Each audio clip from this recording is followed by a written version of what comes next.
Okay, let me know after you set this. Hold on.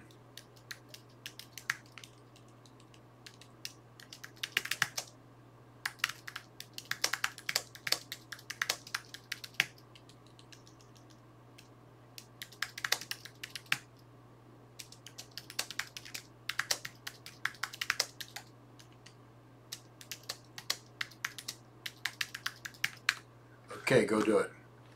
All right, thank you.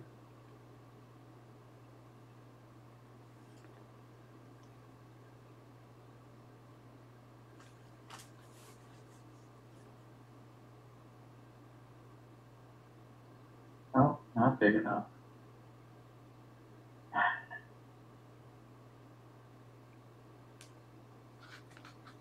Now you see why I am so firm on using something simple like StreamYard. Yep.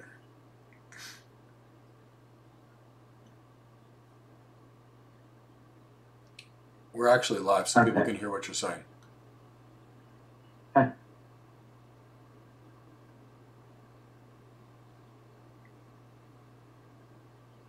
There you go. Welcome, everyone. How are you today? So I see Alonzo's here. I see there's somebody that I actually can't see under the banner. So welcome. We're super happy to have you here today. I can also see Arun's here. Welcome. And Afri P, Mr. P, welcome. Oh, so happy to have you. I gotta say, I have never seen anyone do as much great design as well as drive a tractor trailer at the same time as you've done, Mr. P. Totally impressive. Anil Sharma, welcome. So happy to have you here. I am doing well, Anil. How are you? Can you all hear us very well today? Is it clear to everybody? Okay, so today what we're going to be doing is we're going to be working on some network architecture concepts. As you recall, 2 weeks ago I did some network design. Then last week we had my good friend Imran come on. And when my good friend Imran was here, what we actually did is we started to build the lab. Imran and I are going to finish that lab with you guys on Saturday. So if you are interested, welcome, welcome, welcome. We're going to do some more party time. We're going to take that lab, which is basically built, and then we're going to start manipulating BGP policy on those routers. And guess what? You're going to be able to see the routing tables change, and that's going to be a lot of fun. But my good friend Imran, who was going to do this with me today, got called into a major thing that he's got to go design an architect to do a troubleshoot for some people. So I'm going to do this, and on Saturday we are going to have some fun engineering work. But today we're working on cloud architecture. Architecture is more design. So we're going to have a fantastic time with it. So Ahmad, welcome. Noah, welcome. Anil, welcome. Aturi, Patrick, Andre, welcome. C3 Billion, welcome. SNA and Mark, welcome. God, I used to work with technology called SNA. It was IBM technology a long time ago. And we were trying to get this SNA non-routable traffic over an IP network. There was this cool tech called Data Lake Switching Plus. Boy, I love that stuff. But, you know, long time ago. And Theo Q, welcome. So today we're going to talk about networking and network design. So anytime we do this, you know, I'm going to open it up. We're going to let you guys do some things that you learn. But let's talk about first each individual networking technology. We're going to be designing the things, Mr. P, as we go along. We're going to talk about principles, and we're going to whiteboard them out. So, they are seriously great questions. So there's lots of technologies we're going to talk about in networking, and they are really important. So today we're going to work on some fundamentals. And if you guys want us to get advanced, well, I'm happy to go as deep as you want in networking, as fast as you want. Networking is cool. We're going to bring the fun back in networking. In fact, if you're looking for some action, type cloud networking in the box, and I know you're here. Pistolberg Slogs or Daniel, welcome. Super happy to have you here. If you're ready for some cloud networking, type cloud networking. I know you're awake, alert, oriented, passionate, excited about networking like I am, and then we're going to get started. We'll start mapping out. I'll first talk about tech. We'll whiteboard it out. We'll do another thing. And if you guys want to learn about any kind of network technologies within reason, we will do them right now. So type cloud networking so I can hear you. See that you're here. Also, Alonzo, wonderful. Let's roll. I am all for rolling. I am all for networking. So let's talk about some common challenges that exist in technology and what we can do about them. Amrath, welcome. Noah, wonderful. Andre, welcome. Nick Love, SNA and Mark, welcome. Mr. P, Alfred P, welcome. Cloud Networking, awesome, awesome, awesome.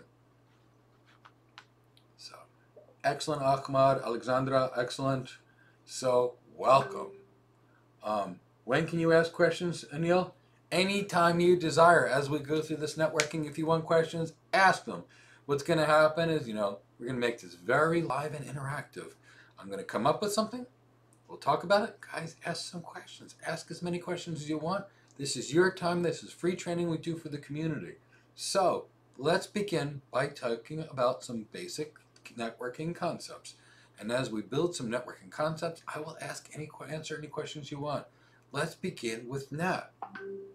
NAT is going to be widely used in networking.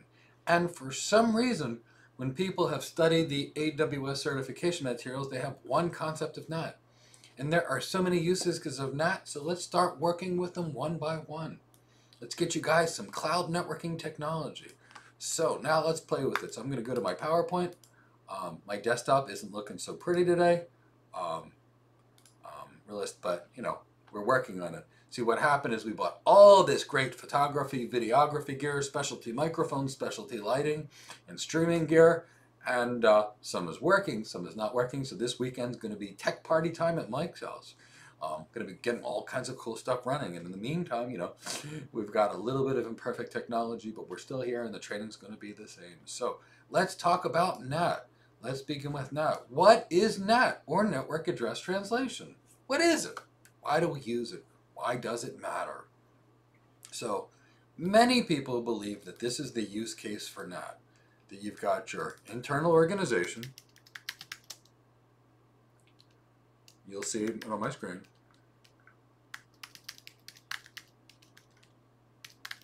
And what happens is there's this big shortage of IP addresses. So there was this RFC, request for comments, which is where the Internet Engineering Task Force actually displays things. And I've worked on a lot of these kind of things over the years. There's a request for comments called 1918, and it basically specifies which IP addresses organizations use internally. And this is the 10.0.0/8. It is the 172.16.0.0. Let me just make space. And everybody uses this. And this is going to be a /20, which means it's going to cover the 172.16 all the way to 172.31. And we've got this 192.168.0.0/16. So these are the addresses that almost every organization in the entire world is going to be using. So knowing this, now I want you to think about this. Company A and Company B, chances are they're using one of these addresses because everybody is. Welcome, Jeannie. So now let's look at the common use case that most of the AWS people know about.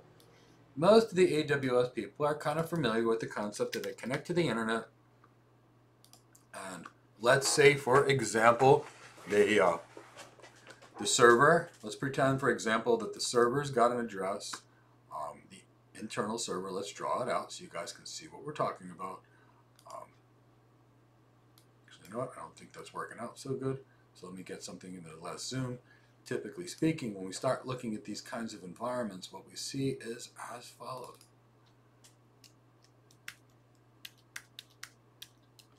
So let's pretend we've got this web server, and it's sitting in our organization, and this web server is, or actually, let's just say any kind of server, but let's call it a web server. Our web server is 10.0.0.2. Now this is the common use case, one of the few, one that most people think of. So we want to connect to the internet, and our web server has 10.0.0.2. Guess what? 10.0.0.2 is a private address. It's not globally routable, which means if it's not globally routable and you're coming from the internet, you can't make a web server here.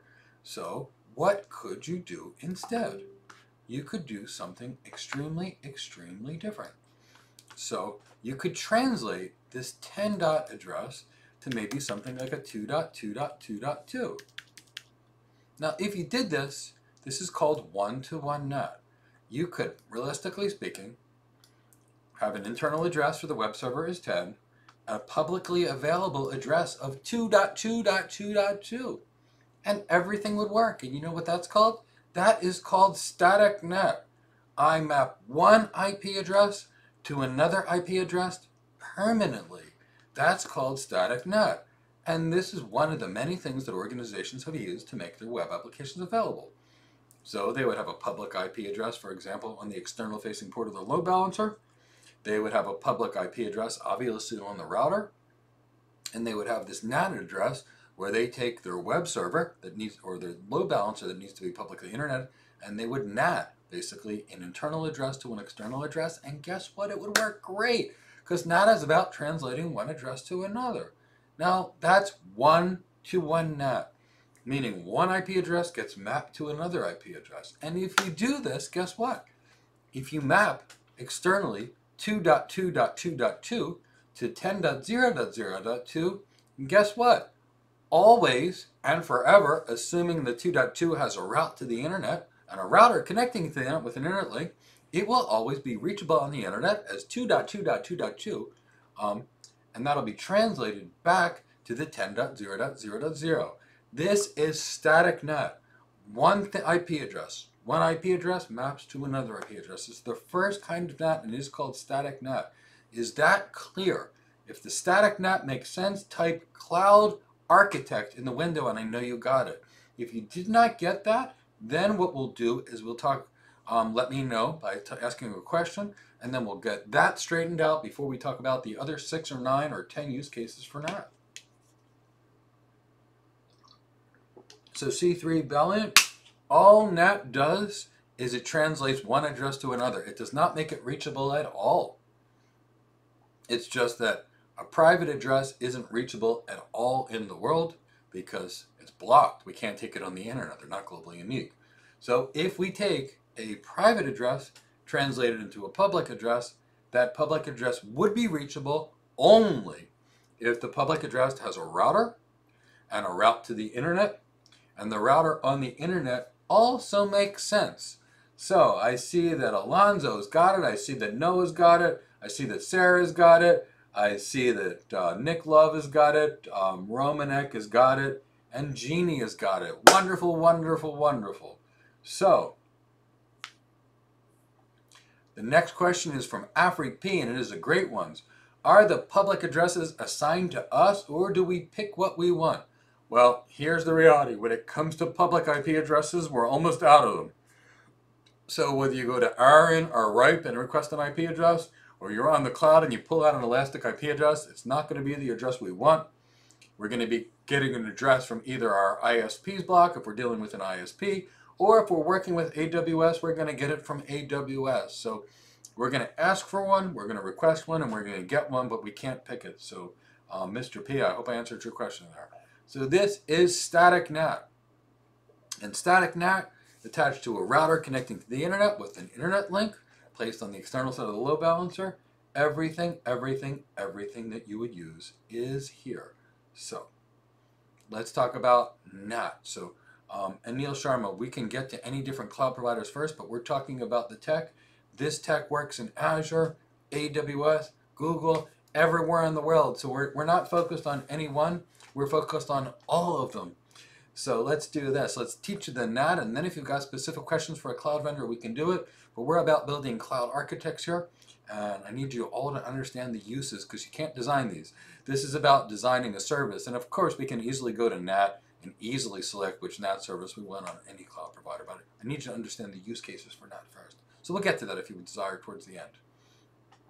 So that is one-to-one NAT. Now, there is something called one-to-many NAT. Now this is very different. One-to-many NAT means you take all of the IP addresses in your organization. Let's say your entire organization is using this 10.0./8 address space. And now we want to translate all to 2.2.2.2. So now we've got 1,000 IP addresses internally in the 10.8 address space. And and we're going to translate it to a single external IP address. Now, how could this work? How can we translate 5,000 IP addresses into a single IP address? What are we going to do? Well, remember let's talk about what is a socket. A socket is an IP address and a port number. So when you're dealing with one-to-many NAT, meaning one IP address is converted into multiple IP addresses, that's when you're getting something that's called one-to-many NAT. So what is this called? Port address translation.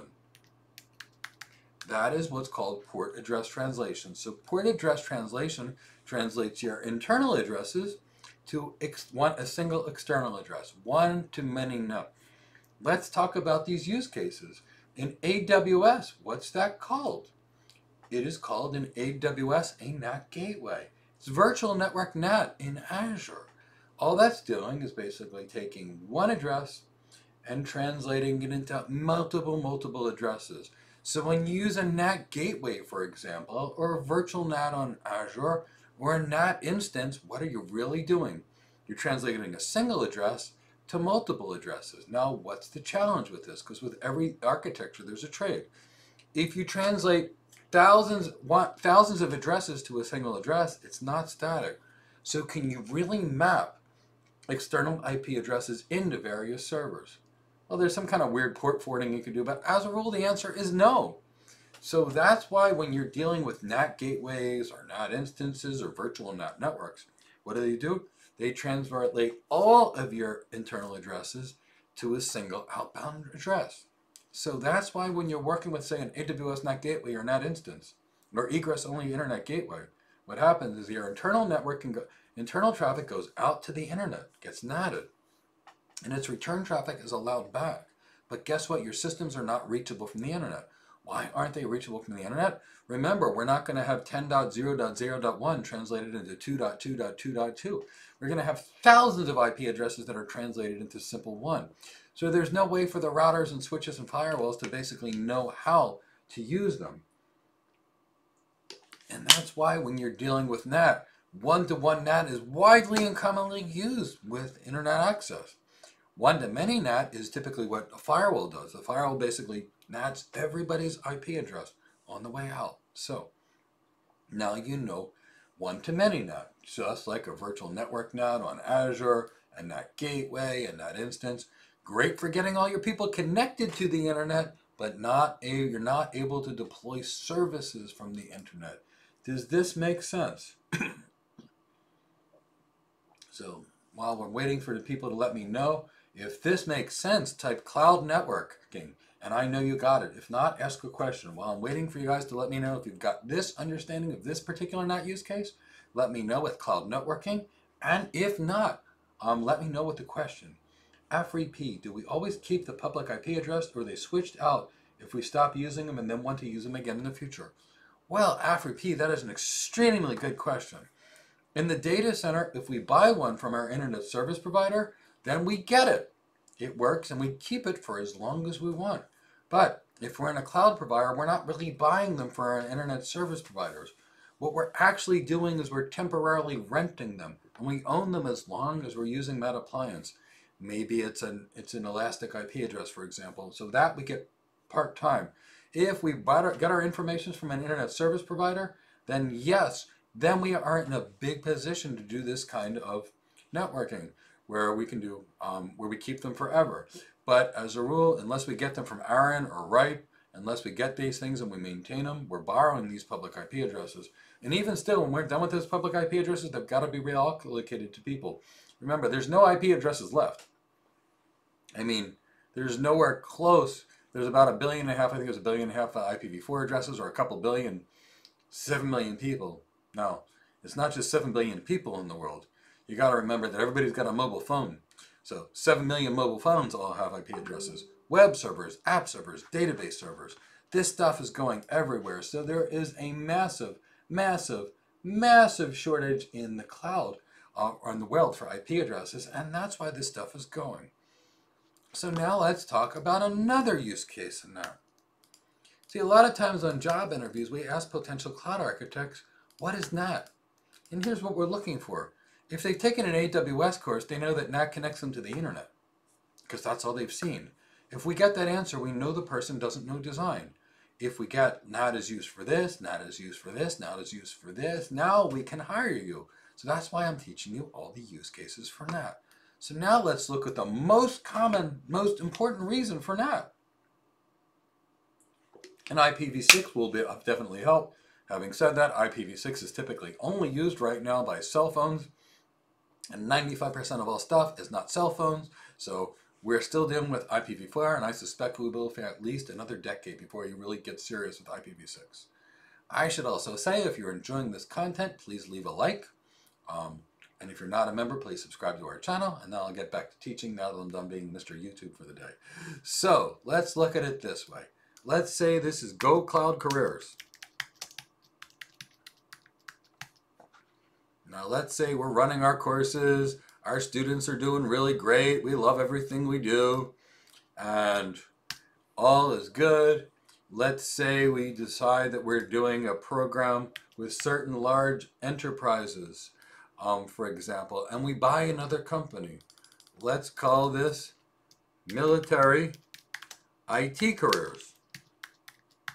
We really support, our troops. I come from a pretty tactical background. We support other troops as well. We basically look for those that look out for people. So let's say we have a company that we're purchasing that does training to the military. Now, what IP addresses are they using? Well, I got to tell you, they're either going to be using the 10/8, the 172.16/20, or the 192.168/16. Now I'm going to tell you, most people in their homes use that 192.168. Most businesses use the 10/8, or they use the 172.16/20. So chances are we're going to be overlapping. It happens all the time, all the time, all the time. So let's now look at what these things look like. I will work with you. Please feel free to let me know if my drawing techniques are not as good as they should be. We're doing some training and testing and manipulation of different things. So now Go Cloud Careers and now Military I Careers are going to merge. Does anybody see a problem? I'm using the 10x address space and they're using the 10x address space. You need to have a completely unique IP address. So for communication to occur, how can that occur when you're both on the same IP addresses? The answer is they can't. It won't work. So what do we have to do? How are we gonna make this work? We're gonna make it work in the following way. We're gonna basically translate the addresses from one side to the other. So if we make Go Cloud Careers look like 192.168.0.0/16, why is that not doing it? So if we're translating these addresses to the other side from this CIDR range, meaning we're sending from Go Cloud Careers, who is addressed and will stay addressed at least for the short term. But if we take Go Cloud Careers and we NAT and we send them 192.168.16, and then we take Military IT Careers and they send us a Go Cloud Careers something that looks like this, 172.16.0.0, and that's what they're pointing towards us. Now guess what? Did we have any IP address conflict? Or did we fix it by translating one set of addresses to another? And now Go Cloud Careers always sees something from the 172.16 range, 1-to-1 NAT, and because that otherwise we wouldn't have full communications. And now Go Cloud Careers sends, because its inside source of 10 is NATed to an outside address of 192.168. Does everybody see how everybody can communicate with everybody? If that's clear, how this kind of NAT enables organizations to help with mergers and acquisitions, and you guys understand this, type Cloud Architect in the chat box and I know you got it. Now, if you don't get it, again, ask me the same question or a question and I will answer it. But, I like to do these free training sessions, these free cloud computing sessions as an opportunity to really teach.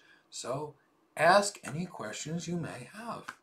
So if you got it, type Cloud Architect, and I'm going to move on to the next cool topic. Jason T, I see you've got it. I'm all kinds of excited.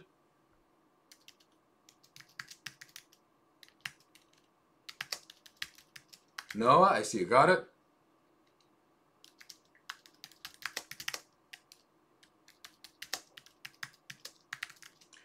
Amaranth, good job. Nick, I see you got it.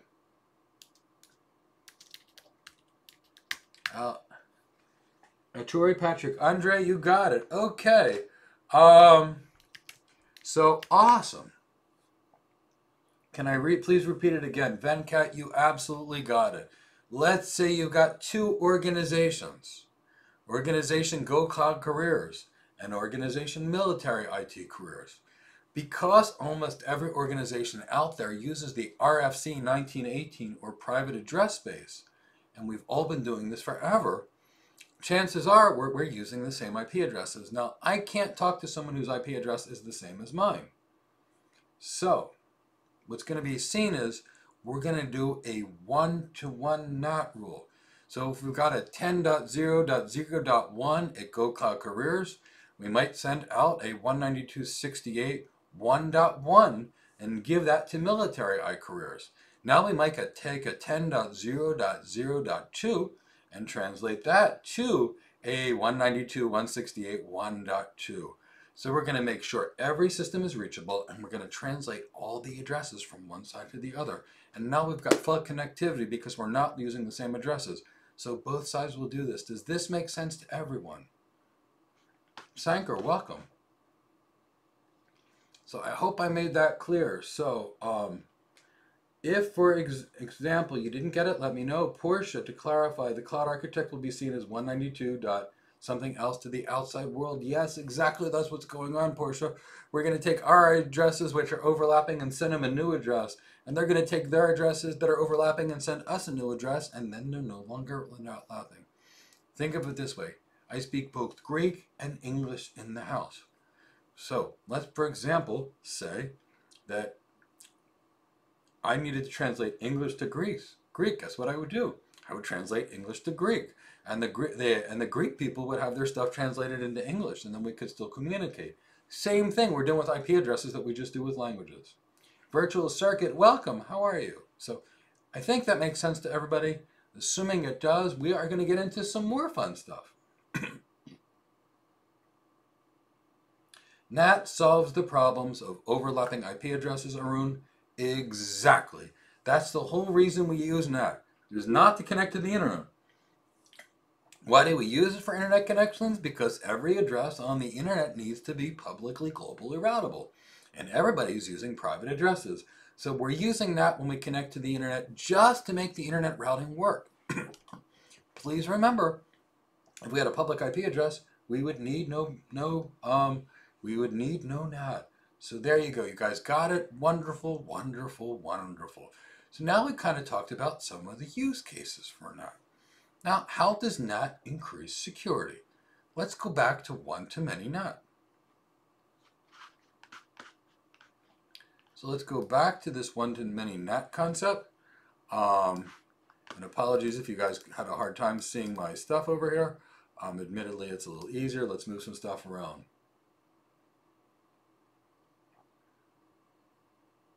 Okay, so Chintan Nayak, same thing. Let's say we connected to multiple addresses, get companies, we would be NATing in every different direction. And that's what's necessarily going to be done. So NAT is a networking issue, not a security issue. Now NAT can assist with security, but no one's that's going to consider NAT to be real security. So I'll show you how NAT does assist with security, but it's not heavy duty security. So it's part of the process. If 3 companies connect or 10 companies connect, Chintan, and they all have overlapping addresses, we're just going to run NAT to every last one of them, and it's never going to be a problem. Reality is, one organization can change it, but in many cases you could just change it in both directions. Either way will work. It's just that when you've got the same addresses, You've got to make it work somehow. So I want you guys to understand the inside, outside, that kind of thing. So here's where NAT actually helps with security. And I don't want to count this as real security, but it's still partial security. So if you're connected to the internet, and let's say you've got your organization, and inside of your organization, you've got your externally facing internet router or firewall. In this case, so let's just say it's your firewall, and your firewall is doing that. Now, what's realistically speaking is, let's say we translate all of your IP addresses into 10.0.0 into 2.2.2.2. So we take all these 10.x addresses, we translate them all to 2.2.2. Now, when we're actually doing this, translating all of our internal addresses to a single external address, what's really going on? Now, to the internet, our entire organization is 2.2.2.2, which means it's going to be a whole heck of a lot harder to reach a single server with this IP address of 10.1.2.3. It's going to be harder to reach that from the outside world if you don't know it. So if all you see is 2.2.2 and everything is translated into 2.2.2.2, it's going to become much more challenging for the hacker to reach 10.1.2.3. Not impossible, more challenging. So does NAT provide security? It enhances it. Would I consider NAT to be security? Absolutely not. What helps the security in this environment? It's not that the firewall is doing that. Yeah, sure, that adds a little. It's that the firewall is stateful. What do I mean by stateful? And this is really important. You're going to see this on job interviews, and it's going to matter for your whole career. What is stateful? Stateful means I take my internal traffic, here's the firewall, my traffic pierces the firewall and goes out to the internet. The firewall nats it, and the firewall is saying, Mike Gibbs went to www.cisco.com, a website I'm constantly on. Then my return traffic from cisco.com hits my firewall, and my firewall says, guess what? Allow it back in. Mike Gibbs on the inside initiated this traffic. I'm watching it. I'm stateful. Mike Gibbs' traffic is allowed out. So that's what's going on, is the firewalls are outside and they block everything from coming in except for the traffic that came out our internal organization, and it lets our return traffic in because that's stateful. So what does stateful mean? Stateful means keeping track of everything that's going on.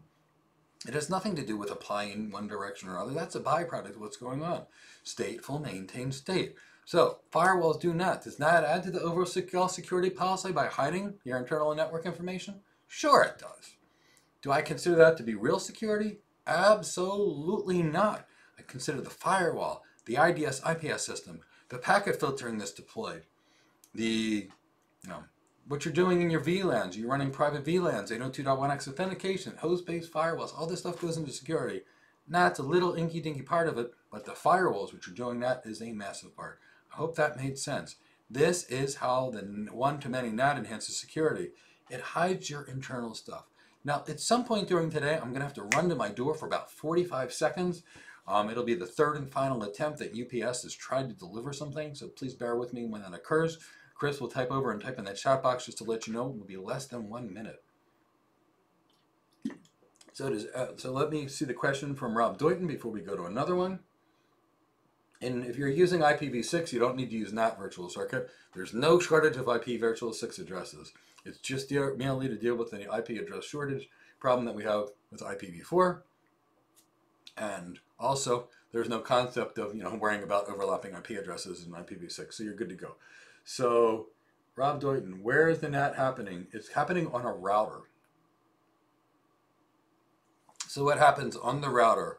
There's going to be an inside source address. That is your address. And the router is going to maintain a table mapping your inside source address to the external outside source or public address. So the routers are doing the one-to-one mapping. It could also be done on a firewall, but it is done on a network device. It's usually a router. Routers do your one-to-one NAT. So this is something that is occurring on routers and routing functions. So if you guys are ready to go to the next networking topic, type Cloud Architect in the next window below, and we'll do some more networking training. If by comparison you guys want to learn some more or if you guys need some reinforcements on that, let me know. Otherwise, I'll get to some really cool other fundamental, critically important networking technologies for you.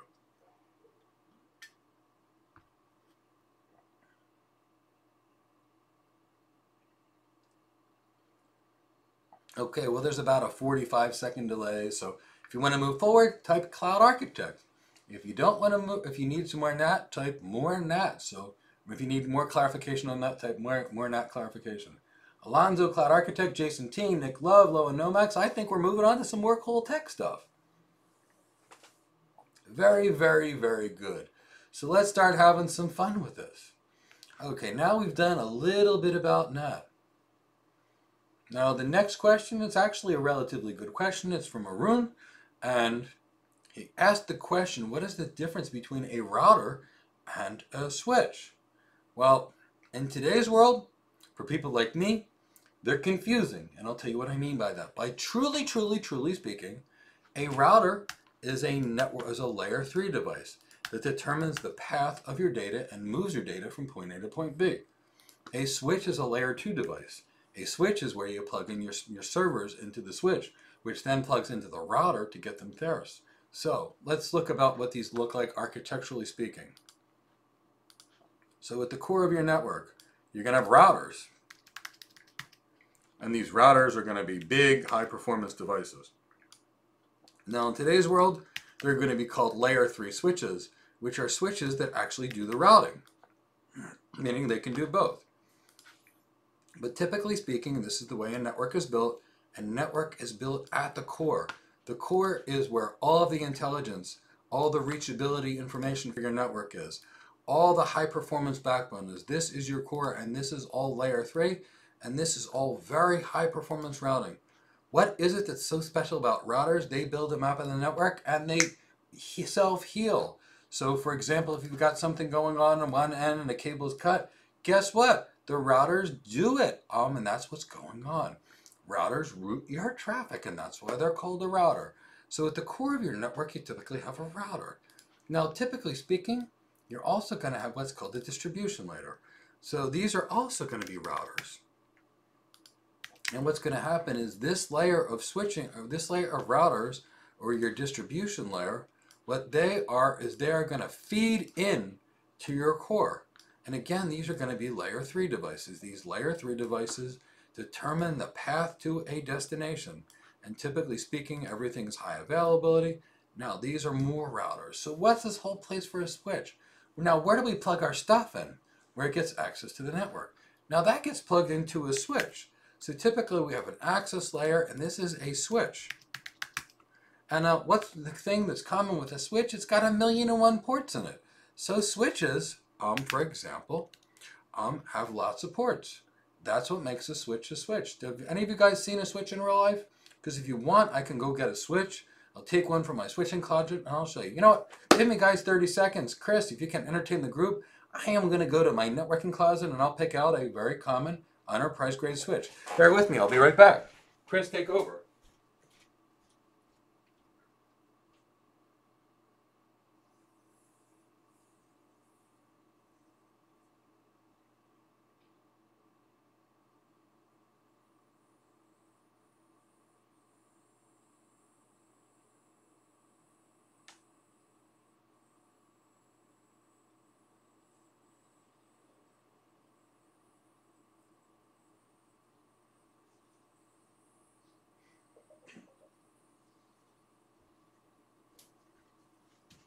Okay, everyone, I've got a switch. So let's take one of the switches that I'm saving to install some of the new servers that I have waiting for my students. Ordered a bunch of new servers, so this is typically a switch. What makes it a switch instead of a router? Notice that you've got 1,000,001 ports. Switches have dense ports. Routers route via layer 3, via destination IP address. Now, if routers work via destination IP address, how do switches work? How do switches determine where to send your traffic? Well, guess what? I'm going to tell you that right now. Routers do so, so now you know what a switch is. Lots of ports coming in from all over the place. So, switches operate at layer 2, routers operate at layer 3. So routers basically look at a subnet and send your traffic from subnet 1 to subnet 2 to subnet 3. Switches, by comparison, work at layer 2, which is the MAC address layer. So let's look at what this looks like. Let's take this environment. I'm going to move this stuff over so we can get back to it, since this is a great question you guys asked. Here's the way a router will look at a table. So I'll give you a combination of a routing table versus a switch table to make it clear for you. So here's what a routing table is. Routing table. It will say destination 192.168.1.0/24, exit, serial exit gig port 1/0. To reach the 10.0.0.0/24 subnet, exit switch port GE gigabit Ethernet 2/0.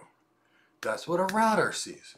Routers build, for example, a routing table. And all routers will have their own routing table, and whether it's a virtual router in the cloud or whether it's a real router in a data center, they're all going to have a routing table, and the way they're built are very different. On the cloud, it's going to be very different. Whereas in the enterprise, we're going to use a lot of dynamic routing protocols, and you can use some of them in the cloud, a lot less, but we'll talk about how that works in a few moments. So this is what you see in a routing table. By comparison, switches operate at layer 2. So what does that mean? Switches operate on a MAC address level. So what does a MAC address look like? 01:02:03:01:01:AB, because they're in hex.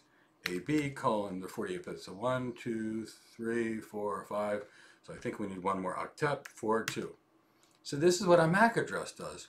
So a router looks at the destination subnet and sends it here. Now what happens in a switch? Here's what happens in a switch port. And yes, I spelled switch completely wrong. Here's what happens. A message gets sent into the switch. The destination MAC address is this 010200, whatever have you. So information is coming into the switch. Their goal is send data to MAC address 0.01020310AB. So the data comes into the switch. The switch has no idea where that MAC address is located. The switch sends it out every port of that switch. And you saw how that switch has 1 million ports. And then a computer responds, I have this MAC address. That's how the switch builds a table. So the switches build tables of MAC addresses, where routing tables build a table of subnets. So routers forward based on subnets, and switches forward based upon MAC addresses, which means everybody in a switch that can communicate to each other is in the same subnet. Switches cannot take you from one subnet to another. So if you're in a VLAN on a switch and you want to go to another VLAN, you can't. It's prohibited. You need to route between them because they're on different subnets. So routers connect subnets, routers connect networking, switches is a place where you plug in your ports, pretty much ease it, and you can do virtual LAN. So I hope that makes sense for you guys.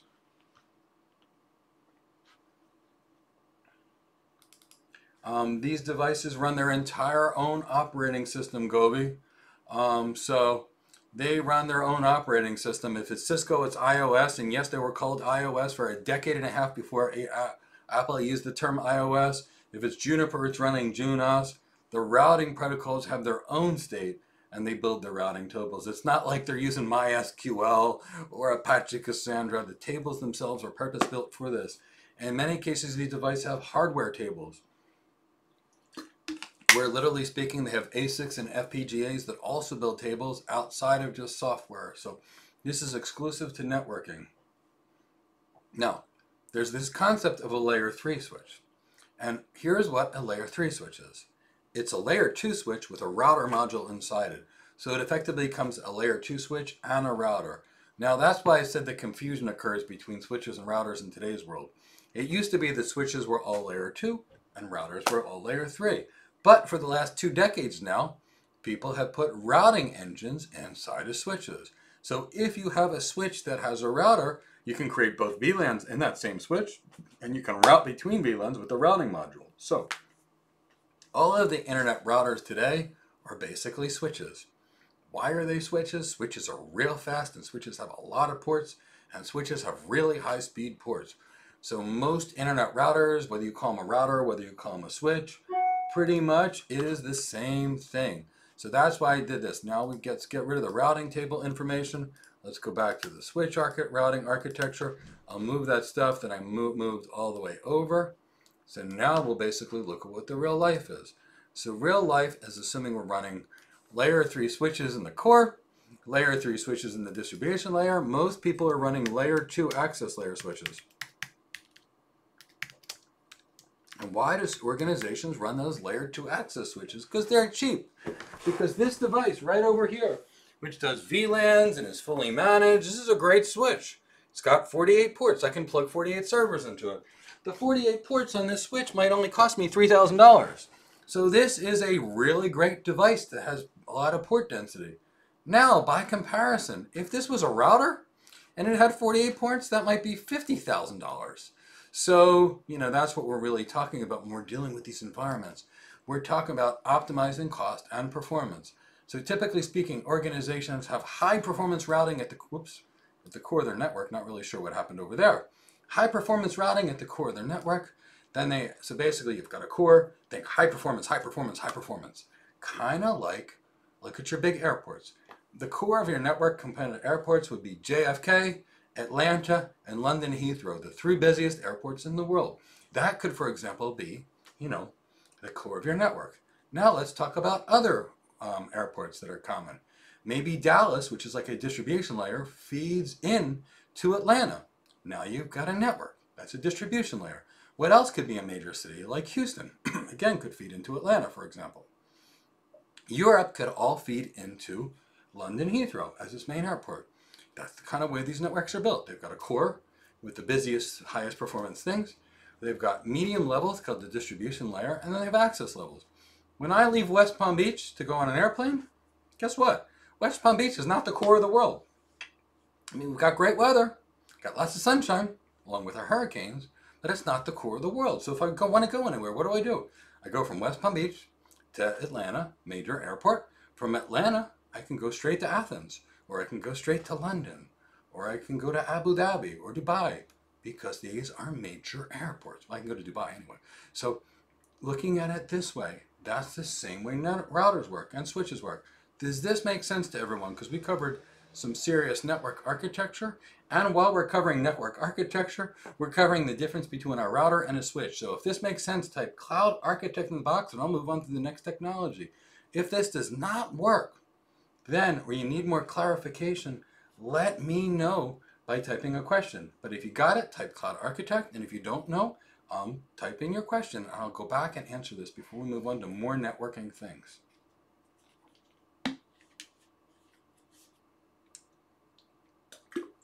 Now, first we covered NAT. We covered the multiple use cases for NAT.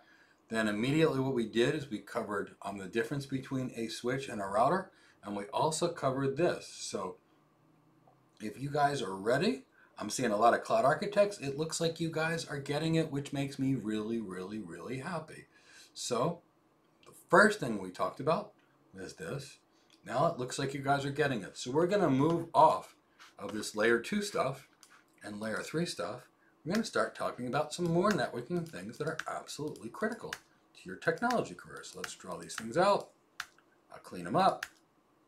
And now we'll come up with some more things. I'm so happy you guys are getting it. So now, how do routers build a map of the network? Because we're talking routing tables, people are asking me databases. This is the most critical thing with regards to tuning an organization. I gotta tell you, these routing protocols are these algorithms that determine how to get your traffic from point A to point B. They are so important. Literally speaking, so important you have absolutely no idea.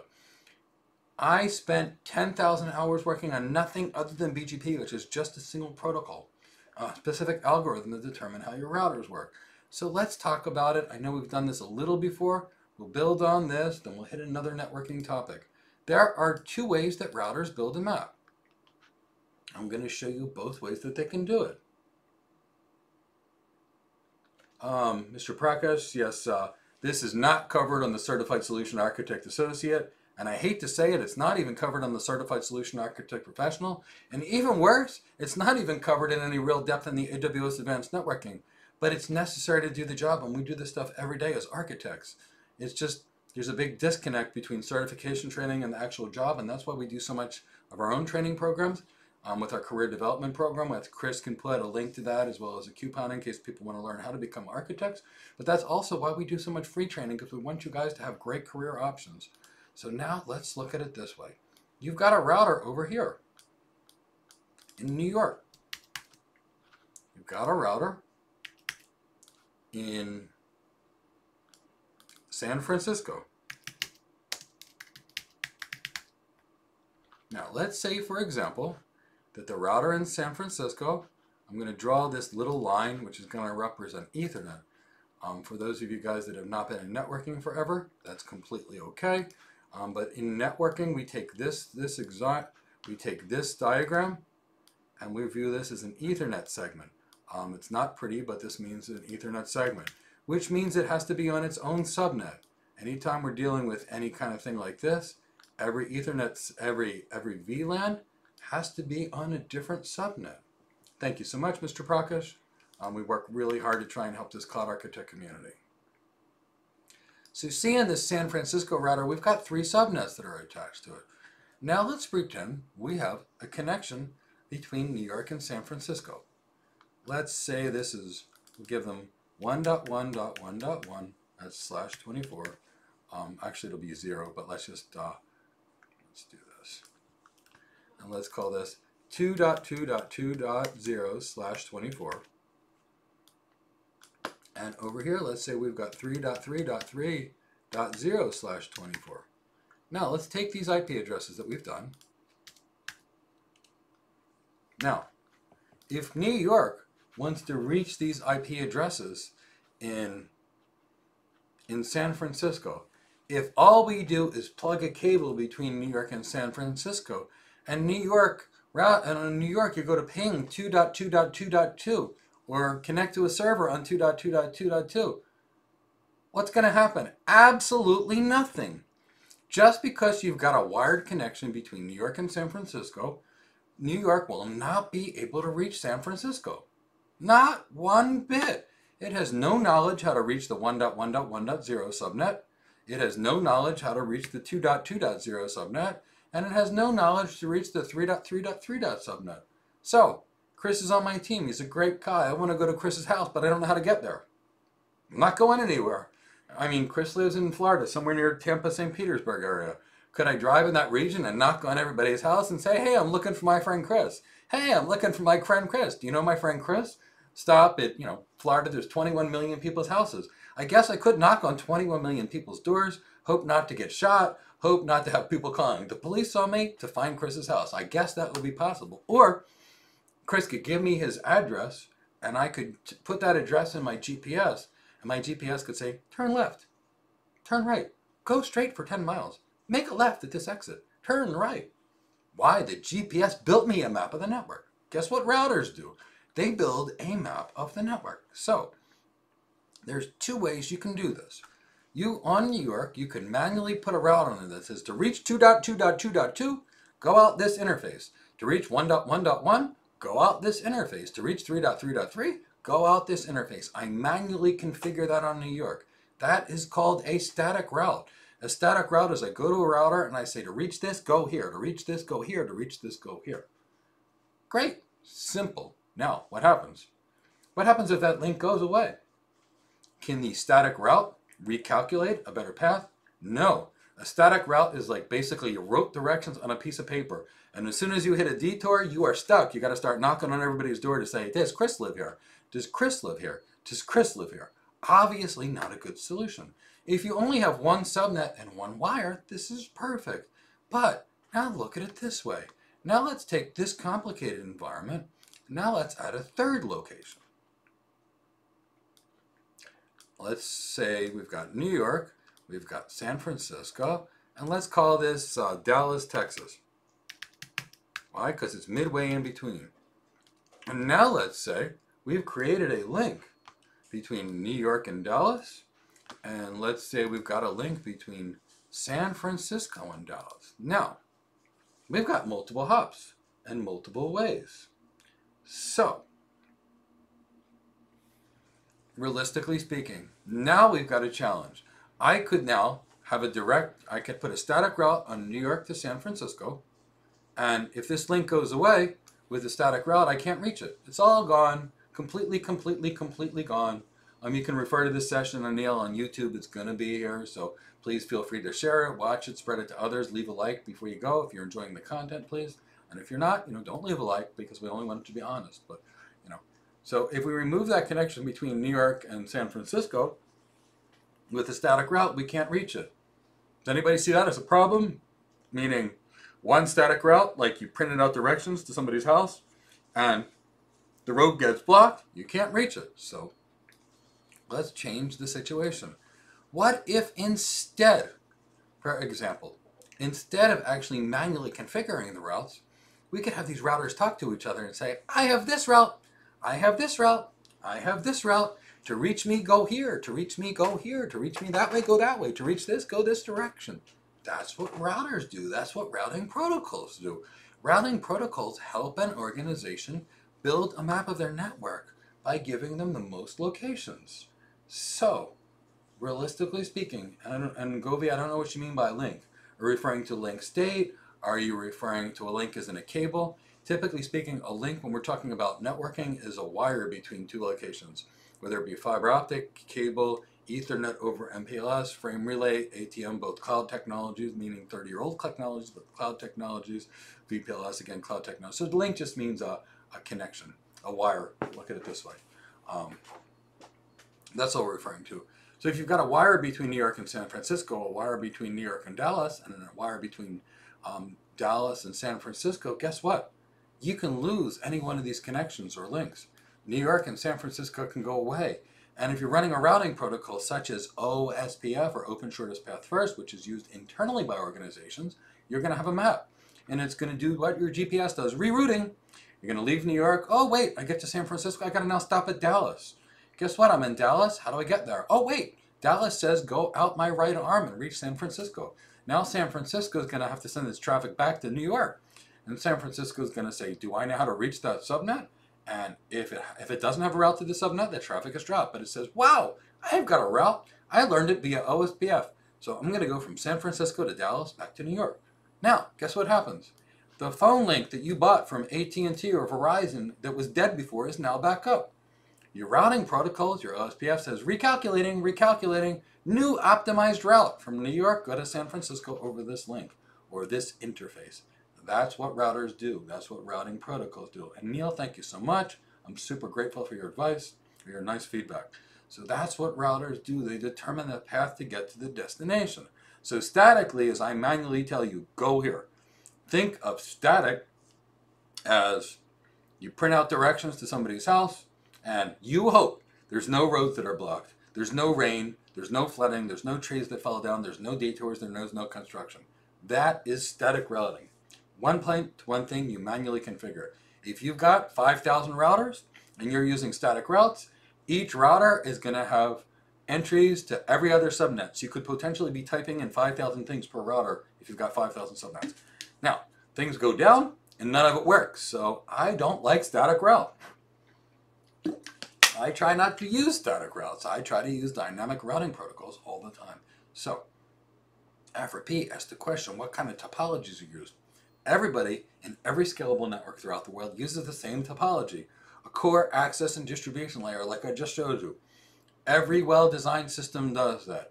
Every system that I've ever seen in almost 25 years and over 25 years of networking that just runs cables from point A to point B without running those high-performance core routers in the center, with a distribution layer that feeds into the core routers with an access layer where their switches and servers, or their servers and computers plug into.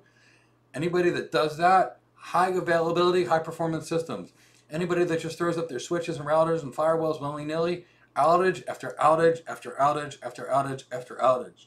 You know, it's really funny. I've been an architect for 2 decades now. And when people ask me my architectural framework to use this and this and this, I'm like, I go back to core access distribution. And they're like, what the heck is that? I said, it's the way we at Cisco have designed 5 9 available networks for the last 30 years. And guess what? It works awesome. Yes, we don't have the theoretical framework of this flop does this thing, which does this thing, but it's practical, hands-on. Builds for performance, no single points of failure, high performance in the core, and then spread it out, decouple your architectures, and things grow. Now today, you're decoupling your architectures with things like SQS. Guess what? We've decoupled our architectures in networking, and by the way, the cloud is just a big network. We've done this for 30 years now. 30 years with our core access distribution module. We've been decoupling forever. None of this is new. None of these microservices are new. Containers are not new. We virtualized the switch 30-some years ago and called it a VLAN. By putting certain ports and chopping a switch up into logical switches called virtualization. 10 years later, we created a private VLAN.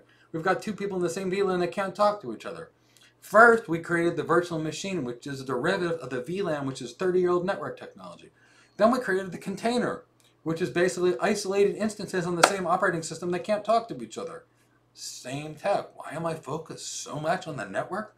Everything you do on the cloud is just a network with some data center tech. So, does this make sense, part of the dynamic routing, before we move on to more detailed in terms of dynamic routing protocols?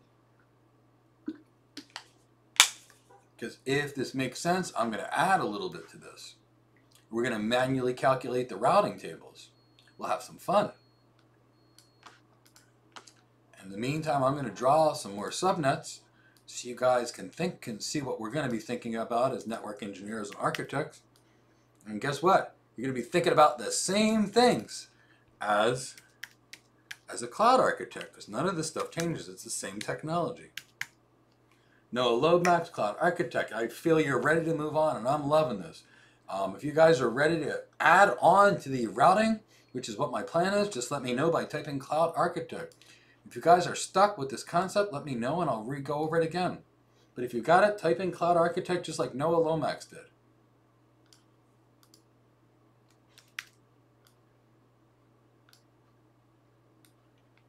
Well, I'm drawing the next phase of this. Jason T, Romanek, fantastic. I get it. You guys are doing it. You guys are learning, or you guys are getting it great. You guys are doing great with networking today. I'm super happy for you. I should ask, because I'm not Mr. YouTube, but I love YouTube. It enables me to connect and provide free training. If you're enjoying this content, please leave a like, comment, and subscribe, and or tell others about it. And hit the bell, because we're going to be doing a lot of really cool free training coming very, very soon. So let's get everybody access. You'll be notified when we do free training events, because a lot more is coming, and we've got a couple of shows to keep you guys so up to date on the cloud and the network that you'll always be current. Got some new and exciting things that are coming soon.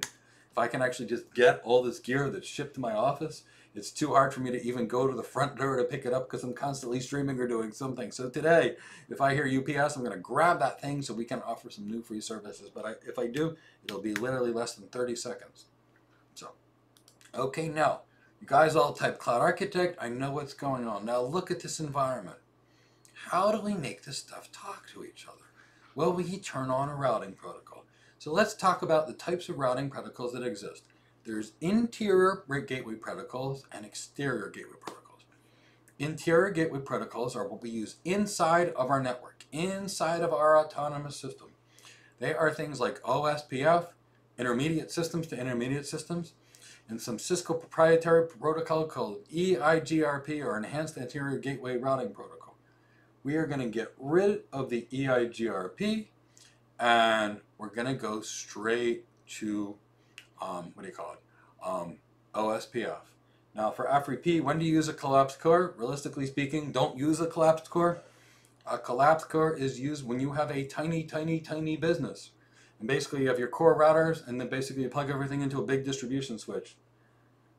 I have not used a collapsed core in well over 20 years, and I strongly recommend you do not use that. Unless you are dealing with a company that's got 500 employees all in a single location.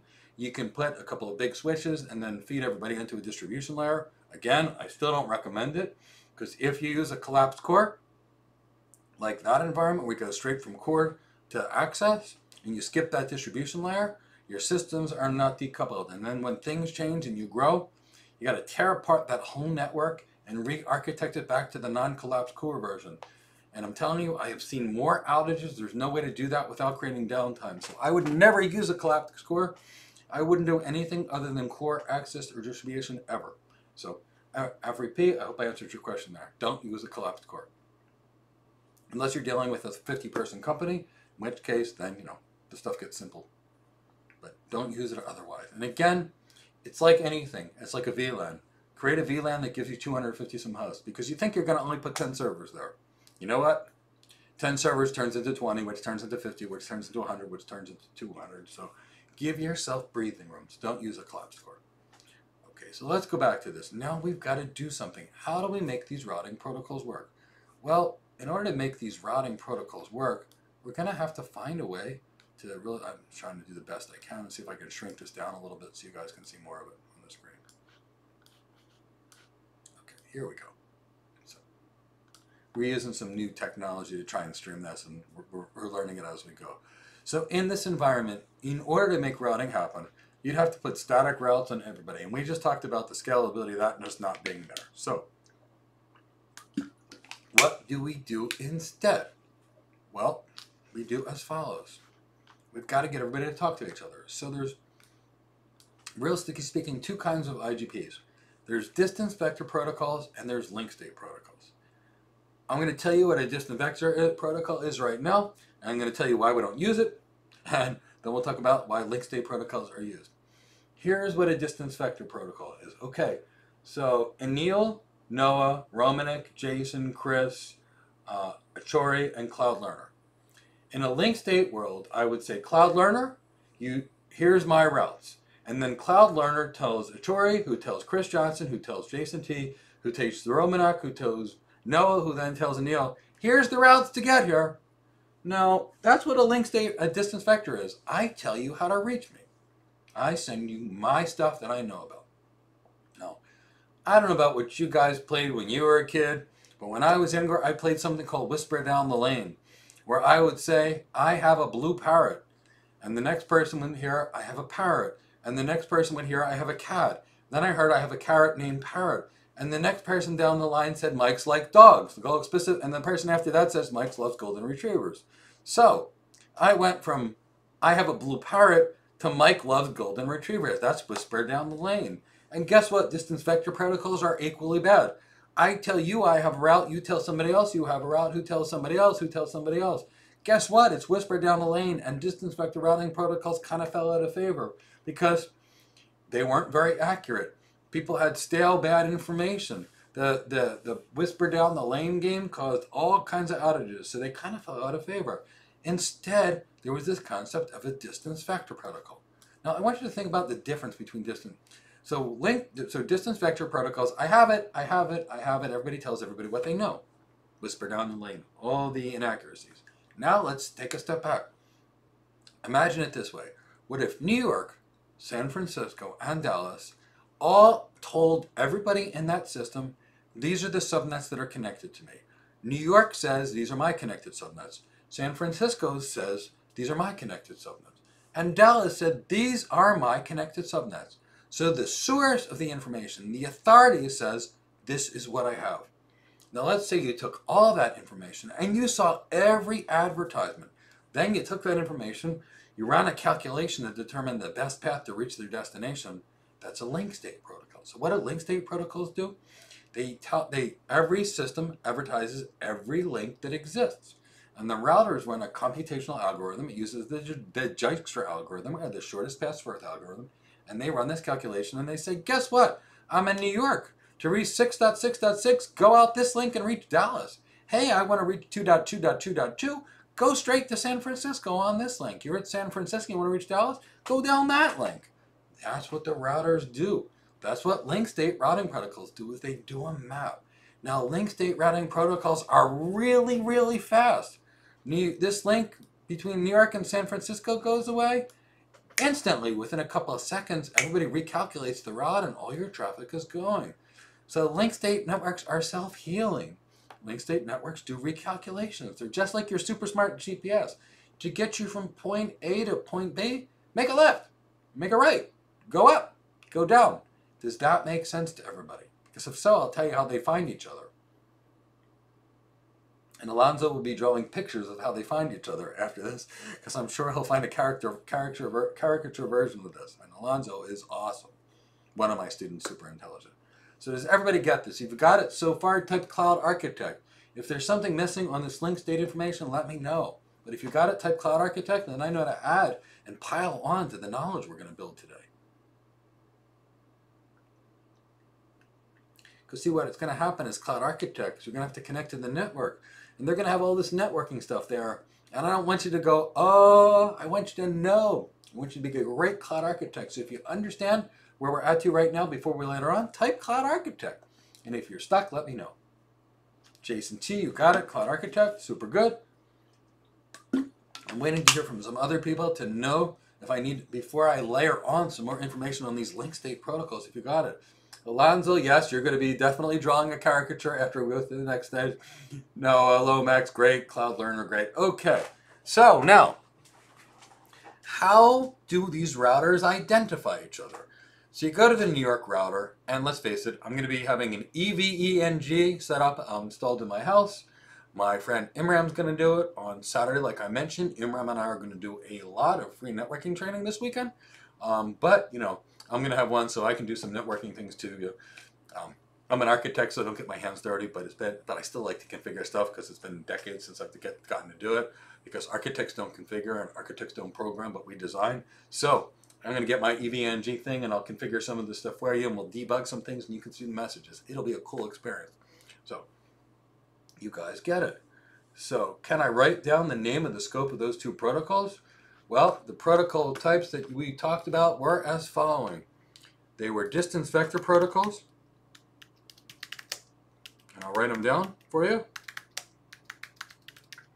And these distance protocols are RIP, they're IGRP, there's EIGRP, it's called a hybrid protocol, but it's, and then there's link state protocols, which are the ones that are used now, which link state protocols.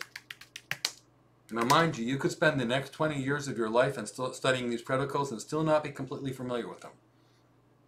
That's how deep the knowledge requires to really tune these things. I've spent 5 years doing 60 hours a week doing nothing other than BGP. And guess what? I spent another five years doing nothing other than IP multicast routing, which is basically PIM and multi-protocol BGP. So get this in your mind. This stuff is complicated. So don't worry about it. That's why we build cloud network architects, because heavy-duty networking. But everybody should know some of this. So the link state protocols are as follows. OSPF, which basically means open shortest path first, and there's this intermediate systems one, which is a real old one.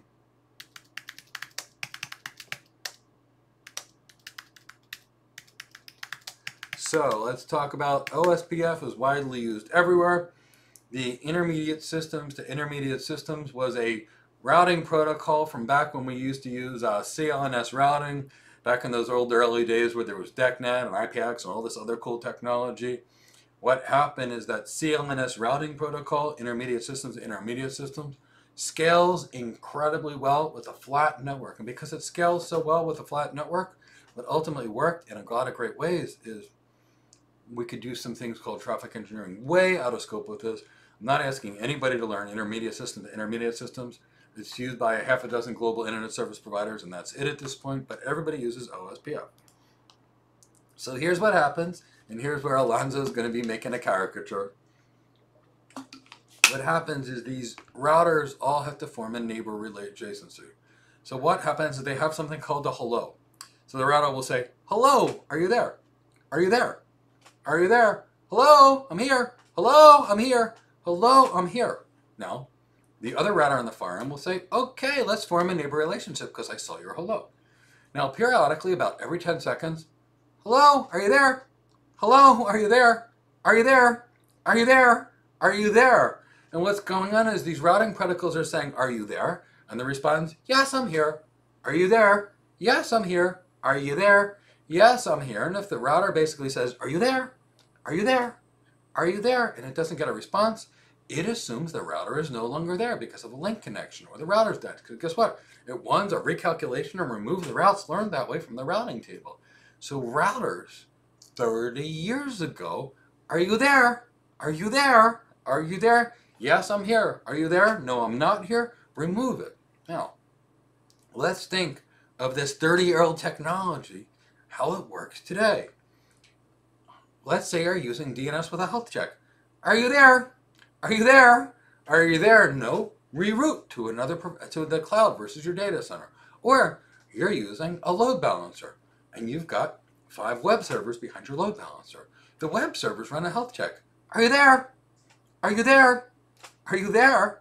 And the web servers respond. And guess what? If the web servers don't respond, guess what? The load balancer marks it unhealthy and it removes it from the rotation. So this is another thing where our brand new cloud technology is 30 years old. Why do I focus so much on fundamentals? Nothing's changed in tech for 30 years. Literally nothing. Here's what's changed. We don't use fax machines anymore. And we used to use one cloud, which changed to new cloud, to a new cloud, to a new cloud, which is just faster versions of the same thing. It's all the same. Networking, same. CPU processing, the same. We're still basically working off of that x86 architecture that's 50 years old, almost 50 years old now. But the speed has gotten so much better. And guess what? Years ago, we used to use RISC CPUs. And guess what? They're now ARM CPUs. That's, again, old technology. Just better, faster, and cheaper. So it's the same thing. So that's why I want you guys to get the fundamentals. If you have a good fundamental, you can work on any cloud, anywhere, anytime, because it's the same 30-year-old tech. Now, this does not mean I don't like the cloud. I've called the cloud 30-year-old tech, and some people from a cloud provider said, do you not like us? I said, no, I love what you guys are doing. I think it's terrific. They're like, then why did you say it's old tech? I said, if it's old tech and you know the old tech, then you know the new tech.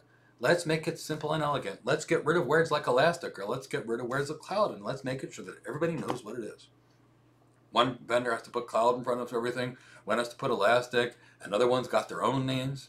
Let's get it back to the base things. Let's all understand what we're doing. We are designing networks and data centers. In the cloud, off the cloud, it is the same. So does everybody understand the hello process? So what happens is all these routers say, are you there? They identify each other as neighbors. After they form an neighbor relationship, everybody says, okay, these are the links that I have.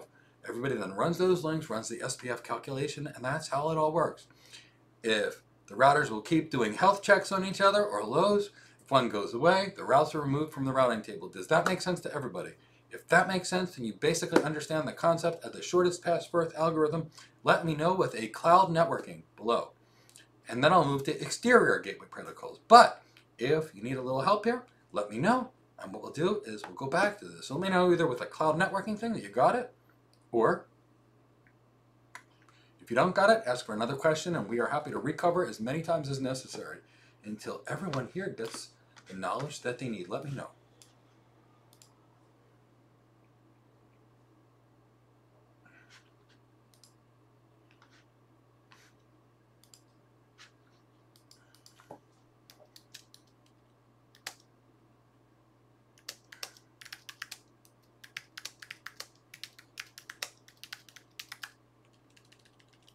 Okay, very cool. It looks like you guys are getting it, which makes me very happy.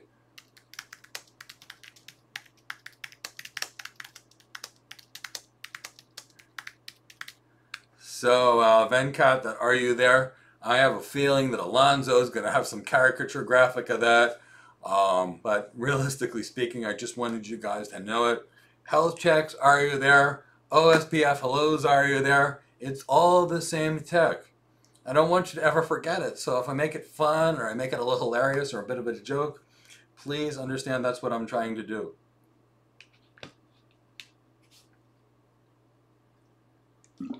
Okay, you guys are getting it. You guys are making me proud. You guys obviously are bright. Maybe you took your fish oil, ate your blueberries today. You guys are getting it. So wonderful, wonderful, wonderful. So now we talked about IGPs. And we talked about these link state protocols and OSPF. And I said they are designed for speed. Pull a cable, send a message, recalculate. I want to go to Alonzo's house, and I want to go to Texas. I get in my car now, I put the address to Alonzo's house in my GPS. Make a left, make a right, make a left, go straight, make a left, make a right, go straight. Awesome, awesome, awesome. Thank you so much, C3. Valiant, I'm super grateful for your concept. And Kat, awesome. So that's what goes on. Now, Inside, I need speed. Now, I want you to really think about this. If I have to maintain a database on a router, and on that router, in its own link state database, it's not like MySQL, and I got to maintain this, and I've got 10,000 routes in the table of links. Every time something changes, I got to recalculate them all. Zoom! Calculate, calculate, calculate, calculate. No, routers are not typically having, they don't typically have AMD EPYC 64 core CPUs on them. I worked with routers that had 25 megahertz CPUs that were $5,000. So we're dealing with small CPUs, much less DRAM, and because of this. Or even single-threaded applications on some of these firewalls that are using. So even if you've got multiple cores, they can't be used. So not a lot of CPU resources in the router. So these link tape protocols are designed for speed, but not scalability. So now, let's say you take this complete environment, this enterprise organization that we've created. Let me see if I can, no, that's not what I want to do. Let me see if I can group all these things together. I think it's it's either Control G or Command G. Let's see if I can do it. Any of you guys PowerPoint experts that know how you group stuff together? So I can shrink this.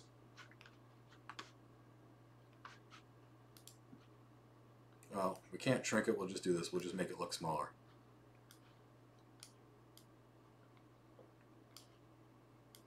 We'll shrink it our own way. Don't worry.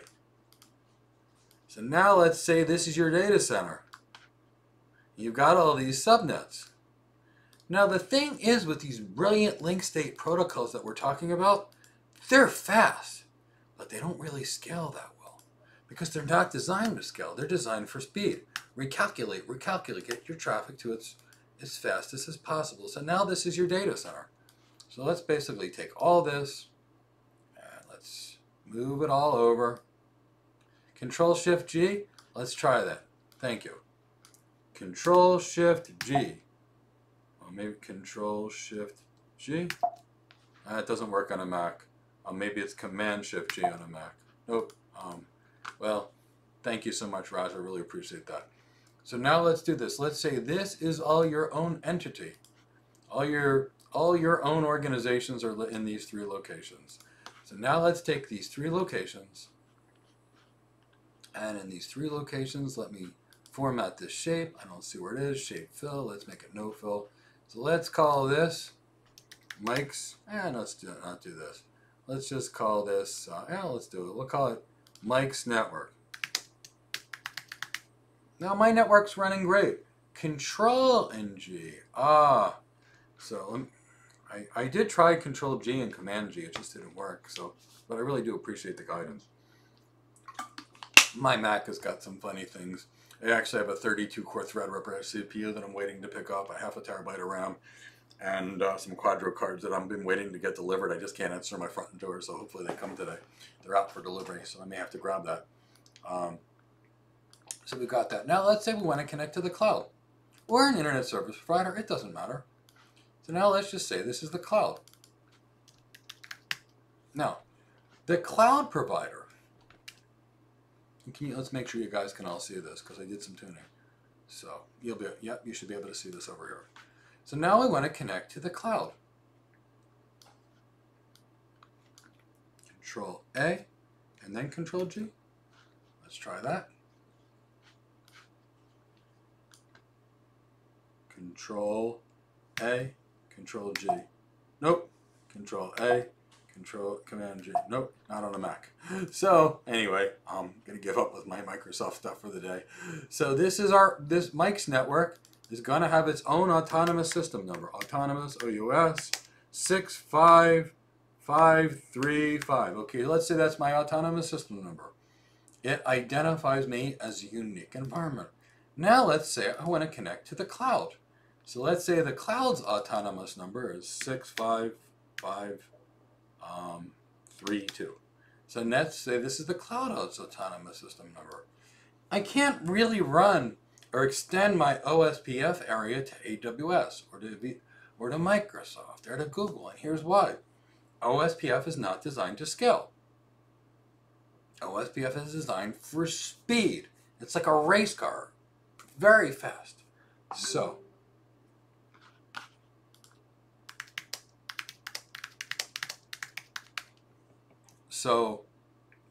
It's like a speed.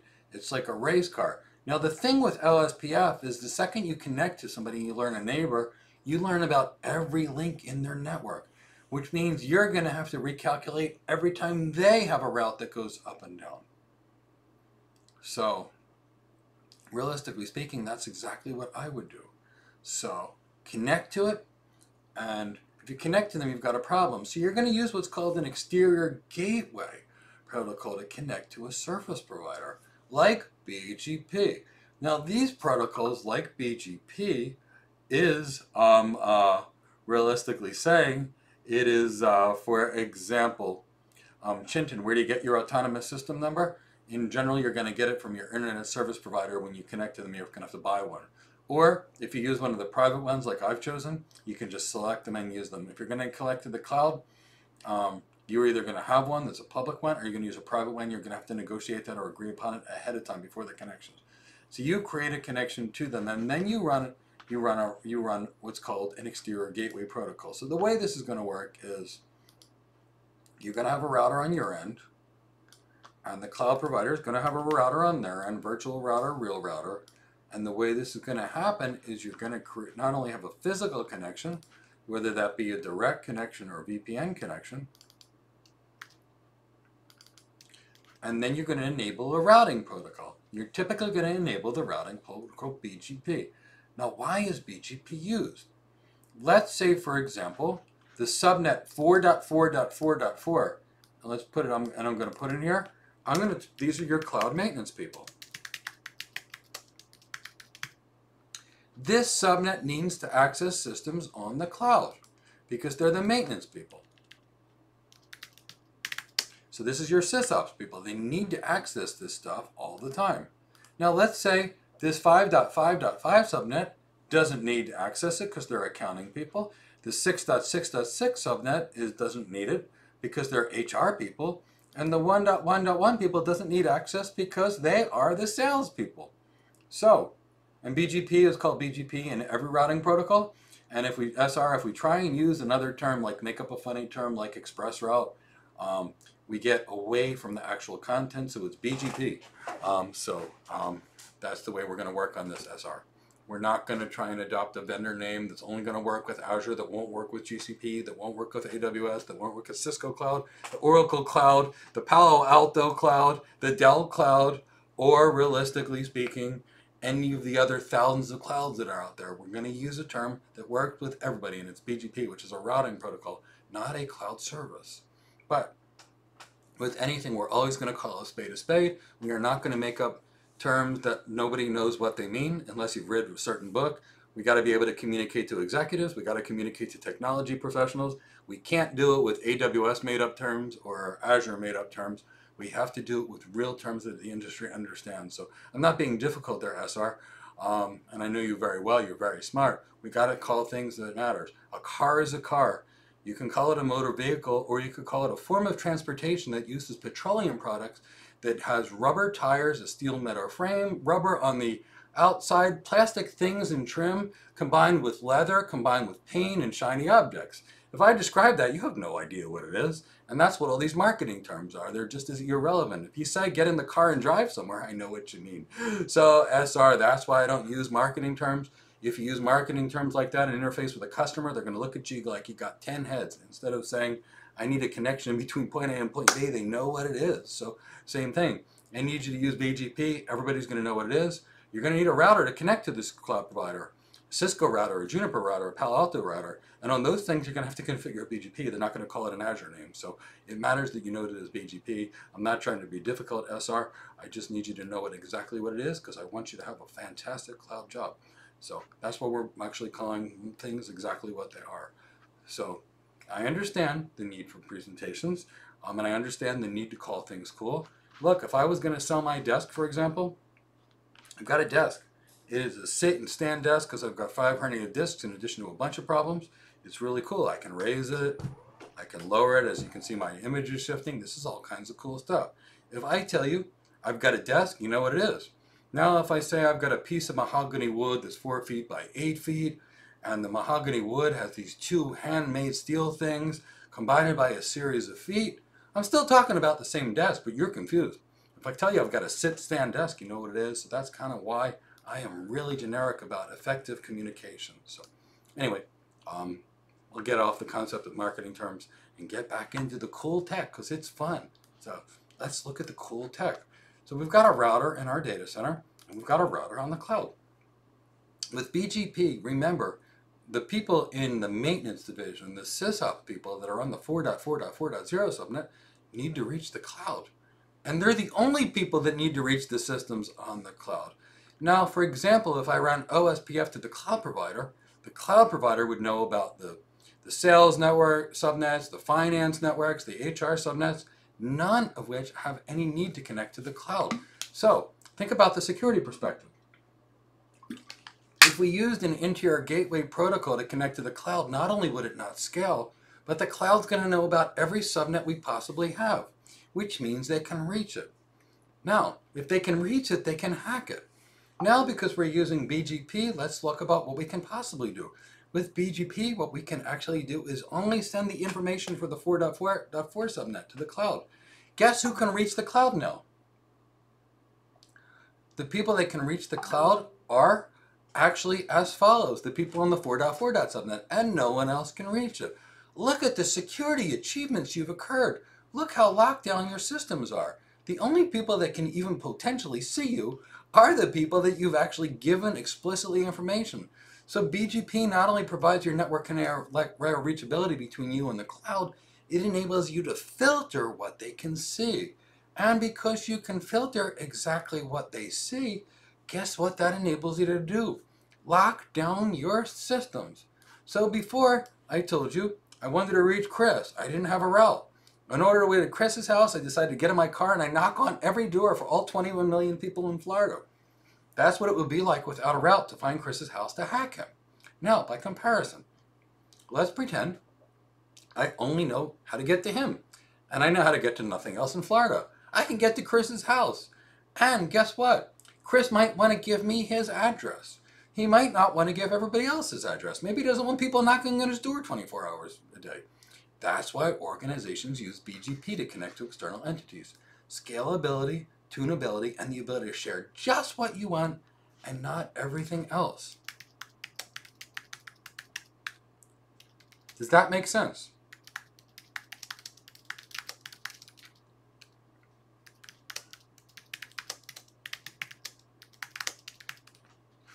Does that make sense to everyone? If that makes sense to why organizations are using BGP to get complete and total control, then understand how it works. If that makes sense, type cloud architect.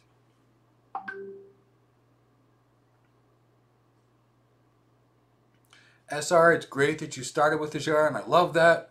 Having said that, there's no concept of just Azure. There's no concept of just AWS in today's world.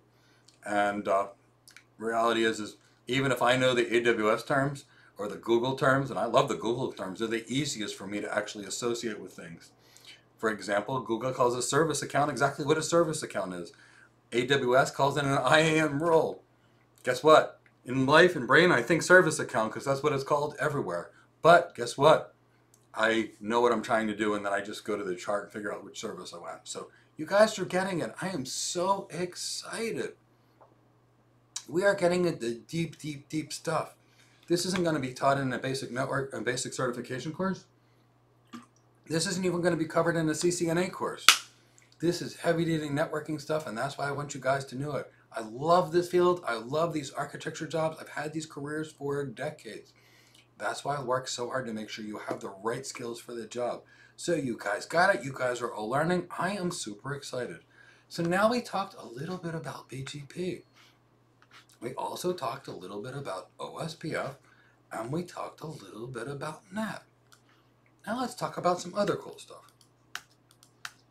Some common networking things that I want you to be able to think about. Things that will show up on your exams for cloud, but things that are also part of everything you need to know. So when it comes to get it moving to the cloud, and I'm going to delete this so we've got something clean to work with, and I am not Mr. PowerPoint Whiz. Christian, thank you so much. I try and be as practical as possible. For the people that see me from a marketing world, I don't not appreciate what you do. I've worked in marketing too. I think it's fantastic. It's just that when I'm trying to teach things from an education perspective, I got to make it super fundamental because I want to know my people can work on AWS, GCP, Azure, or anywhere. It's really important for me to know that people can work anywhere, anytime, because I really want people to have the best options in their career. So let's talk about some other cool stuff in the networking realm. So let's talk about throughput, latency, and jitter. So I want you guys to really see good and bad networking. And so let's talk about throughput. And let's actually really talk about throughput, or bandwidth, is the max you can send on a link. The maximum amount of data you can put on a link. So think of throughput as the amount of stuff that can go through the link. Control A, delete. Wow, I got to remember that one, Christian. Especially when I get off of this Mac and onto a Windows system. As soon as I can actually get to my front door and pick up my Threadripper CPU, I'm all excited to do it. So throughput is the amount of stuff. So let's work through these calculations. So can anybody tell me how many bits to a byte? This is going to be really important to determine how long it takes to get your data from point A to P. Does anybody know how many bits to a byte? If so, put it in the chat box. If not, I'll tell you.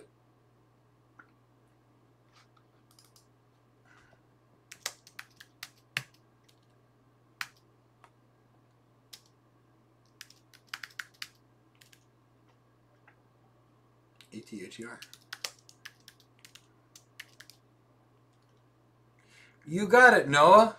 Jason T, 8 bits to a byte. Exactly. So now let's calculate throughput, because guess what? You will have this in your Certified Solution Architect Professional exam, which is something that's, we view that as the minimum level certification for entry-level practice. We don't view that as enough information to get a job. We view that as about 10% of what you need, but that's the minimum level of certification.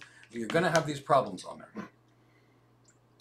So if you got a gigabit per second internet connection, gigabit per second, how many bits to a byte? 8. So the next math calculation that we need to do to figure out what we're going to do here is as follows. If we've got 1 gigabit per second, we've got to take 1 gigabit, divide it by 8, and that's going to give us our gigabytes per second, or megabytes per second, whatever it is. So let's take our fancy calculators, and let's type this, 1 gigabit. So what is 1 gigabit? I can tell you right now. As soon as I find my calculator, I'll work it through you. So we're going to have 100, that's 1K, 1000. 1 meg is 1000000, and 1 gig is, I can't even do this on my main calculator. Why can't I do this? So it is 1 gigabit, or 1000 megabits per second. So do the math is as follows. 1000 megabit divided by 8 bits equals 1000 divided by 8, 1000 divided by 8, means we can send on a gigabit Ethernet link 125 megabytes per second. Now, how many seconds in a minute, everyone? 60, right? Times 60. So that means in 1 minute, we can send 7,500, we can send 7.5 gigabytes of data on this 1000-minute link per minute. So 7.5 gigabytes in 1 minute. Now, how many minutes to an hour? 60. So that means 7.5 times 60, 7.5 times 60, that equals every hour we can send 450 gigabytes. And guess what? There's 24 hours in a day. So at 450 times 24, that means on a gigabit link, we can send 10.8 terabytes per day. That's what we get at max throughput, meaning 100% utilization on a gigabit Ethernet link. So now let's say you've got 100 terabytes to send across that link. How long is it going to take? It's going to take got to look at your basically the amount of data. So let's say you've got 100 terabytes divided by 10.8, and you're going to find that you've got 100 divided by 10.8. You're going to find that it's going to take 9.25 days to send over 100 gigabytes of data. Okay, how about 1,000 gigabytes of data? That's going to take 90 days. 1,000 terabytes a day is going to take you 90 days. So it's going to be 90 days to push a petabyte of data over a gigabit link. Is that fast enough? I don't know. So if it takes you 90 days to push a petabyte of data, if you've got a petabyte of data that needs to move to the cloud in 3 weeks, is it enough? No. In 4 weeks, is it enough? No. In 8 weeks, is it enough? No. So now you know exactly how long these things are going to take. 10 days to get to 10 terabytes. To get to a petabyte, you're dealing with 90 days. So what could you do instead? Let's say you've got to get your data to the cloud. Well, that's where all these snowballs and snowmobiles kind of come from. If you've got really short time frames, what you got to do? Put all your stuff on massive hard drives and ship it. Now, let's look at the alternative. What if you had a bigger link? What if you had a 10 gigabit per second link? Now that changes everything.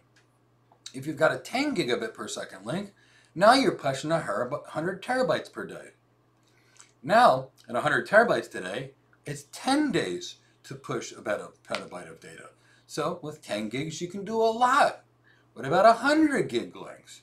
So if it's 10 days to push a petabyte on a 10 gig link, on a 100 gig link, you can pretty much do it in a day. So that's where you got to look at these things. So when you start looking at connectivity, you need to know one thing. What kind of throughput are you looking for? How much data are you pushing across the link? But that's not enough. You've also got to consider latency on the link. So I want you to look at it in this way. I've got a diesel SUV. Why do I have a diesel SUV? It gets like 36 miles a gallon, and it's the only seats that my back don't hurt in. So I bought a diesel SUV. I happen to love the thing. Had it about 6 years. Hopefully I'll keep it another more 16 years. It's got really comfortable seats in it. With 5 herniated discs, 2 torn rotator cuffs, labral tears in both hips, and reflex sympathetic dystrophy in the left hand and the left foot. I'm looking for comfort in this stage of my life. So it's just part of life. So with those things, I'm looking for comfort. So it's got my truck or car, SUV, it's got a lot of throughput. I can stick a whole lot of stuff in the back and drive it from point A to point B. And it's going to get there. Throughput. Now, guess what? My car is, not great at. My truck, the diesel SUV, is not going to go from 0 to 60 like a race car. It's not built for it. My thing is built to carry a lot of stuff. I like that. I carry a lot of stuff. I bring my wife on a 3-day vacation. She packs, literally speaking, 50 pairs of shoes, 10 suitcases, and we go away for 3 days. I know, everybody's happy, life works. I have a truck and it is fun. Now, let's say by comparison, I had a Corvette. I can go from 0 to 60 in maybe 4 or 5 seconds. I don't know, I'm not a performance car guy, but it's fast. That's latency. So latency versus throughput are different. Throughput is the amount of stuff you can move on that link, and that's measured in megabits per second, gigabits per second, that kind of thing. Now there's the concept of latency. Latency is how long does it take from point A to point B? Well, that's the latency. Now, what's good latency? It depends on your application. What really matters more, realistically speaking, is the variations in latency. For example, Chris and I want to have a conversation. I've only spoken to him 3 times today. Maybe twice, I can't recall. So if it's always 5 milliseconds for me to reach Chris's house, and we're communicating 5 milliseconds to him, 5 milliseconds to me, it's great. My packets show up 5 milliseconds late, his packets show up 5 milliseconds later. It's imperceptible to me because it's there. Now that is latency. So what do we want on a link? Lots of throughput and low latency. Now, what happens if it's 5 milliseconds to send packet 1 to Chris, 80 milliseconds to send packet 2, 3 milliseconds for packets 3 through 10? Now I've got a problem. That's called a variation in latency, something called as jitter. Now, look at this way. Packet 1 comes in 5 milliseconds. Packet 2 comes 80 milliseconds later. Packets 3 and 4 and 5 all arrive before packet 2 because the latency on them is less than 3 milliseconds. Now I got a problem. I got this variation in latency called jitter. Guess what? Video, not okay with jitter. Voice, not okay with jitter.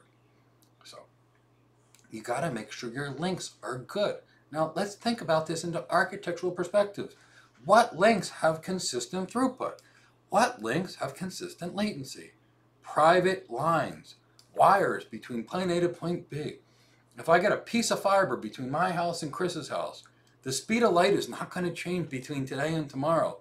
Therefore, the time it's going to take for that photon that's emitted from the lasers on both sides is going to get there in the same time every single time. That's why we use direct connections or private lines. Now, let's look at an internet connection. There's no guarantee what happens to your traffic on the internet. None, zero. No guarantees whatsoever. Internet delivery is best effort. So now let's think about this architecturally speaking.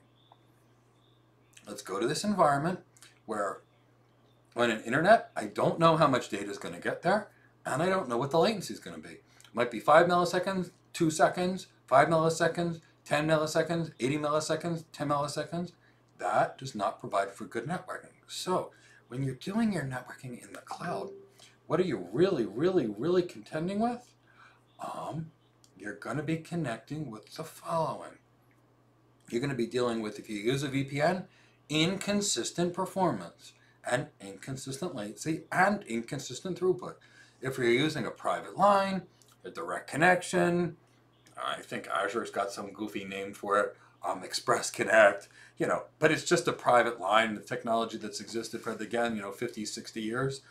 Old technology, just a private line. Look, it used to be, 56K DS0s and 64K DS0s, but 8 when we used analog. That turned to ISDN where we used multiple things. That turned into T1s and T3s and frame relay links and ATM links and OC192 links. Guess what? It's just a connection. Nothing's really ever changed. It's just the speed of the connection and the type of cloud we call it. So, realistically speaking, when you connect to the cloud and you need consistent performance, guess what you're using? A direct connection or a private line. If it doesn't matter to you, and you're not dealing with voice, and you don't have consistent data needs, and all you need to be able to do is get into your systems, and after you're into your systems, manage your systems, then you are in really great shape. Does that make sense to everybody? When you would use a private line, or a direct connection, or an express connect environment, versus when you would use a VPN. If that makes sense, type cloud architect and I know you got it. If not, don't worry, we will talk about some more. Does everybody understand how we calculate throughput? How we determine how long it takes to get data to a destination? How do we choose a VPN versus a private connection from the data center to the cloud? If this makes sense, type cloud architect. I'll wait to see if you got it before I move on to the next topic.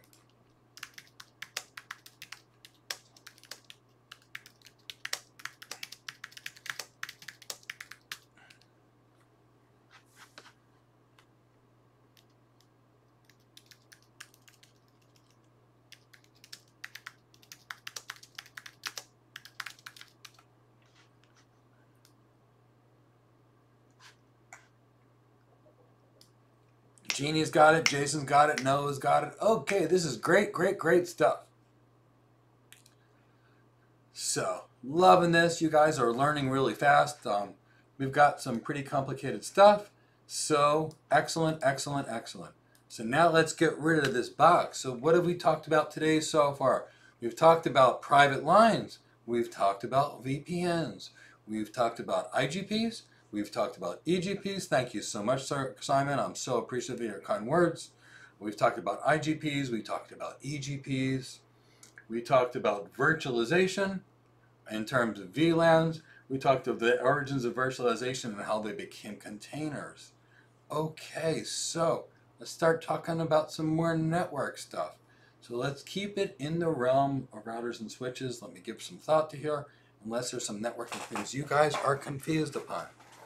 Let's talk about QoS and why it matters. So for people that know me, they know that security is near and dear to my heart. They know that security matters so much. They know that I've been working in security for decades actually now, and I've got all kinds of security backgrounds. So now when it comes to this, people always think of security in one or two places. But I want you to think deeper. I want you to think about ways that you can really make an organization respond to threats. I want you to think about how you can make the systems more self-healing. I want you guys to be the best architects in the world, so you're not going to be stuck. There are some things that you can do on the cloud, and they are unbelievable. And there are other things that you just got to use the network and the security appliances for. And that's okay. Use what you can from the cloud. Some of these things are better and faster and cheaper than legacy. Use what you can from the traditional networking and data center world. Use it all. You don't send a soldier in the battle with, here's the cheapest thing we can find. You send a soldier in the battle, someone you care about, with the best gear, the best training, and you make sure they come back alive. So we're going to teach you how to be that elite soldier and design the best systems so that no matter where you're at, your systems will always work. Prior to doing this, if you're enjoying the content, please like and subscribe to the channel and do those kinds of things. Please keep the algorithms happy.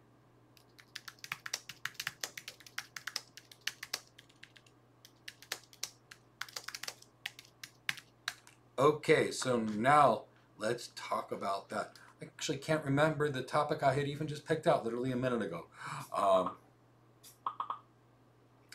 So I had just previously mentioned a topic. I'm going to ask Chris, what was I talking about? Bear with me, unless any of you guys want to type it in the box.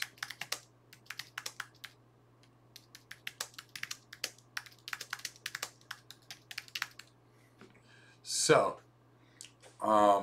we talked about connections so far. We talked about it. If you guys can remember the topic that I just brought up, I would be more than grateful. QoS, that's right. Thank you so much, Jason. Thank you so much, Noah. Okay, so now we're on QoS. So look at it this way. Let's say you've got a router in New York. Thank you, everyone. See what happens when you're teaching live. Hundreds of messages have come in. People are texting me while I'm here, which I'm trying to ignore, but you know, I've got this interrupt-driven brain like the rest of us. So let's just say London. I used to go back and forth between New York and London, I think every week for a period of time. It used to be that the flights from New York to London were literally less than $200, and it would cost about 400 or 500 euros to go from Europe to London. So I convinced my company that I should be the new person that would orient and all the new hires in the Reading UK office because I liked it there so much. So almost every week for a period of a year, I went to the UK because I liked it so much, and it was cheaper for me to go to New York to the UK than it was from Europe to the UK. So I had lots of fun time in England that year. I've got a lot of friends over there, so enjoyed it. So we're going to go New York to London. So now look at it this way. Let's say you've got this nice 10 gig link between New York and London. 10 gigs. You're pushing data fast. They're pushing data. Everything is working great. The link utilization under normal circumstances is about 30% utilized, which means you've got 7 gigs left over. You've got 500 megs of voice, and the voice traffic is very sensitive to disruption. In that link, you've got 1 gig of video,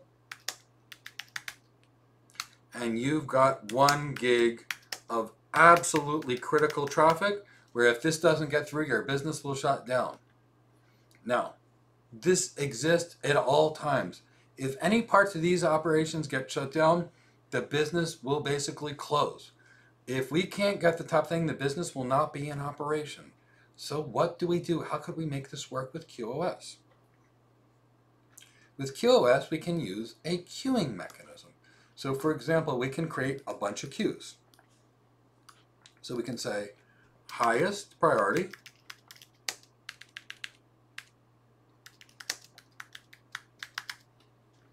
goes first.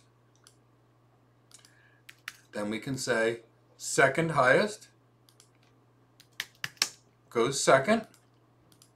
Then we can say standard traffic,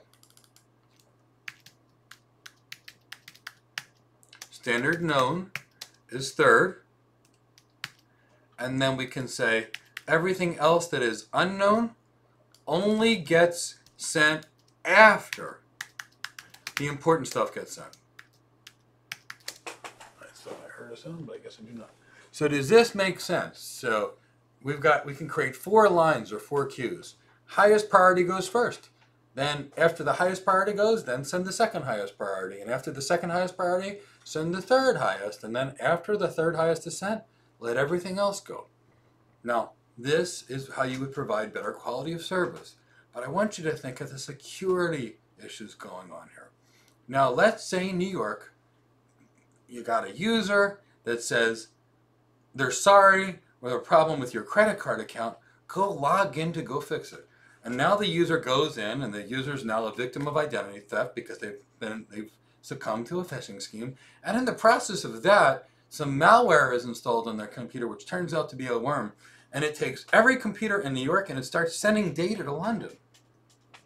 Now, we got a problem. Because now, all that's going to be sent to London is all this worm traffic. It's going to fill up that 10 gig link.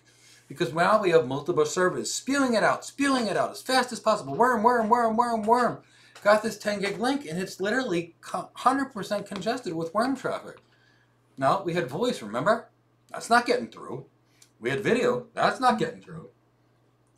And all that gig of critical traffic, that's not getting through either. Can anybody see this be a problem?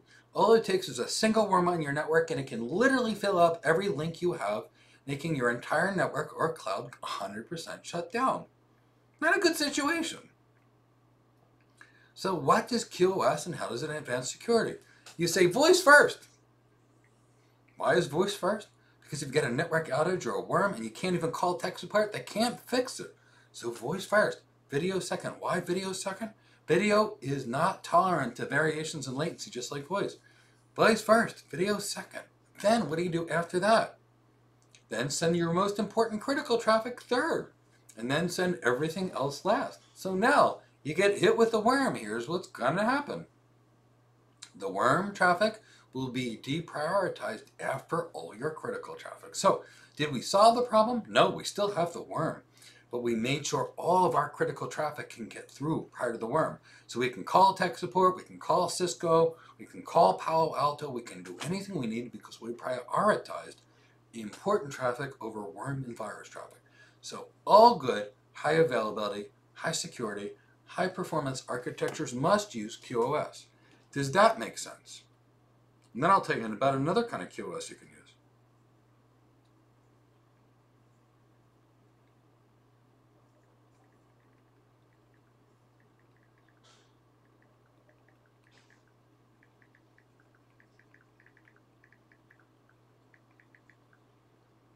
I want to make sure if you guys get that, type Cloud Architect. And then I'll actually teach you some more QoS things we can do.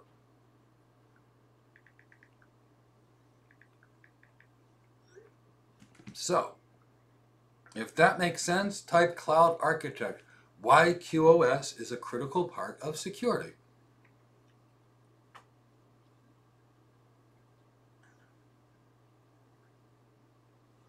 And guess what? After this, we'll talk about direct connections, and we'll talk about how partial speed direct connections actually work.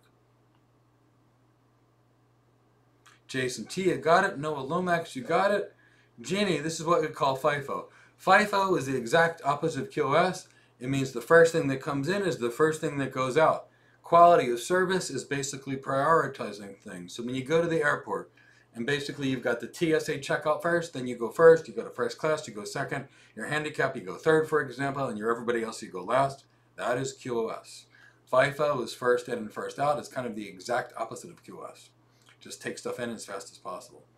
The problem, Jeannie, with FIFO is if you get worm or virus traffic that sends the link, that's the only thing that's going to get through. That's why FIFO is really not good for this kind of thing.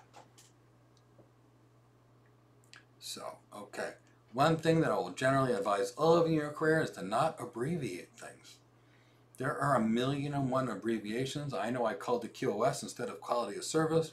When you write, when you document, do not use acronyms. Their same acronyms have at least 20 different meanings, so it causes confusion. When you're communicating, you want exact level perfect communications. If I reached out to Alonzo and I said my name is spelled Mike, India, Kilo, Echo, he would know what to do on the end because he would know that phonetic alphabet. And if I tried to do it differently each time, M is in man, I is in India, B as in boy, E as in elephant, it'd be a little harder. That's why we all use the standard phonetic alphabet. So the closer we can get you guys to using the standard terminology at all times, the easier it's going to be. I get on the phone with Alonzo, I spell it out using the military phonetic alphabet. Instantly he knows what I mean. So let's try and get as close to standard communication whenever possible. That's why all medical people speak the same language. You know, we call something a macular papular rash because every doctor in every country knows what a macular papular rash is, assuming they speak English. We don't call it this, we don't call it that, we describe it exactly the same way. Same lexicon, Greek word for lexi, which means word. Trying to get as close as possible. So now let's talk about some other kind of QoS things we can do. So, because this is going to basically teach you guys how to, awesome, SR, this is going to teach you how to understand what some next connections are. Now let's pretend this is a 1 gig link.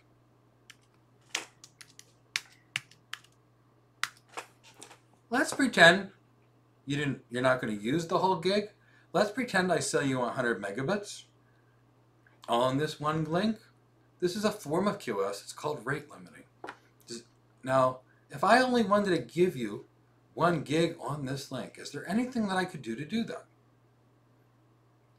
Could I do something about that link where if you sent any data that was more than 100 megabit per second, I would just drop it? It's called rate limiting. Cisco used to call it CAR, or committed access rate. On frame relay we had a committed rate. All this stuff is not new. Again, it's 30, 40-year-old tech. And we love that because as long as we stay and remember the fundamentals and we remember the building blocks, we are always going to be the most up-to-date cloud architects. Why are we going to be up-to-date cloud architects? Because tech doesn't change. It just changes names.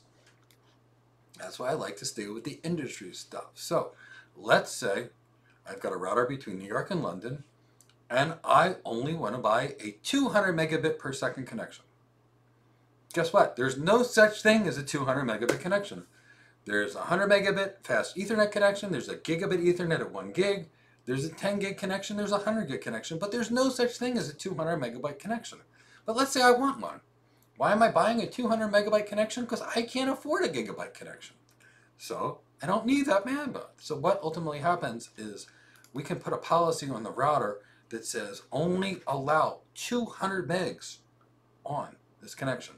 And by doing this, only 200 megs, we can purchase the full speed link, but we'll be blocked there, which means the service provider can give us a cheaper rate. That's called rate limiting.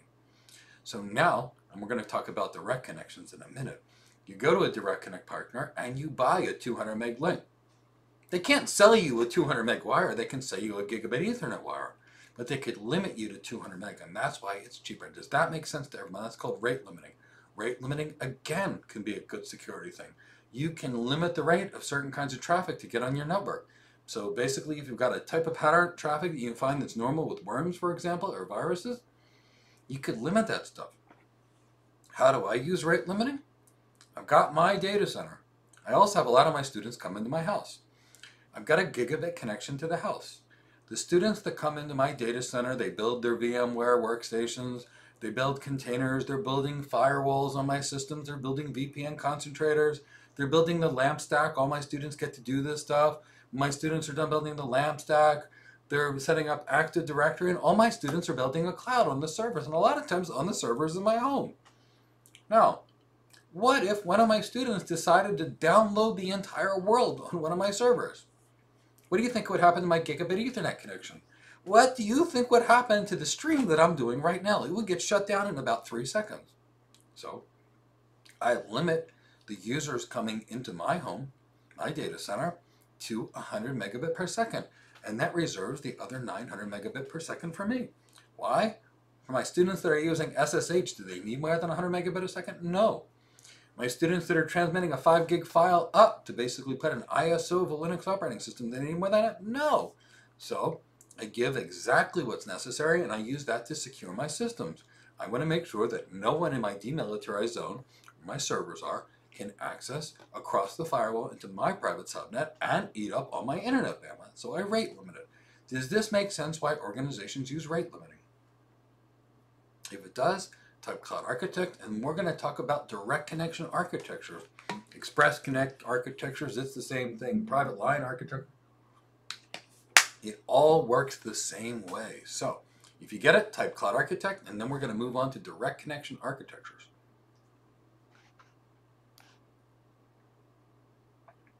So you guys just let me know. How do you write this policy? That is a great question. If you are a network engineer, you will go to the interfaces on your routers and you will enable CAR or committed access rate, and you can literally go to the Cisco webpage and type in the commands, rate limiting configuration, and they will give you 4 or 5 things that you can cut and paste directly into your routers. That's how it's configured. But if you are an architect, you're not going to be writing the policy at all. You're going to be designing the policy and hand it to a network engineer to build it. Remember, architects are designers, engineers are builders, sysops people are maintenance people, and DevOps people are a completely different career, a wonderful career related to automating software releases and building a bunch of containers and things for you. So you guys get it. I am super excited. So now let's talk about direct connection type architectures to your cloud provider, which, guess what, are almost the same as every other silly WAN connection we have used for the last 40 years, which is great news. Not much has changed. So now let's look at this. Let's look at your data center. I love the cloud, but I love the data center. The things that you can do, Andre, wonderful. We're so happy you're getting it. The things that you can do in the data center, you have unlimited customization and unlimited flexibility. That's why I love the data center. But why do I love the cloud? It's a more agile data center and network. So same tech, nothing's changed, just the way we use it. 1 second. Say a pound for more. Sorry, my lovely, lovely, lovely, wonderful wife is going to go to Philadelphia for 2 weeks. Here I am, brokenhearted, because I won't see her for 2 weeks, but I'm extremely happy because I have my cat Cindy, who sleeps on my belly and or sits with me all day long. So bye, dear. At least I've got the cat while she's gone. Prefer the wife and the cat, but it is what it is. So, rate limiting controls the bandwidth by allowing... So Arun, I want to check your thing. If you're assuming it, rate limit controls the bandwidth that each user has allocated. It could be per user, but it's generally per link. So typically speaking, if you got a connection between New York and London, it's not that you're limiting a user, you're limiting that entire link. Arun. So let's talk old school networking for 5 minutes, and then we'll talk about cloud networking, which is pretty much the same. So typically speaking, in a normal environment, if you had a connection in New York and you wanted to connect to London, you would just call your phone number, you would call your phone company, and you would order a private line. And what would happen is they'd bring it into your building, they would terminate it on some equipment, you would then plug that onto your router on each side, and your systems would be up and wandering. Simon, I wish I was going with my wife, but she's going on her own, so I will be here with the cat. But thank you so much for the kind wishes. So I don't travel that much these days. I was in an accident while I was training years ago, and my foot doesn't do really well on airplanes, so I'm home a lot more than I wish. Otherwise, I'd be, in Philadelphia with my wife right now. There's lots of good reasons for me to be there right now, but I just can't. So that's why I'm here. So normally speaking, you just buy a wire from your phone company. Now, it could be a gigabit Ethernet wire. It could be a DS3 or T3 line. It could be an E3 because they're used in Europe. Whatever the case is, it's just a wire you're getting from your phone company. Now, it changes a little bit when you're dealing with the cloud. It changes a lot. I mean, there's some intermediate hops along the way. So typically speaking, this is a private line used by every organization in the world. Now, the cloud providers are a little bit different in the way they work. What's going to happen is with the cloud providers, there's going to be an intermediate hop. And what it's going to look like is as follows. Let's let's just say those. In this case, we're going to call it US East 1. Let's pretend it's AWS in Ohio. In a normal world, you just get a connection between New York and Ohio. But the cloud, it's not quite that way. With a cloud, what you do is, basically speaking, and I heard that. Is that? Let me go. You know what, guys? I'm going to go grab this, and I will be right back. This is delivery I've been waiting for about a month. I will be back in 30 seconds, everyone. Apologies.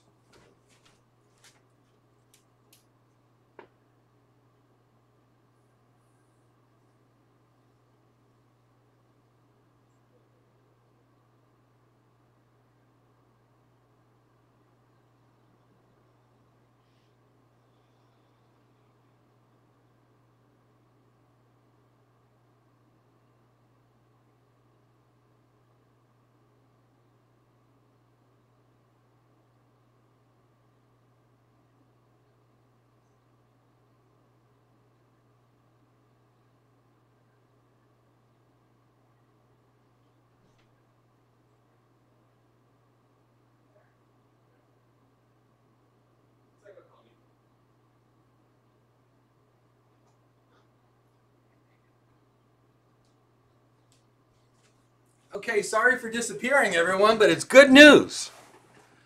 Our 6K cameras showed up so that we can start streaming you some of the best, highest grade free education. So we ordered some 6K Blackmagic cameras and they just showed up. So that's why I disappeared. Apologies. I wanted to get everybody up and excited and back running. So we are back now. So let's talk about how these direct connections work. Again, thank you so much for waiting.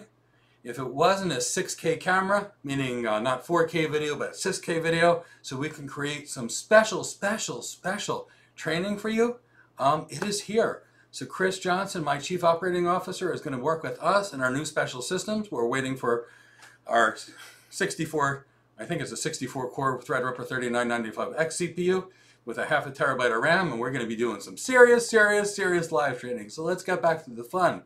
I guess you can tell I've been an executive for a long time, in all seriousness. I've been an architect for a long time, but at heart, I'm still that 20-year-old that's playing with tech, and I like to stay that way.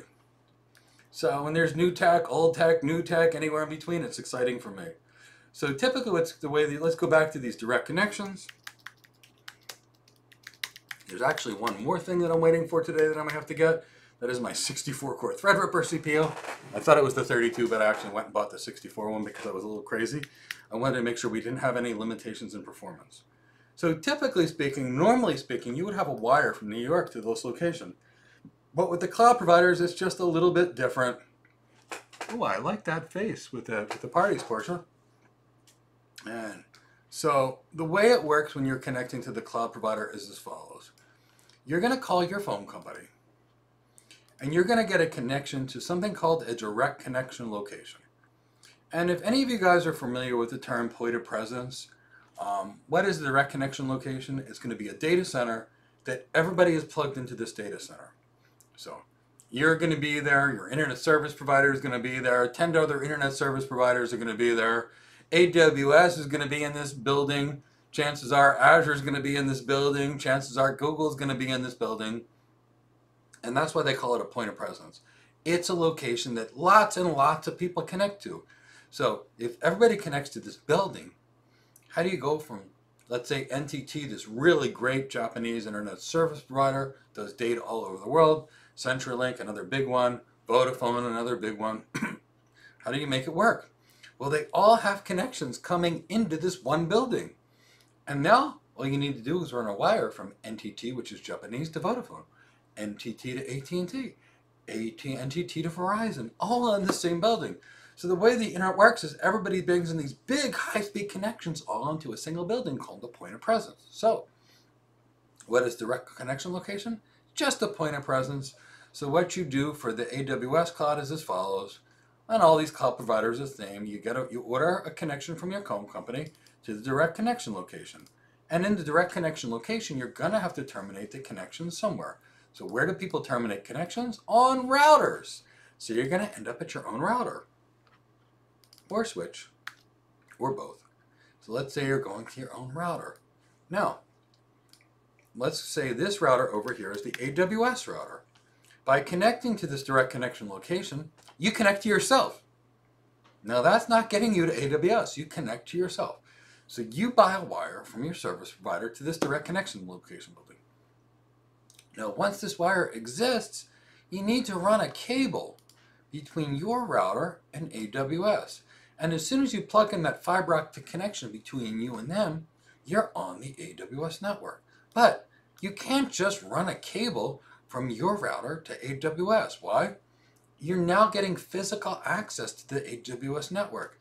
It would not be in AWS's best interest to just allow everybody to plug into their network because they'd be hacked all day, every day. So you need to be allowed onto the system. So how does this work? Well, you get your connection to the direct connection location.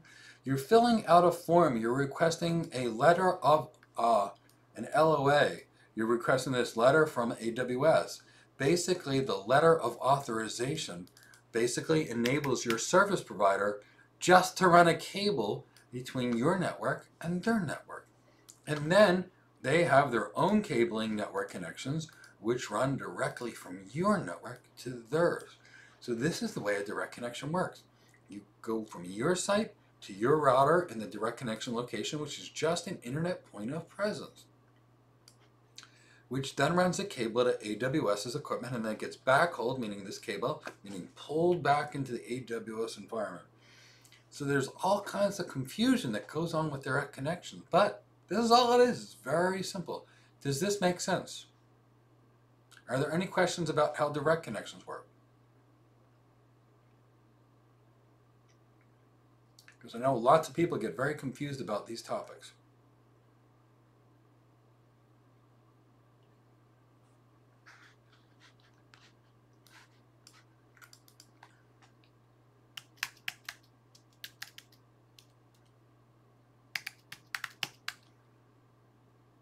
No, you got it. I'm so happy.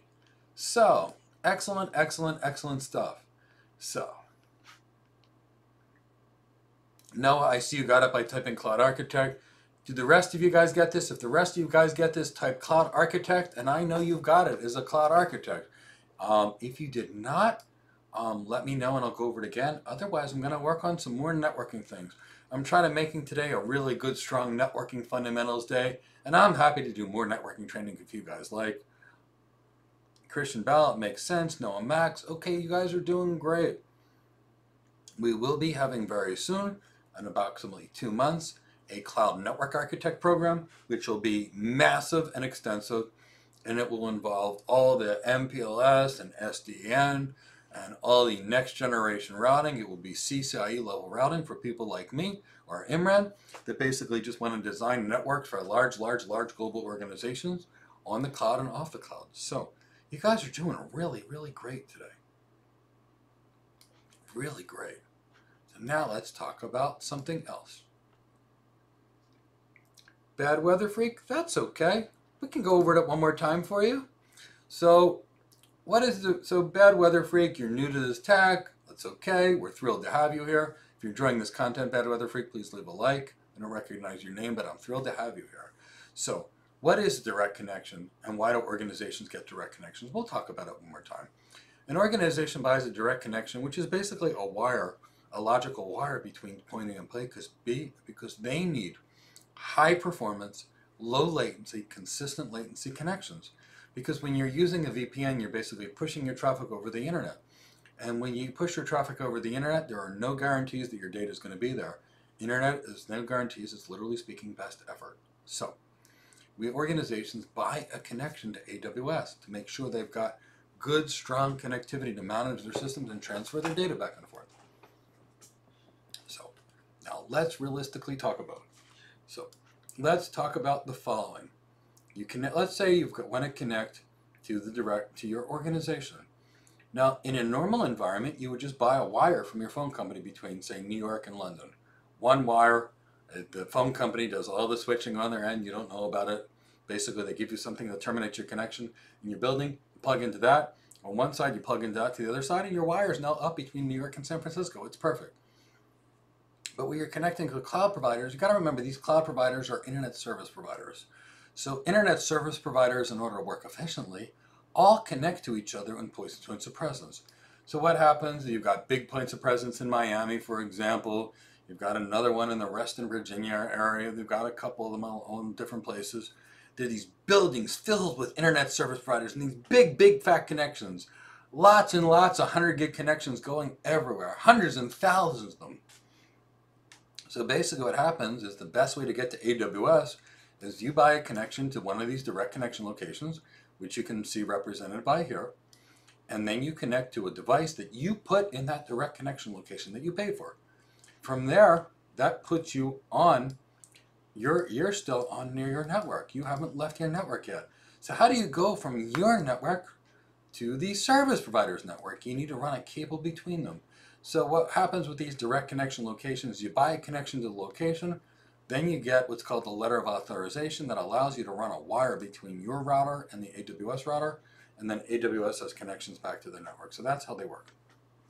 So I hope that makes sense to everybody now. So, you know, there's lots of these weird little protocols that we're dealing with in networking, so let's just kind of talk about a few. There's one that's very common called DHCP, Dynamic Host Configuration Protocol. And what is Dynamic Host Configuration Protocol used for? Getting an IP address automatically. So how does this stuff work? Now, generally speaking, with servers in a traditional data center, you don't use DHCP. You hard code them because you don't want them changing. You use DHCP for your hosts. But when you're using the cloud, pretty much you're going to get DHCP addresses. Of course, you could hard code it too. So, Bad Weather Freak, I'm so glad you got it. You're welcome. So here's what happens. Typically, let's say you've got a host or a server.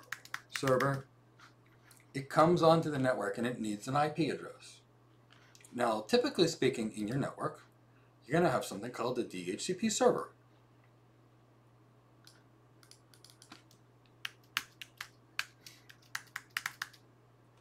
So here is ultimately what happens. You've got your server, and it wants to come up. It needs an IP address. I don't have an IP address. I can't reach anything. So I'm server A. I want to connect to the network. So I come up and I say, does anybody have an IP address for me? That's called the DHCP discover message. Does anybody have an IP address? I need an IP address, and I broadcast. This is a broadcast. Please give me an IP address, somebody. Please, any servers out there to give me an address. That's a DHCP discover message. Now the server says, okay, server A, owned by Mike, I got an address for you. Here, you got it. Guess what? There could be other DHCP servers going, I got an address for you. I got an address for you. So I say, does anybody have an address? I need an address with a DHCP discover packet. And the DHCP server sends me an offer. Hey, Mike, I got one. Here's what you could use. And then I'm going to say, okay, then give it to me.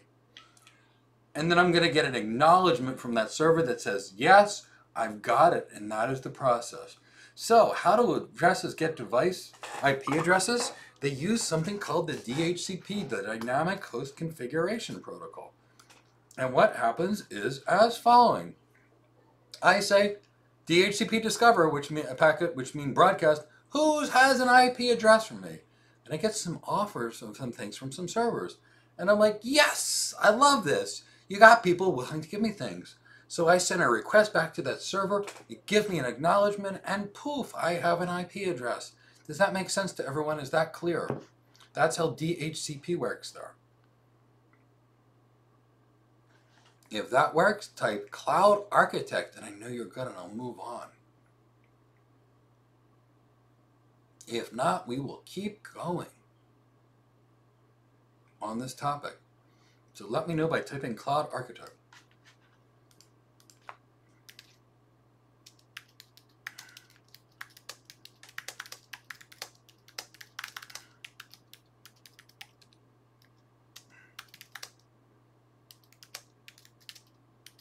Because that otherwise we'll move on from DHCP and start talking about another concept.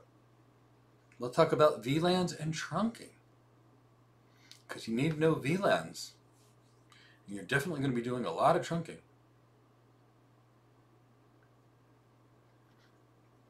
So now we're going to enter, since we just did DHCP and people got it, now we're going to do VLANs and trunking.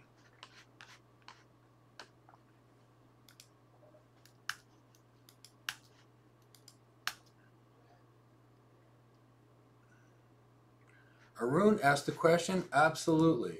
So what we're going to do is I come up as a host and I need an IP address. I send a broadcast message called the DHCP Discover message that says, I'm up.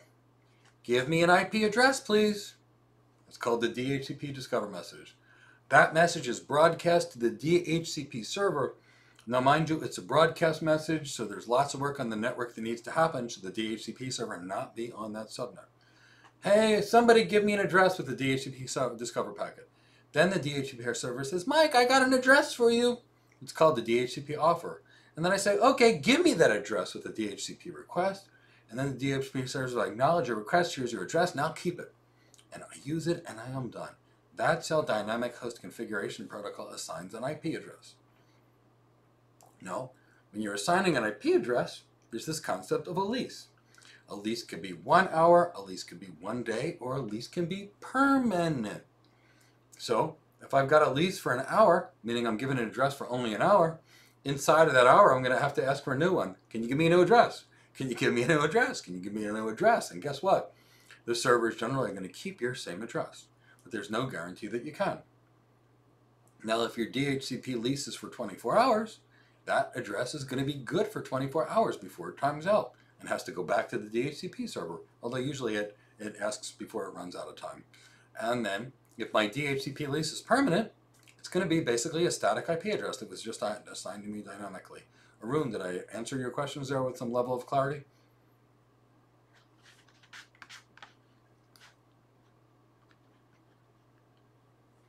I'm going to work on the assumption that we have, and we're going to keep going, but if you've got more questions there, Arun, please let me know.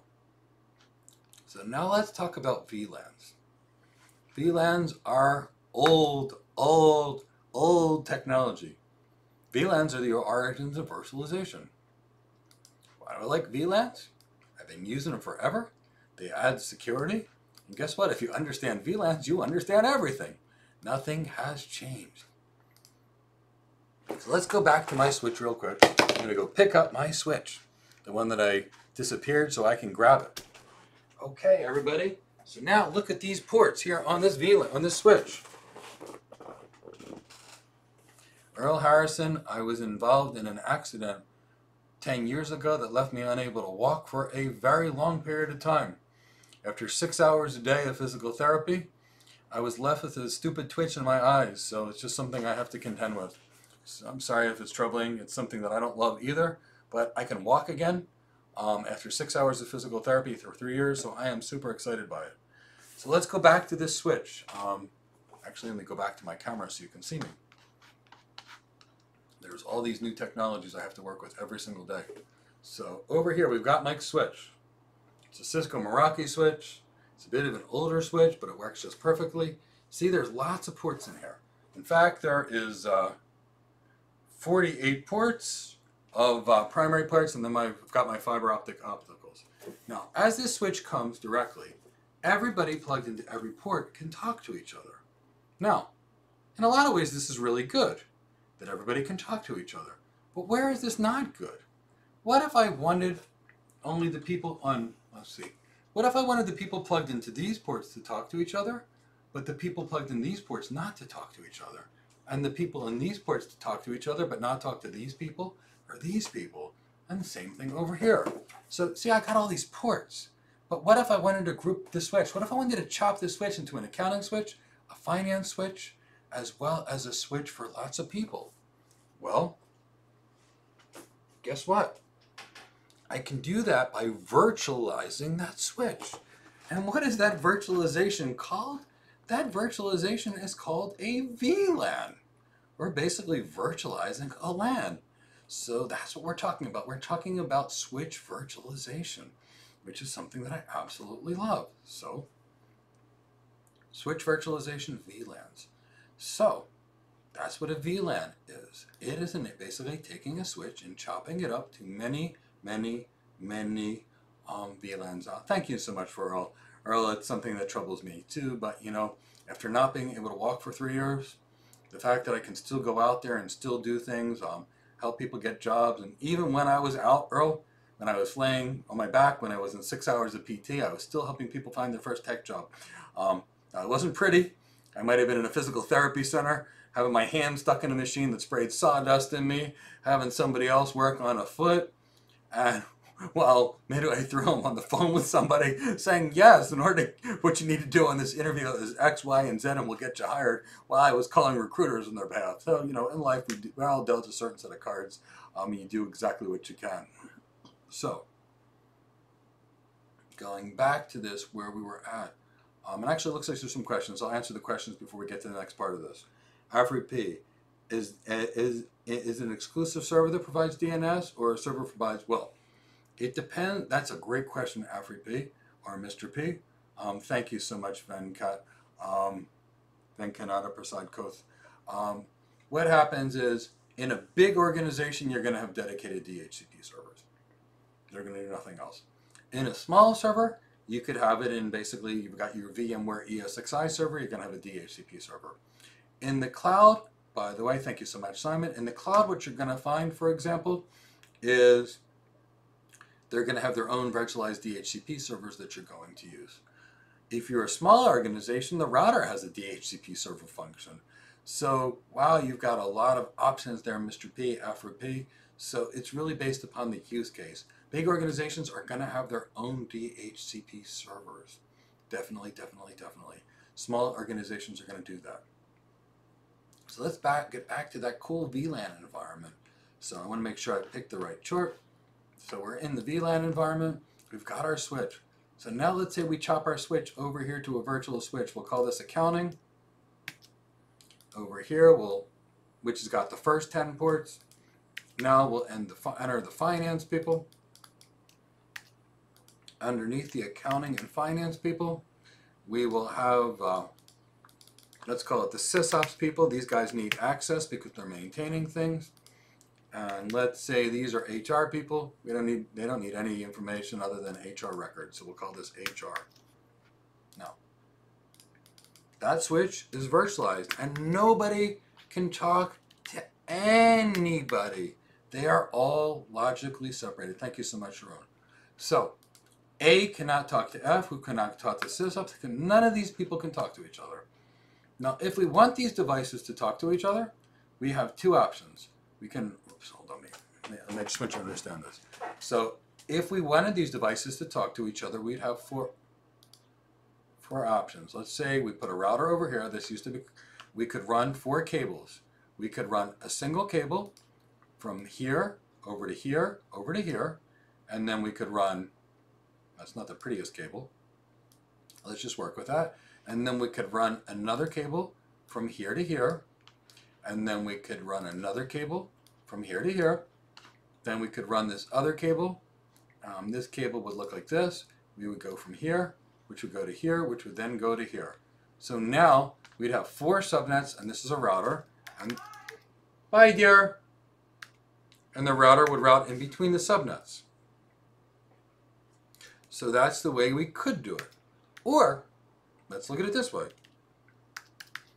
And this would work. This is the way life actually works. Thank you so much, Jeannie.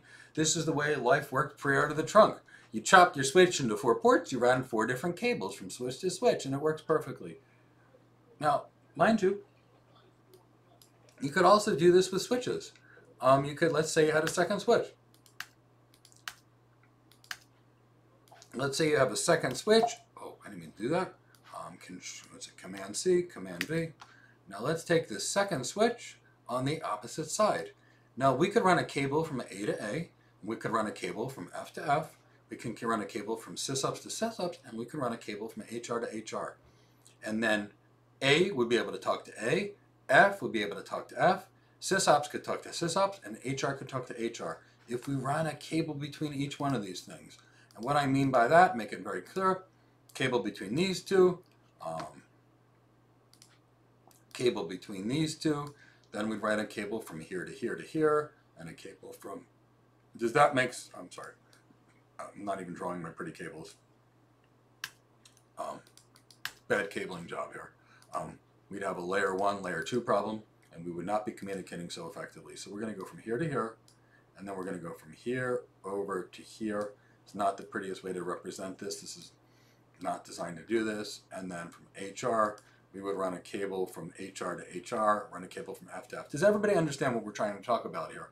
With this, if we had two switches, which were both virtualized, and we wanted A to talk to A, F to talk to F, sysops to talk to sysops, and HR to talk to HR, we would need 4 separate cables if we didn't do something called trunking. Does that make sense?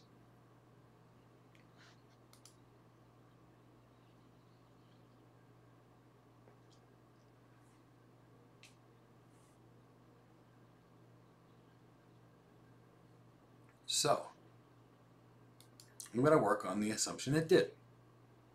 Now, if, for example, by comparison, we wanted to be, where'd my PowerPoint window go?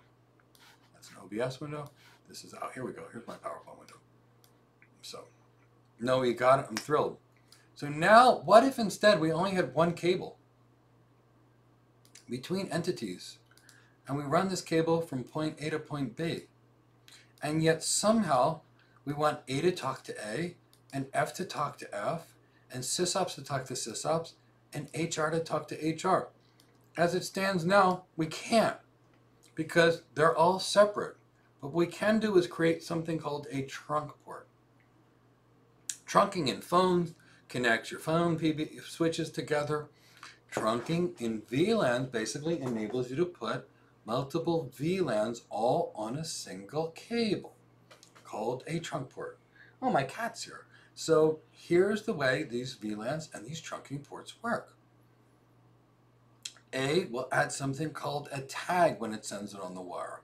F will add a tag. Sysops will add a tag. And HR will add a tag. So what's going to happen is you're going to have a packet that comes out. It's going to be like this A thing. And it's going to have the A, it's going to be coming from an A. And it's going to have this .1Q tag attached to it. Now when B's data goes on the wire, or F's data goes on the wire, F is going to go on the same wire, but it's going to have its own .1Q tag. .1Q tag. And specifically, it's an 802.1Q tag because 802 dot refers to Ethernet, but that's neither here nor there. That's from the Internet Engineering Task Force. I mean, the IEEE, the International Electrical Engineer, something or other. So we're going to send a tag. So what happens is, as data leaves the VLAN on that wire, we add a tag to each thing. So all these things are on the same wire. Now when it gets to the receiving switch, the .1Q tag is stripped off and A's data is placed in A. Now F data sends on the wire with the .1Q tag. The switch on the left places the .1Q tag on there. It goes in the wire, hits the right, and when it goes to F, guess what happens? It strips off the tag and places it.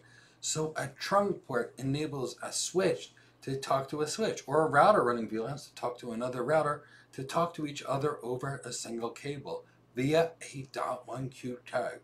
Does this make sense to you? This is how layer 2 networks, maybe we should probably talk about the OSI model, but layer 2 networks actually communicate with each other. Does this make sense? Please let me know if this makes sense by typing Cloud Architect in the window.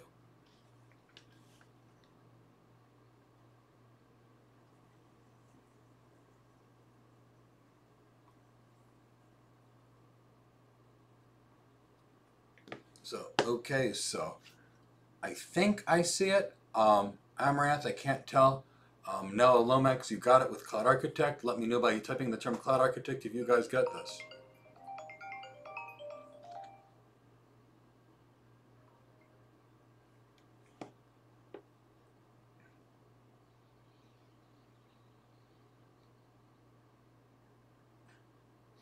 Okay, Jeannie's got it, Christian's got it, Jason's got it. You guys are really doing great. We pretty much covered a lot more than a CCNA curriculum today, minus the configuration events. Amaranth, well said. Multiple VLANs on a single link, all separated by a tag.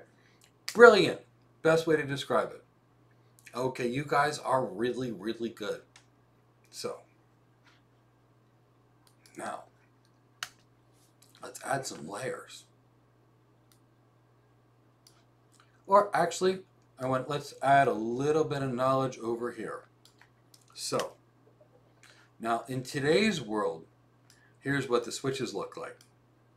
Let's make this picture a little bigger. I want you guys to understand modern high availability, high performance switches. So let's actually architect a switch, a core switch / router, so you can see what it is. So what is a high availability system? What is a high availability device? Where are the things that go wrong? Well, let's take your switch. We're going to create one on demand. We're going to build it. So what happens if you're plugged into an electrical outlet? Even with a backup generator, if something happens with that electrical outlet, do we have a problem? Is a single plug into the wall for a server, firewall, a switch, a single point of failure? You're on a circuit, the circuit breaker blows. You're on a PDU or a power distribution unit, the circuit breaker blows on that power distribution unit. What happens to your server, your router, your switch? It goes down. No power equals no switches. Does that make sense to everybody? I'm assuming yes.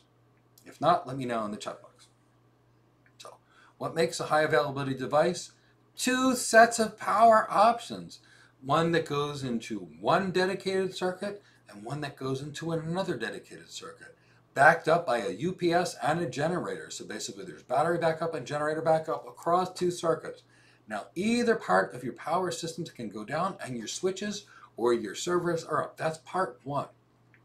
What else can go wrong on a switch or a router? Well, you've got a controller that basically runs everything.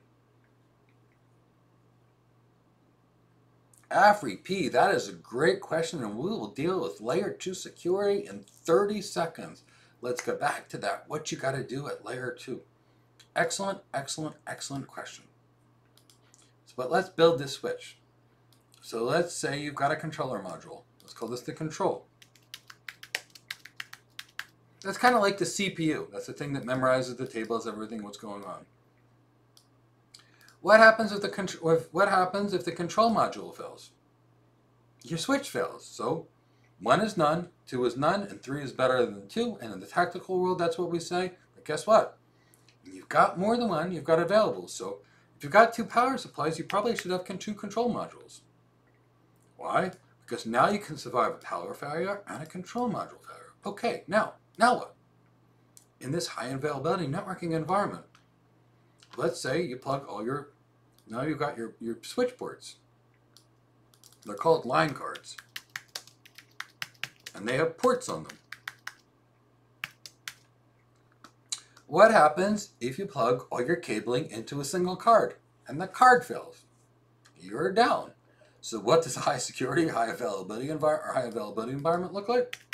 You got multiple line cards and you plug some servers or some routers in one and some in another. So in this manner, you can survive a power failure, you can survive a coal module failure, a link failure, or even a card failure. Does everybody see how this is a high availability system already?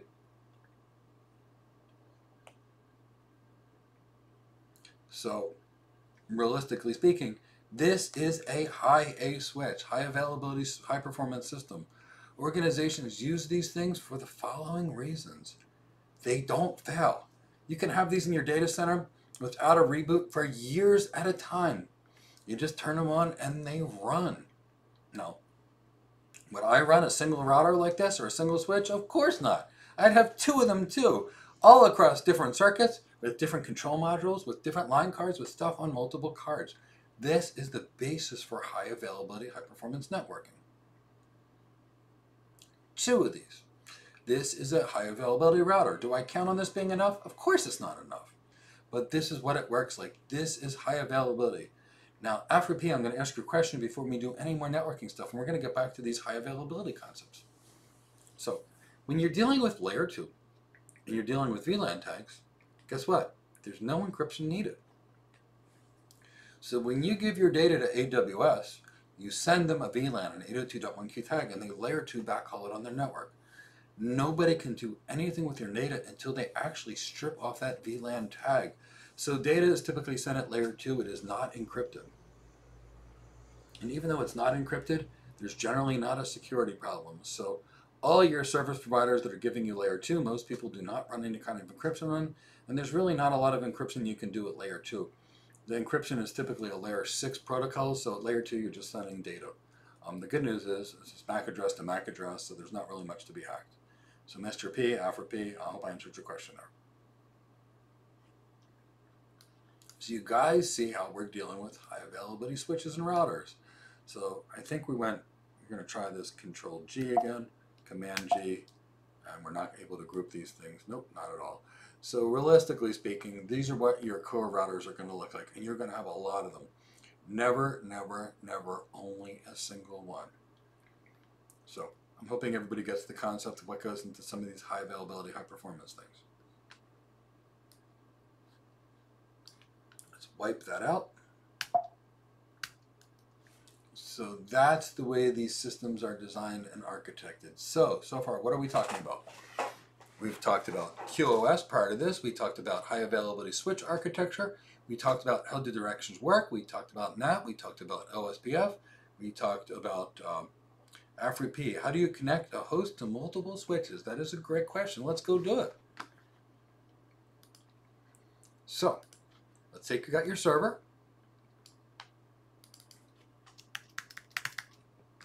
Now there's two ways you can do this, AFRIP. And both can be accomplished. I'm going to give you the most intelligent way to do this.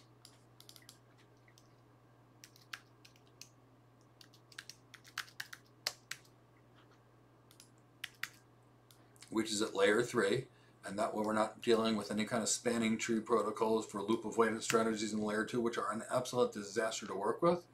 So typically speaking, here's the way you do this. On your server, you typically put a couple of network cards, and 1, and 2,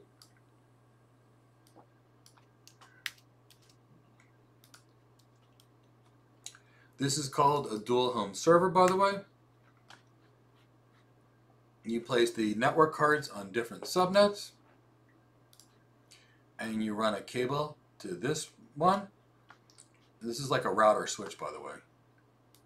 And you run another cable to your other switch that are all layer 3 switches on different subnets, and now you've got multi-home routers, or multi-home servers. So why would you do this? Well, there's lots of reasons. Let's say, for example, you have a server that needs to be on 2 subnets.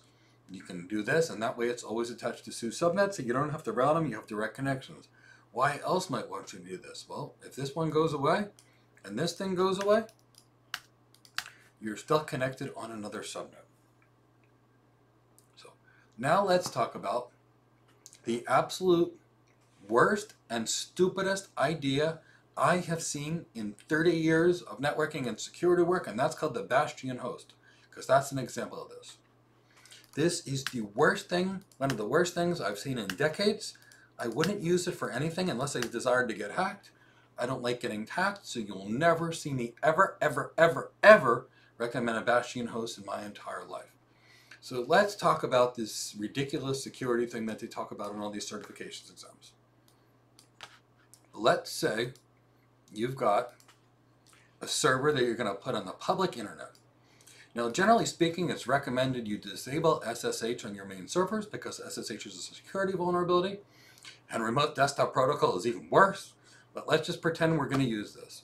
We're going to take a server on the internet. We're going to lock down and add some antivirus. So we're going to try and secure the server, and we're going to leave this open to SSH or remote desktop protocol or both.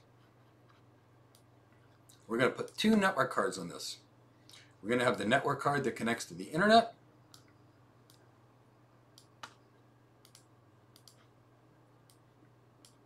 And outside this, we're going to have a second network card, which is attached to your internal network.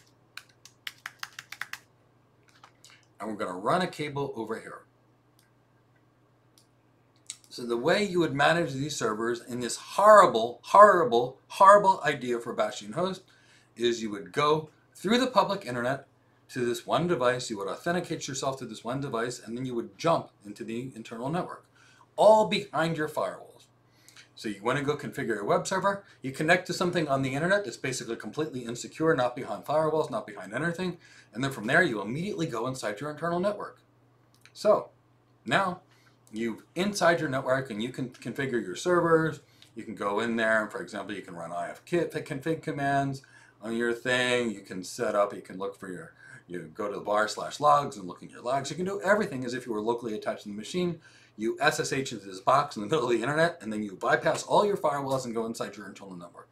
That's called a bastion host, and that is a dual home server. Why is this the dumbest idea I've seen in 30 to 40 years of networking and security?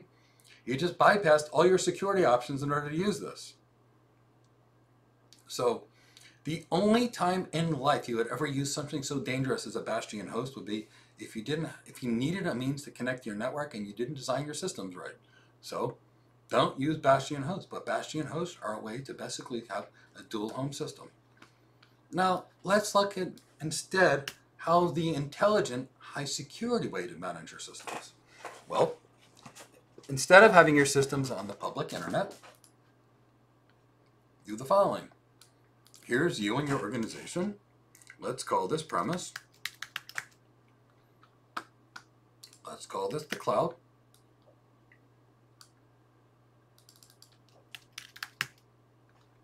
Now let's say these are your web servers.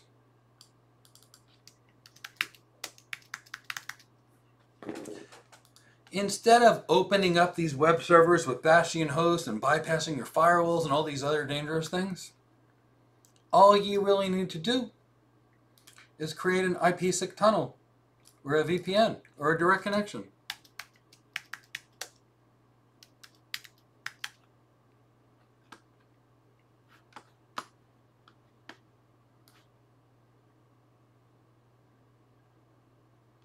PowerPoint's partially off screen. Let me see if I can kind of tune that a little bit. How about now? I think it looks a little better. Give it a minute because there's a delay.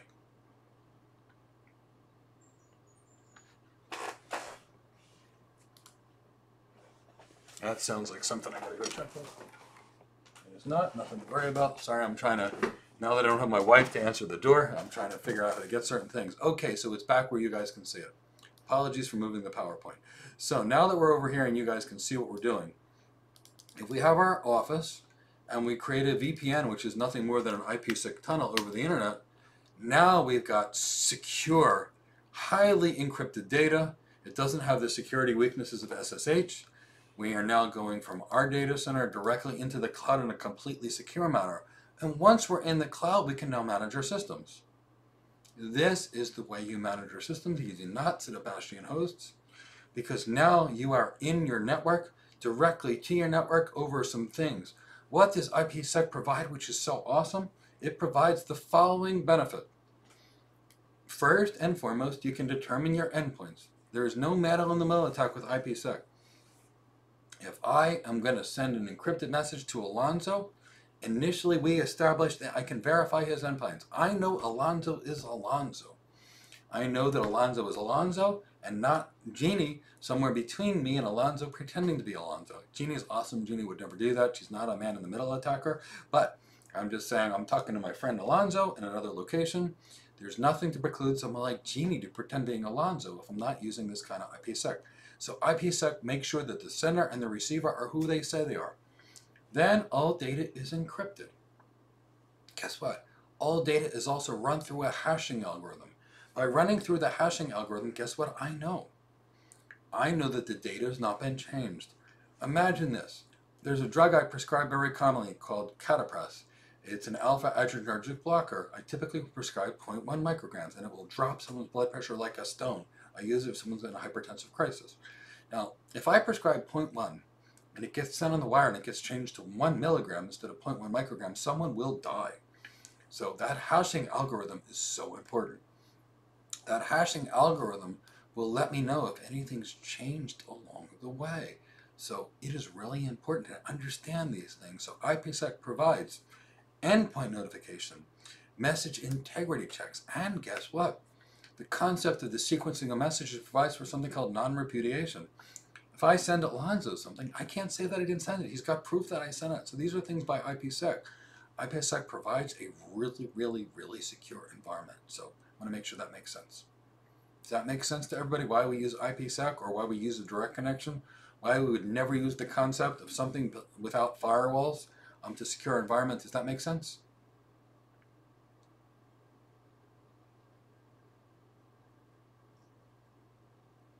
If so, let me know you got it by typing Cloud Architect in the window below.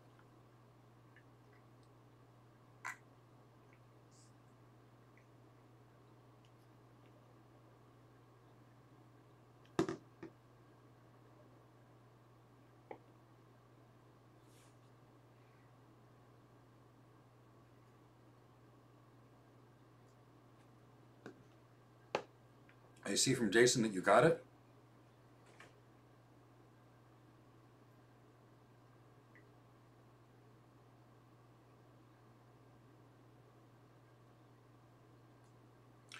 Okay, so I'm seeing Noah's getting it, I'm seeing Nick's got it.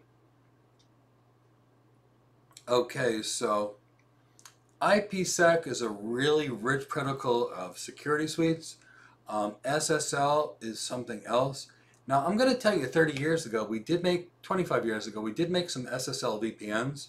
And basically the way the SSL VPNs were going to work, oh, hi, Jesse, would basically be browser-based access inside of an organization, and it was great. Why did we stop using SSL-based VPNs about a decade ago? We found that they kept getting hacked, so they weren't very secure. So SSL is really just providing authentication for a website, but for private tunneling, we're using something much more secure. So IPsec, Christian, is a suite of heavy, intense encryption protocols, where SSL TLS is really a lightweight encryption protocol just designed to secure web pages, so it's nowhere near as strong.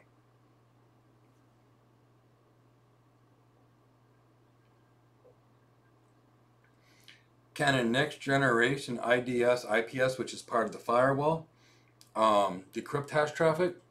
If it's well, it depends what it's doing. So if, for example, you're dealing with the next generation firewall that's also operating as the VPN concentrator, absolutely it can. But that's not typically the way these things are actually designed. So here's the way, because AfriP, now we'll get, actually, you know what?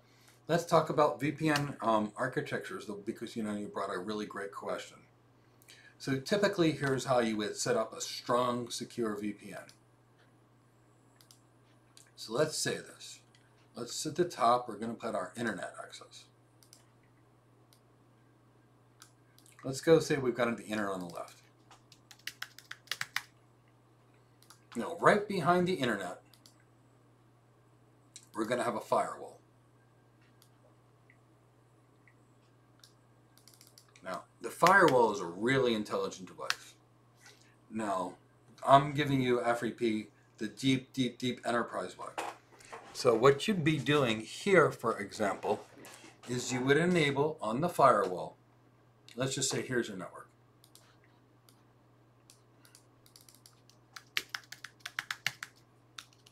We'll call it the enterprise.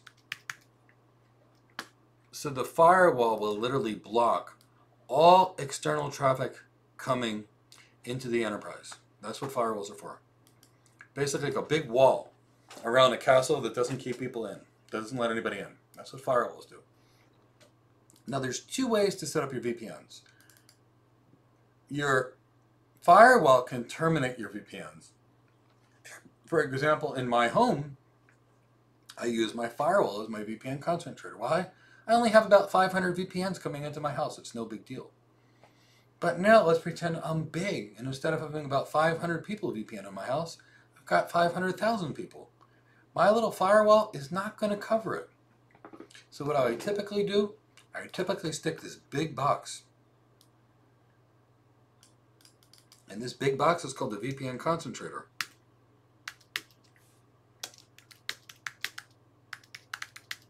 So what typically happens, let's draw the application flow out. We've got you, for example, or me as a remote user. I come in through the internet. From the internet, my traffic is evaluated, and it says, okay, it's IPsec traffic destined to the VPN concentrator. The firewall then says, okay, by configured policy, I'm allowing this IPA-sec traffic dedicated to here to go to the VPN concentrator. The VPN concentrator then will see the person. Then the VPN concentrator will then basically, typically speaking, send a request to your AAA or your IAM thing, which is typically going to be AD. The VPN concentrator is going to ask your Microsoft AD server, is AfriP allowed in? Let's say AfriP initiated the connection through the internet to the firewall, hits the VPN concentrator. The VPN concentrator goes to Active Directory and says, hey everybody, is AfriP allowed? Then the VPN concentrator says, yes, he's allowed, give him this privileges. And then AfriP is then assigned an IP address that's behind the firewall, and he can now reach the enterprise. That's the way these VPN devices work. So, in a small environment like my home, I've got about 500 VPNs coming into it. That doesn't sound that small, but you know, my house is a relatively simple setup. I've got about 200 cores and about 2 terabytes of RAM in the servers that are running through my environment. You know, normal, average, everyday home. And I've got a firewall with about 500 VPN connections incoming in. But you know, we all have different things going on in our home. I've been an executive for as long as I can remember, but I'm hard. I'm still that techie. I just don't get to do as much tech. I get to talk about it and design it a whole heck of a lot more. As an architect, you're not going to be building it. You're going to be designing this stuff constantly. So, you know, every once in a while, I like to get my hands dirty. Keep me relevant. So I don't know what's going on with my stuff moving around, but that's kind of the way these things work. AfriP, did I answer your question on VPN architectures? I'm hoping you're not driving while we're actually having this conversation, although I've seen you drive and be able to learn and respond to things better than most people can in a stationary environment.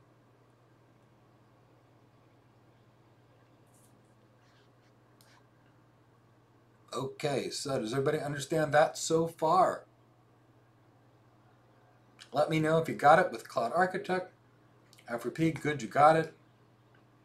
Wanted to make sure we address your questions. You always ask some of the most amazing questions. So this is kind of the way a lot of these things work. Now let's talk about security design. So, how many of you out there think the solution for securing your system is WAF and Shield? And that's it. Or, how many people think the security for an enterprise is just an antivirus? AfriP driving through Minnesota. It's actually a nice place. I used to work in Minnesota. It gets cold in the winter, though. This time of the year, it's quite beautiful.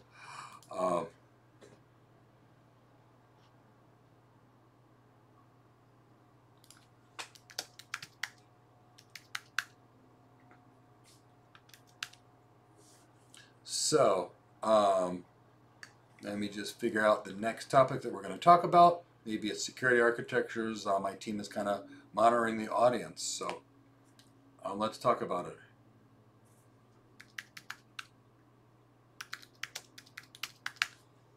So, Alonzo says security his favorite. Well, Alonzo, I got to tell you, Alonzo is a good friend. Alonzo is a fantastic cloud security architect, and we're going to talk about layers and layers of security. Security, real security, is kind of like an onion. Let's say you take this big giant Vidalia onion and you piece off one piece and one piece and one piece and one piece and one piece. That's the secret to security. So today we're going to have some fun. We're going to talk about some security. We're going to work about it from every step that you can do along the way. Working out in. So let's talk about this. At the edge of your network, you use something called the firewall. So, castles have firewalls. You know those old castles that exist? They've got this big giant wall that goes up like a few hundred feet around there, making it impossible for you to climb up and hop over. That's called a firewall. A firewall lets your internal traffic go out and return, and it stops everything from breaking in unless you will explicitly allow it. That's what a firewall does. Allows your traffic out and your return traffic in, and blocks everything that you don't allow in. So, you want to secure your house? Put up a giant wall. You want to secure something? Put up a wall. A big, beautiful wall That is your firewall. Let's say I'm living in my house in Florida. I've got a 400-foot wall around me. Not many people are getting in. That's called your firewall. So we'll add layers right now when I talk about security.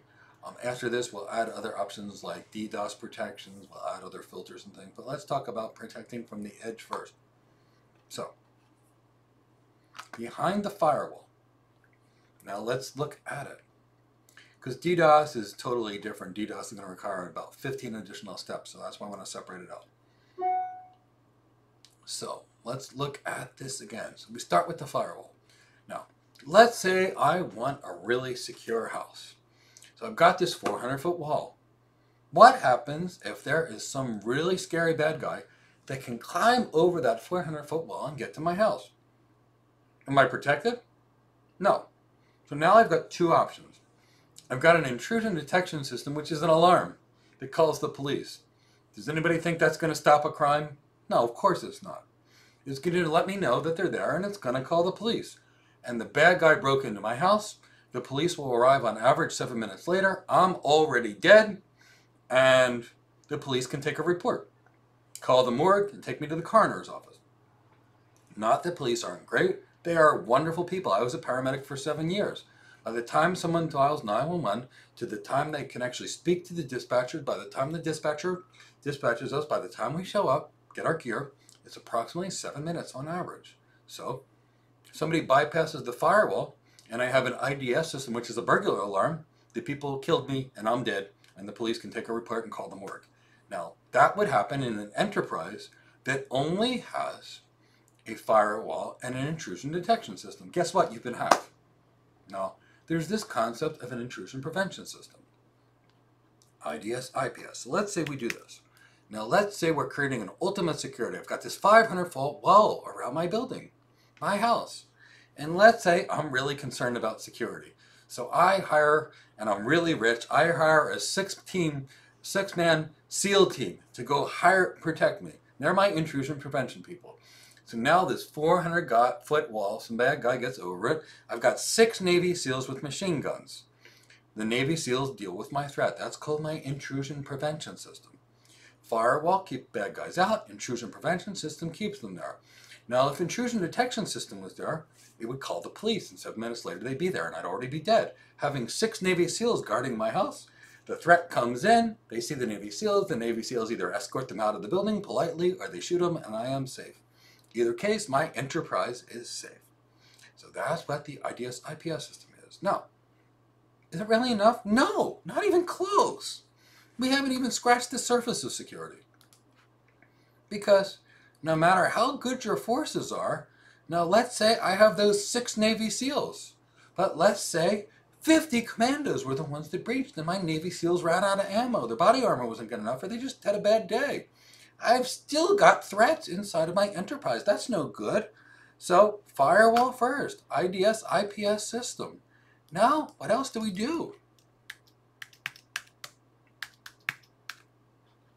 We got to keep the traffic from going from point A to point B. So on my routers, I'm going to add something called an access control list. And it's going to say, Alonzo is welcome to this room. Chris is welcome to this room. Nobody else is allowed anywhere, and all their traffic's trapped. So that's why I use access control lists. It's just part of the overall security piece. Now, in real life, I'm going to basically segregate my users in separate VLANs. So that automatically decouples them. Now, in real life, because I want more security, I'm going to put them on something called the private VLAN, which is like a container. Got 10 servers in the same VLAN. I'm going to make it that the 10 servers can't see each other or talk to each other. Why am I going to do that? If a server gets a worm or virus, I don't want it given to somebody else. That would be a problem. So I'm going to use a private VLAN. Now, what happens if the bad guy breaks through my firewall, takes out all my Navy SEALs, gets past all my factory filtering, and can somehow jump from VLAN to VLAN? That would be a problem. We've got to do more. But what happens if that bad guy breaks in, gets past my Navy SEALs, gets past my separate filters, past my separate VLANs and private VLANs, and now can open up the door to my data center, which of course has more armed guards than counted. So they kill my armed guards, they break in, and they plug a cable into my network. Are they on my network? Of course they are. Can they hack me? Yes. So I run something called 802.1x authentication, which basically is MAC address authentication. So if this bad guy breaks into my network and gets in, he's not even going to get an IP address from the switchboard. It's like an access control list based upon MAC address. Exactly, FP. It's going to search for MAC address. So now I've got my servers. Do I think I've got enough security? I don't. I'm still building up because, you know, the bad guy couldn't breach the cache. They can take out my Navy SEALs. They can get past my filters.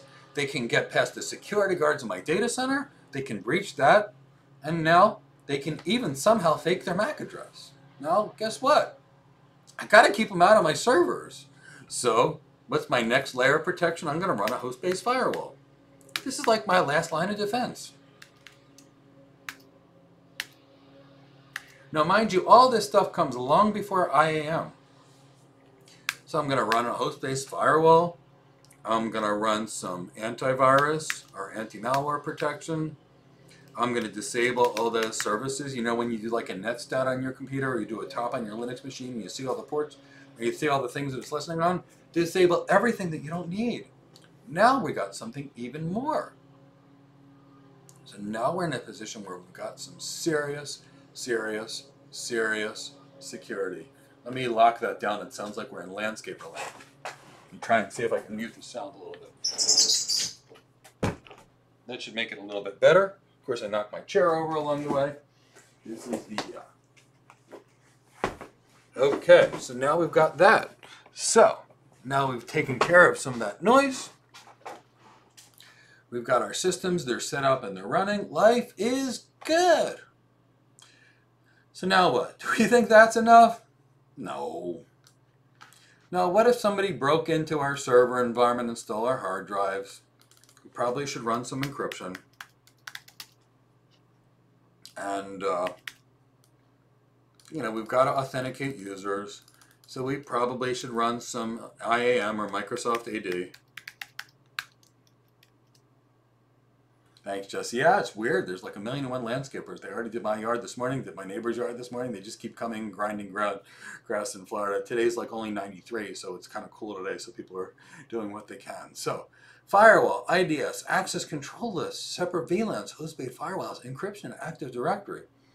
We're starting to get there. Now, what can we do on the network? Can we do anything on the network to limit the amount of traffic that gets? Remember we talked about rate limiting? And we talked about QoS. So we talked about rate limiting, we talked about quality of service to make sure our good traffic can go through. Now we're starting to think about things. This is going to cover you from a majority of things. We're going to be parsing through, we're going to be looking through our log files. We probably should be hashing certain files to make sure they haven't changed. We're going to use some hashing algorithms. Now, this is basically how you secure an environment. But, you know, how do we protect against DDoS? We're going to basically take this, but we're going to have to change it a little bit. So now let's take this environment. Now, this is a high security environment. Now let's turn this into a cloud environment. And in the cloud environment, we're going to focus more on DDoS. Because remember, we can't get it secure in the cloud, so we're going to have to do what we can. Now let's pretend we're running a web application, for example. And that's why I didn't start with this. Because I want to do this step by step. How can we really plan against DDoS? Well, the first thing we can do, could and should do, is run a content delivery network. Didn't mean to do that. So what is a So first thing we're going to do is we're going to run a CDN. And here's the way a content delivery network works.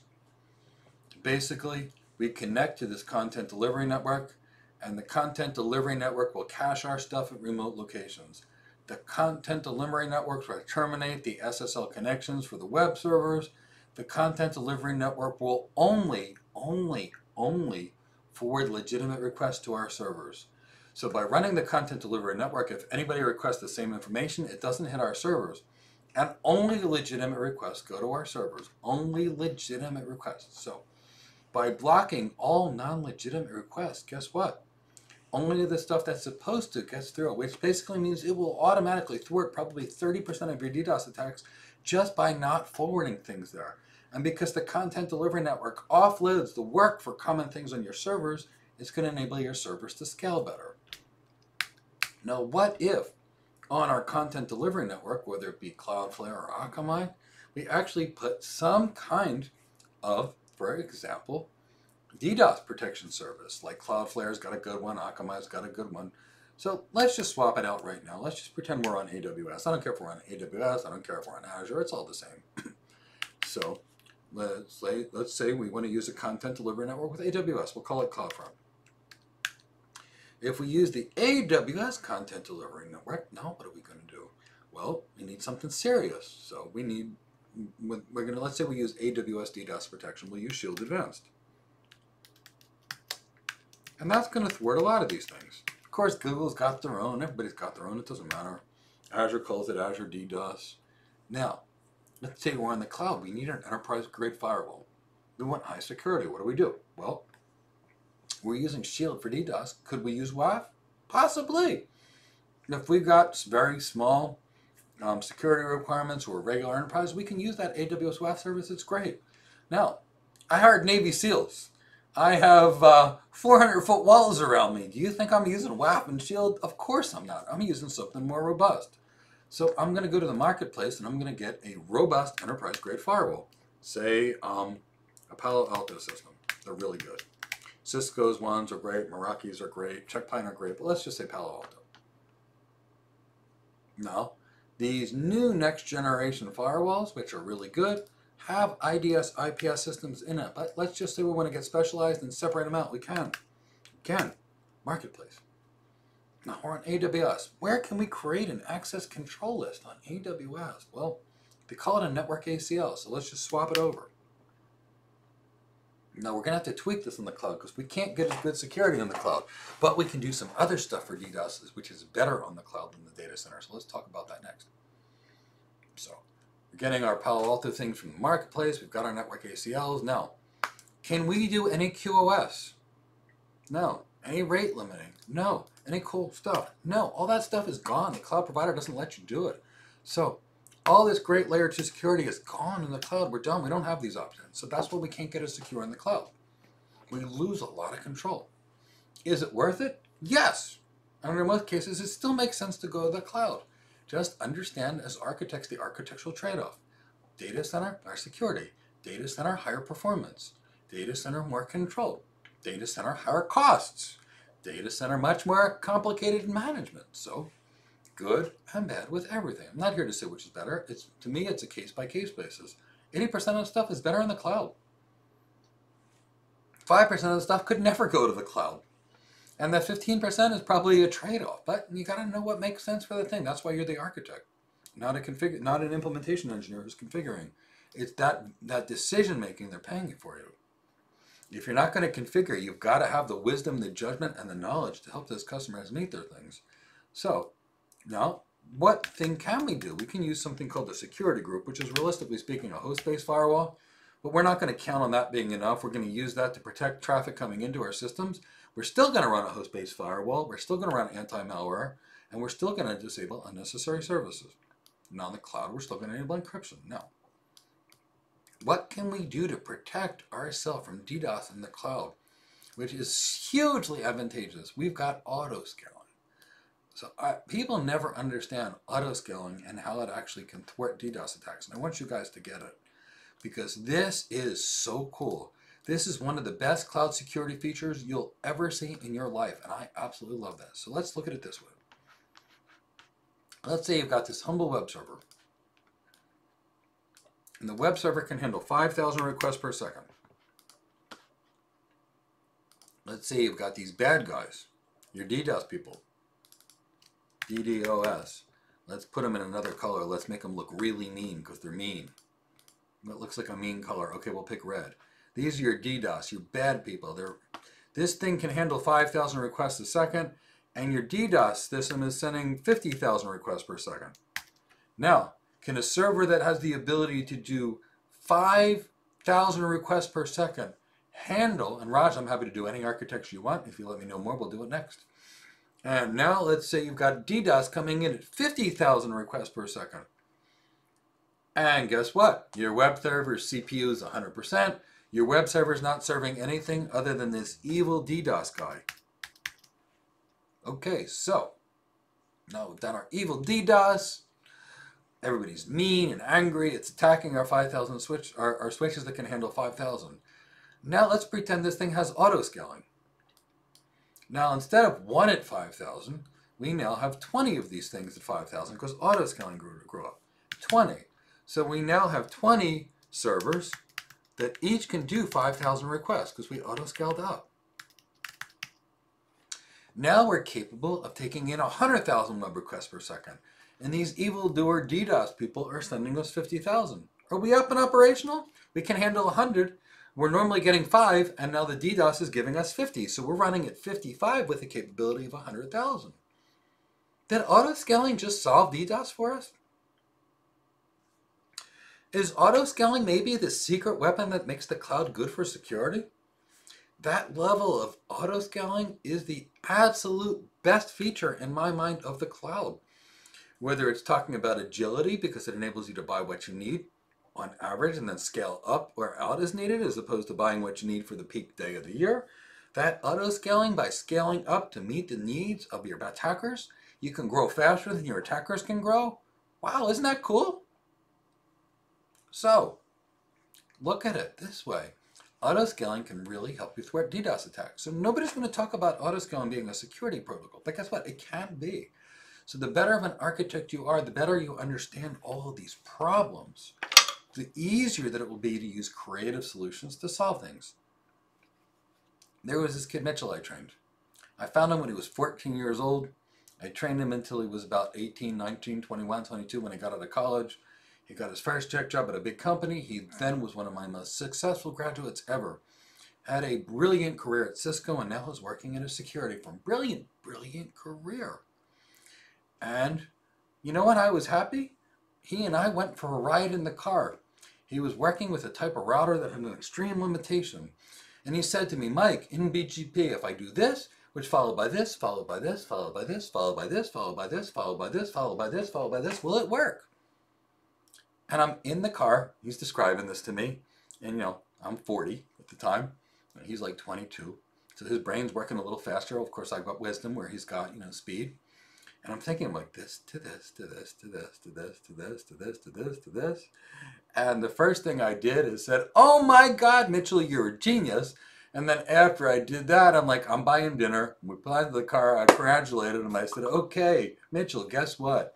You have got so much depth now. You got it so well that you know how to use all the tech to do other tech things. That brought tears to my eyes. I was so happy.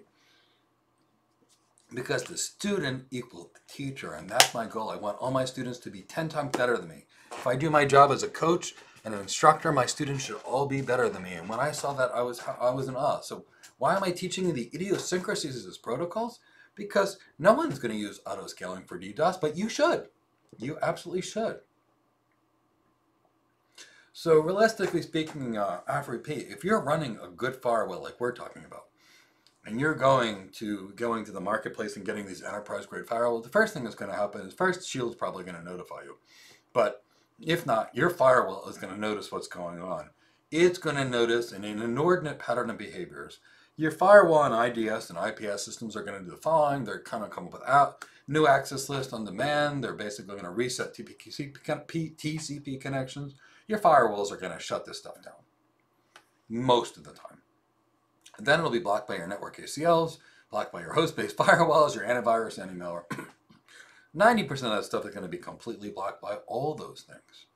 Then you're going to be getting messages every 10 seconds. You're being hacked, you're being hacked, you're being hacked, you're being hacked, you're being hacked.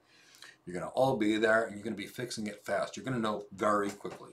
But until you're there, until you've identified the exact source, until you put in all your remediation attempts, until you figured out what they've done, you can keep your services operational with auto scaling sometimes. And sometimes that's just enough. Not always, but sometimes. So big, big, big, high-grade security, all coming at you from different services that we can leverage in the cloud to make the cloud better. Does that make sense to everybody? If it does, type cloud architect.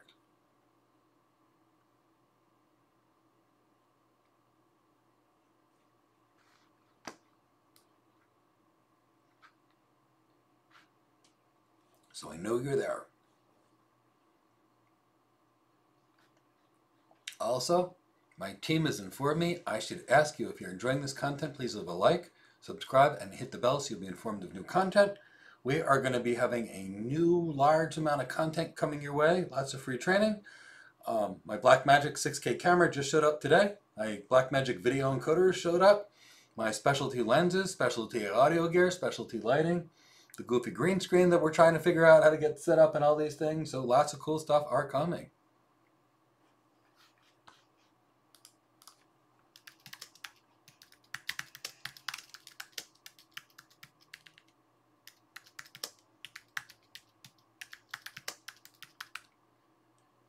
Okay, you guys are getting it. Okay, so what I noticed was Raj Garasha had a question. Can we do a combination of a cloud and data center? I am always happy to. Could you let me know, Raj, exactly what you're looking for, and then I'm happy to build it and architecturally design it with you guys and walk you through it? Ken Me, thank you so much. Arun, thank you. Cloud Learner, awesome. Chori Patrick, welcome. Amaranth, you're doing great, Amaranth. Jesse, well, I don't even have any words to say. You're one of the most amazing young people I've ever met in my entire life. Super excited to know, well, actually know all of you guys, but I gotta say, at your age, you're like a 40-year-old while being 25. Jason T, amazing. Perfect. Noah Lomax, great. Afri P, great.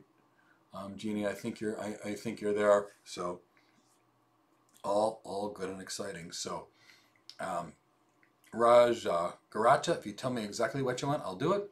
Otherwise, I can just come up with a generic, hybrid kind of cloud environment and talk about it. Walter Williams, wonderful.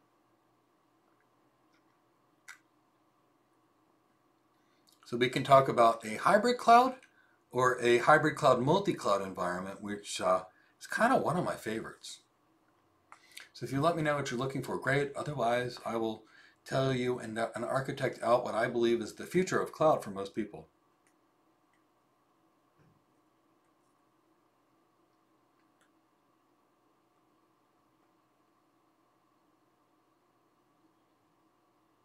Thank you so much. Really love this. I agree. It's a beautiful day. Thank you about our priorities. So fantastic. Super great. So now let's talk about, the question was asked, data center and cloud. Let's talk about architecturally what that can be in certain cases. So there's two ways you can basically set up these hybrid cloud environments.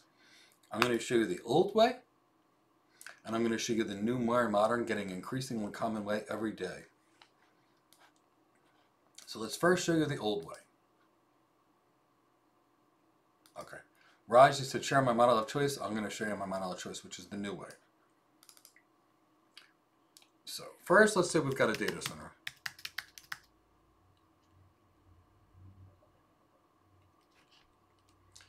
Like I said, Jesse, just your response for someone at your age is just truly an honor. It's such a privilege to work with you. And all my students, I am blessed. I have the best students in the entire world. People come, they join my classes, and they're like, oh my God, Mike, you weren't kidding. Where did you find such a large global group? And I'm like, I don't know, I'm just really lucky.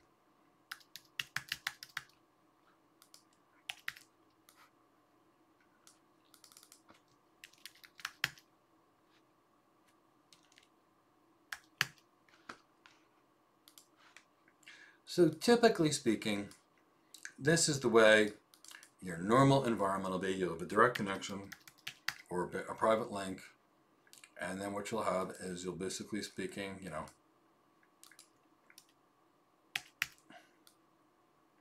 you'll have a VPN. And the way most organizations are doing this is they're going to put their ultra high performance applications in their data center, their high performance apps. Things like, for example, Let's say you've got an algorithmic trading application, and let's say your financial feeds are coming in, and let's say a millisecond is a competitive advantage. If you have to go to the cloud and then come back, you're dealing with 5 milliseconds of latency. Or if you do it inside your building, you don't have any latency, sub-millisecond. So high performance apps are going to be kept in your data center. You're going to use things that have a high volume of data, meaning getting sent back and forth to places. Why would you do this? On the cloud, you're paying for data transfers and it gets real expensive. So let's say in your data center, you run your really high performance applications. And let's say in the cloud, you offload everything else. So typically speaking, you'll have a direct connection to send your data between your data center and your cloud, and you'll have a VPN. Now, organizations might use this to run their most critical things here. They could be using the cloud completely as backup where everything's in the data center. They can run this hybrid cloud that maybe realistically speaking, they put their web apps on the cloud. I would put the web apps on the cloud because you can scale up and down on demand. For example, in a data center environment, I might need these 128 core web servers with 4 terabytes of RAM. I might need 50 of them to deal with Christmas. And the rest of the year, these systems sit at 1%. On the cloud, I could have 2 of those servers operating 24 hours a day and scale up as needed by adding additional units. Can't really. And that is the advantage of the cloud. Buy what you need and expand on demand. So if I was an organization, I'd be sticking my web apps all day in the cloud. Better, faster, and cheaper way, especially with auto scaling. And I'd probably run my critical high performance up in the data center. And that's the way I've worked with a lot of organizations. And for the most part, there's almost nobody that's pure cloud. They're typically a combination of this, just like this. This is a brilliant setup. Now, how can we make this better? What's so good about the cloud? Auto scaling on the cloud. Speed to provision your systems on the cloud. But mostly it's auto scaling. Why is the cloud so cool? Normally speaking, I got to go buy a server. It might take me 4 weeks to get it. And then I got to install the operating system, the hypervisors, all that stuff, and I'm ready to go. On the cloud, click, click, click, and an EC2 instance is up, and an Azure virtual machine, a Google Compute instance, Engine instance, it's done, it's fast. So the speed and the agility of the cloud is amazing. You can't meet that anywhere. So instead of just having a data center that's stagnant and a cloud that's highly agile, mix them together. Take your data center. On this data center, either install an OpenStack cloud. By the way, this is what IBM recommends. Even big companies like American Airlines are using this. This is everywhere. It's what my students all build in our Cloud Architect Career Development Program. Or, if you're willing to pay for it, there is another great cloud you can run called the Nutanix Cloud. I'm going to probably have someone from Nutanix actually talk to I'll probably interview them someday soon, where you guys can hear about how organizations make cloud. I'll also get someone from Red Hat. I'll bring him in one day and we'll talk about OpenStack so you guys can understand the clouds that IBM is deploying, and don't count them out. They're a big company. Or Nutanix. These are some great cloud companies. So what organizations are now doing is they're taking their data center, and instead of having their servers, they're taking their old servers, they're installing this OpenStack cloud, a Nutanix cloud, and now it turns into a cloud. Now on their servers, they can run auto scaling just like they could in the cloud. They can use capacity as needed, borrow capacity, run their storage just like they're in AWS. So my favorite environment is as follows. Set up an OpenStack or an OpenStack Ansible or Nutanix cloud in the data center. Connect that to a cloud provider or 2 cloud providers. I don't put all my eggs in one basket. For example, I have 2 internet connections in case one goes down. I don't buy everything from one photography store. I use 2. Why do I use 2? If I call B&H Photo, which is my primary photography store, they answer my questions because I buy a lot of tech gear. I also buy from Adorama Camera. Why do I do that? If B&H is closed, and they're closed on the Sabbath, and they're closed during lots of holidays, I can't reach them, but Adorama Camera I can. So I buy with 2 vendors. And that way I always have a vendor that has my stock, and I've always got someone willing to take my questions. So guess what? I'm not going to just connect to a single cloud provider. There's no way I'm going to do that. I'm going to connect to 2. In a common architecture, I'll connect to AWS for what it's good at. Maybe I'll connect to Azure as a second cloud instead of running multiple availability zones. And multiple of this, I might run a single availability zone or data center in AWS. I might run another one in Azure. and I have my own cloud. So now I've got triple redundancy. Cloud provider goes to kick me off. No worries. I got another cloud provider. Cloud provider charges to raise my rates. Don't worry. I'll just go to the other cloud provider that's not raising my rates. Things don't work out on the cloud. Don't worry. I'll buy more servers. I'll install my OpenStack Ansible cloud, and I'm still running my cloud. I'm just managing my own cloud. So I don't ever put my eggs all in one basket. I am a high performance, high availability guy. I've been doing these billion-dollar systems my entire life. And because of that, it's never a single vendor. So what I'd probably do, and this is the way I would do this, is I'd run an OpenStack Ansible cloud or a Nutanix cloud. I love the Nutanix cloud due to its simplicity, but I can appreciate the robustness of the OpenStack cloud. They're both great. I'll have a direct connection to the AWS cloud, for example. Let me see if I can figure out how to do my PowerPoint. I will have a VPN backup to my direct connection with AWS. And guess what I'm going to do with Azure? Going to have a direct connection with them. As a primary, I'll have a VPN backup. Now, really think what it takes to take my systems down. First, you got to kill my cloud in my data center, which is running the high performance, low latency thing. Then, you got to take out AWS, and now you got to take out Azure. Now, because I've used two different cloud providers, I've got triple redundancy. Now, who's taking my systems down? Seriously, what is the likelihood these systems go down? Now, for my OpenStack Ansible cloud, I can literally have my engineers provision things on AWS and Azure at the same time, just directly by going to my cloud. My cloud now has the intelligence to provision multiple clouds all at the same time. To replicate my data on AWS, to replicate my data on Azure. This has a lot of moving parts, but by doing it, we are much more secure. So, you don't really have to think about that many problems now, because realistically speaking, it's the same things you've got running. They are very simple and elegant. You got a firewall from the marketplace from both sides. The same Palo Alto firewalls in Cisco, and AWS and Azure. Guess what? The same IDS, IPS systems in both places. The same security appliances in both places. The only thing that's different is the DDoS protection offered by the content provider. So, I mean, it's pretty much the same cloud. All these things are identical. It's just the name of the services that change. So that's the way I would do it. This is high availability, high performance. What vulnerability? Pretty much your vulnerability vectors are almost completely gone there, FRP.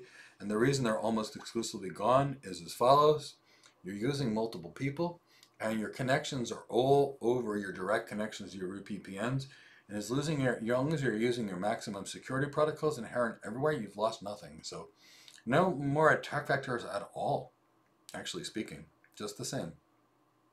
And remember, if you run multiple availability zones, for example, on 2 data centers in AWS, you'd be attacked. You can be attacked on either data center the same way. It's no different of a different vulnerability vector than if you have somebody coming in from Azure and somebody coming in from AWS. I just don't like to put all my eggs in one basket. I don't like to depend on any single provider. I like to keep myself from worrying about people raising my rates. I like to worry about people from kicking me off because they don't like me, for example. Anything can happen when you're outsourced. In the 80s, there were a lot of or in the late 90s, there were a lot of small internet service providers that bought bandwidth from the big internet service providers. That's how they ran.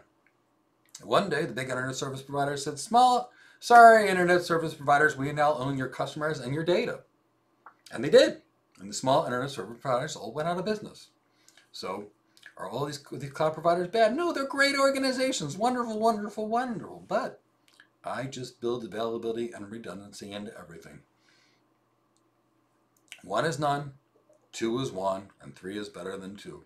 Now, granted, that's thinking of a tactically trained martial artist who also has a lot of additional tactical training in their life. If you train under those auspices and you train under those high availability, high security environments, you will always be paranoid. And the more your paranoia is and the greater your ability to shut systems down and lock them down, by far, the better your ability to design systems are. And people will come to you when you start looking at this kind of crazy redundancy. Because what's going to happen is people are going to know you as the person that can design a system that will never break. And I got to tell you, I've been the person that designs things that never breaks. I've also worked on teams with people that are much better at designing cheaper solutions than me. Lots of times they go to them first, and when it breaks, they come to me. And by the time it comes to me, I got to do a massive redesign. So I overbuild everything. My students are all taught how to overbuild everything. No matter what you think is enough, it will never, never, never be enough. Here's an example. We're trying to stream off of my 2019 Mac Pro. It's got a 16-core Xeon, 192 gigs of RAM, and 2 GPUs in it. It's a $12,000 computer. You'd think we'd be so mighty and powerful. As soon as we turn on 3 streams at the same time, my computer crashes. It's not strong enough. How can this 1-year-old computer that's $12,000 not be strong enough? It's just not strong enough. So, I'm going to tell you, if you think you need 5 servers, it's going to turn into 500. If you think you need a 100 meg connection, at some point it's going to turn into 10 gigs and it's going to be too small. Give yourself room to grow. So, let's talk about some places where you can optimize your design. Give you some basic IP guidelines. So, let's say you've got 2 routers on a WAN link. Router 1, router 1, router 2.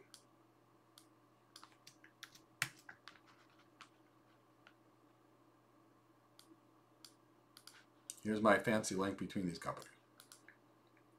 How many IP addresses do I need on this link? How many so remember, every interface on a router, every network card in a server, all has to be on a different subnet. How many, so let's take these routers, let's put an Ethernet subnet on each one so they have 2 subnets.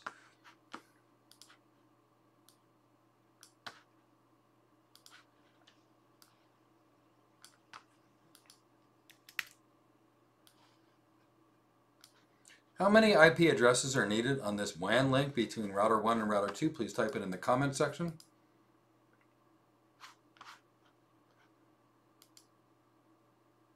FRP 2, exactly. Everybody else understand why we only need 2 on this link?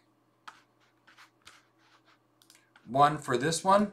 Let's call this, so let's say we've got 172.16, 16.0.1/30. And on the other side of the link, I've got a .2/30. I need 2 addresses. Jason, you got it. Venkata, you got it. FRP, great questions, great answers. I am only going to need 2 IP addresses. Good job, Aruman, Atrati, great job. So it might be, if I'm missing your name, Achori, I'm so sorry. So I need 2 links on each side. So that's it. Now, it's never going to be more than 2, so I'm always going to use the /30. Now let's look at these LAN subnets. Now on these LAN subnets, I have 10 servers now. Should I use something really small like a /28 for the 10 servers that I have? I could use a /28, it would give me 11 addresses on Amazon or 14 addresses anywhere else. Should I, where I put my servers, give myself a limit of 11 possible addresses? Or should I plan for the future on the LAN and maybe give myself 250 some addresses just in case we grow? What do you guys think? Give myself a limit, an arbitrary limitation, or give myself some room to grow? If you want a room to grow, type in /24 in the section. If for the 10 servers that we have, you think we should use a /28, type that. So /24 if you want room to grow, /28 type in the chat box if you don't think we should allocate room to grow.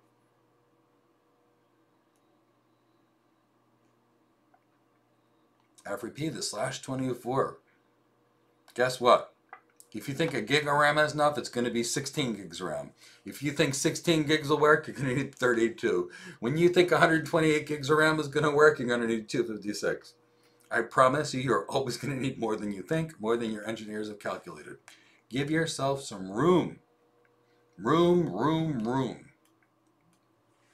When you're making an access list, don't go step 1, step 2, step 3. Go 1, 10, 20, 30, 40. Give yourself some room to grow. So here we're going to use a /24, and that's going to give us 253 valid addresses that we can use.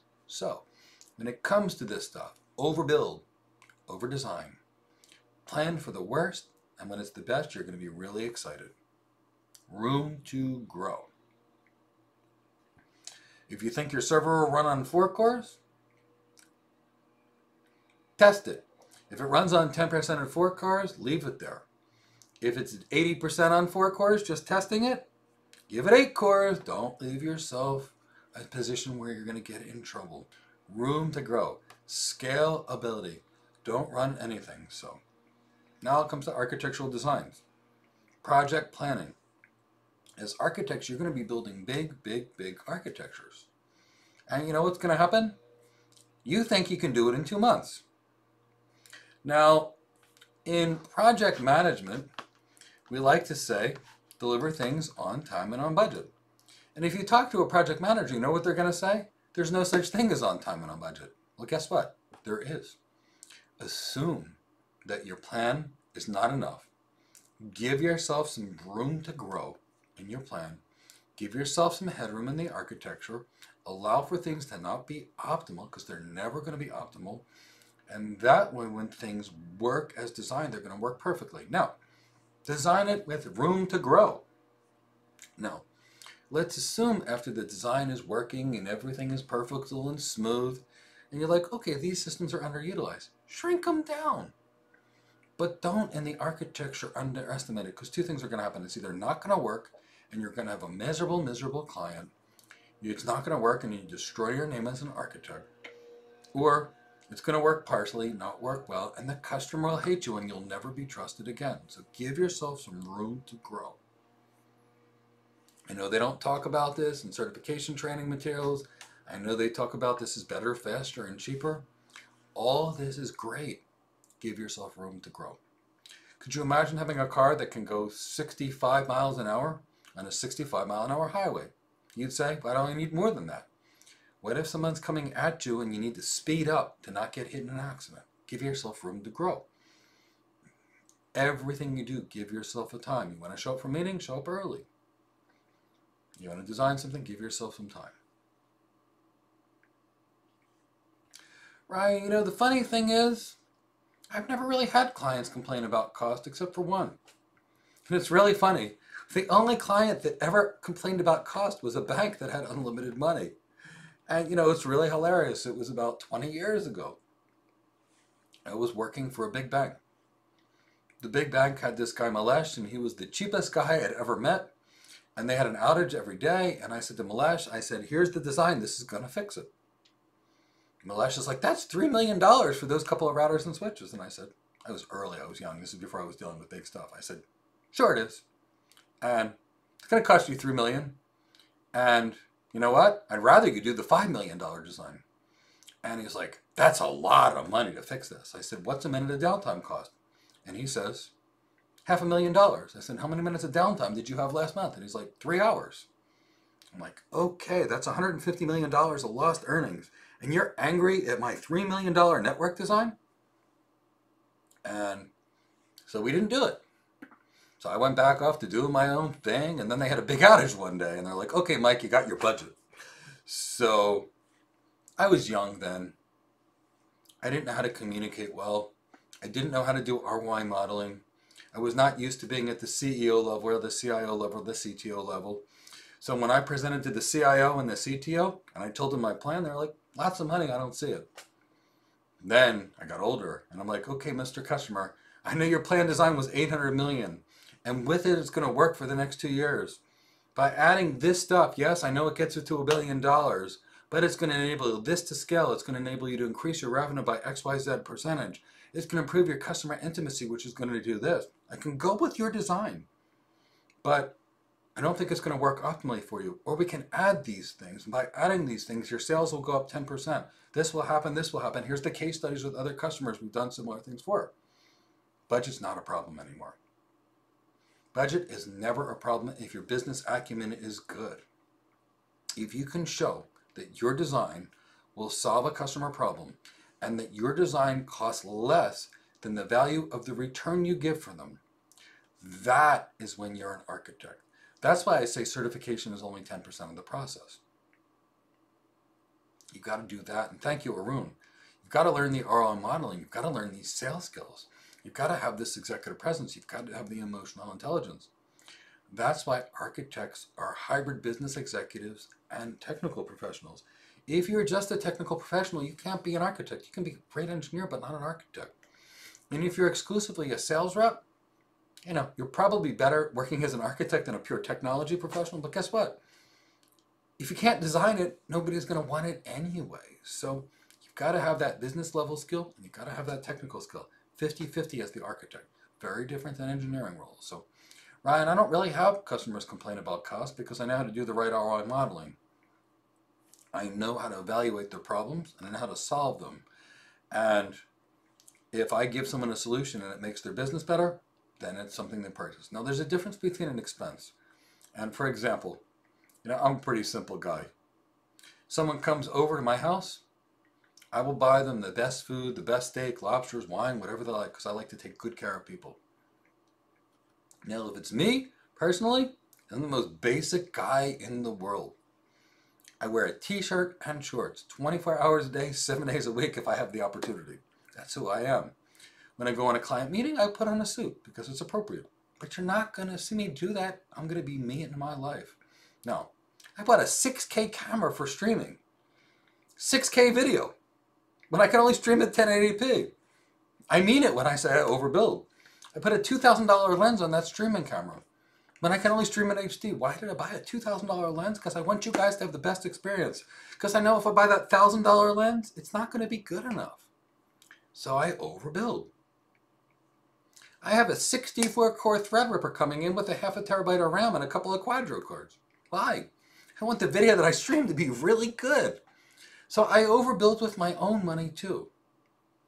Now myself, I am totally happy with a $3 dinner and a $5 TV shirt. But for business, I overbuild. So overbuild, overbuild, overbuild. It's good to be overbuilt. So what kind of questions do people have? Happy to answer any questions you may have. Cover any topics you would like, just let me know. Yeah, that is one of the benefits of Florida life, Alonzo, is you can pretty much get away with anything you want clothes-wise. I do love that.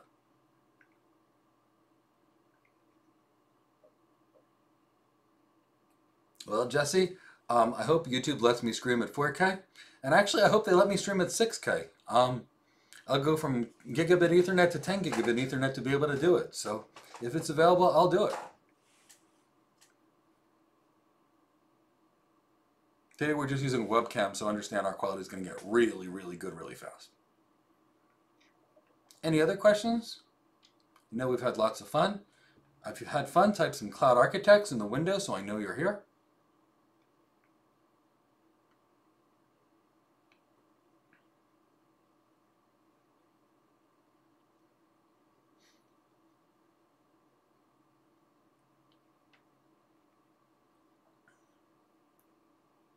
And if there's any last thing you'd like me to cover today, wonderful.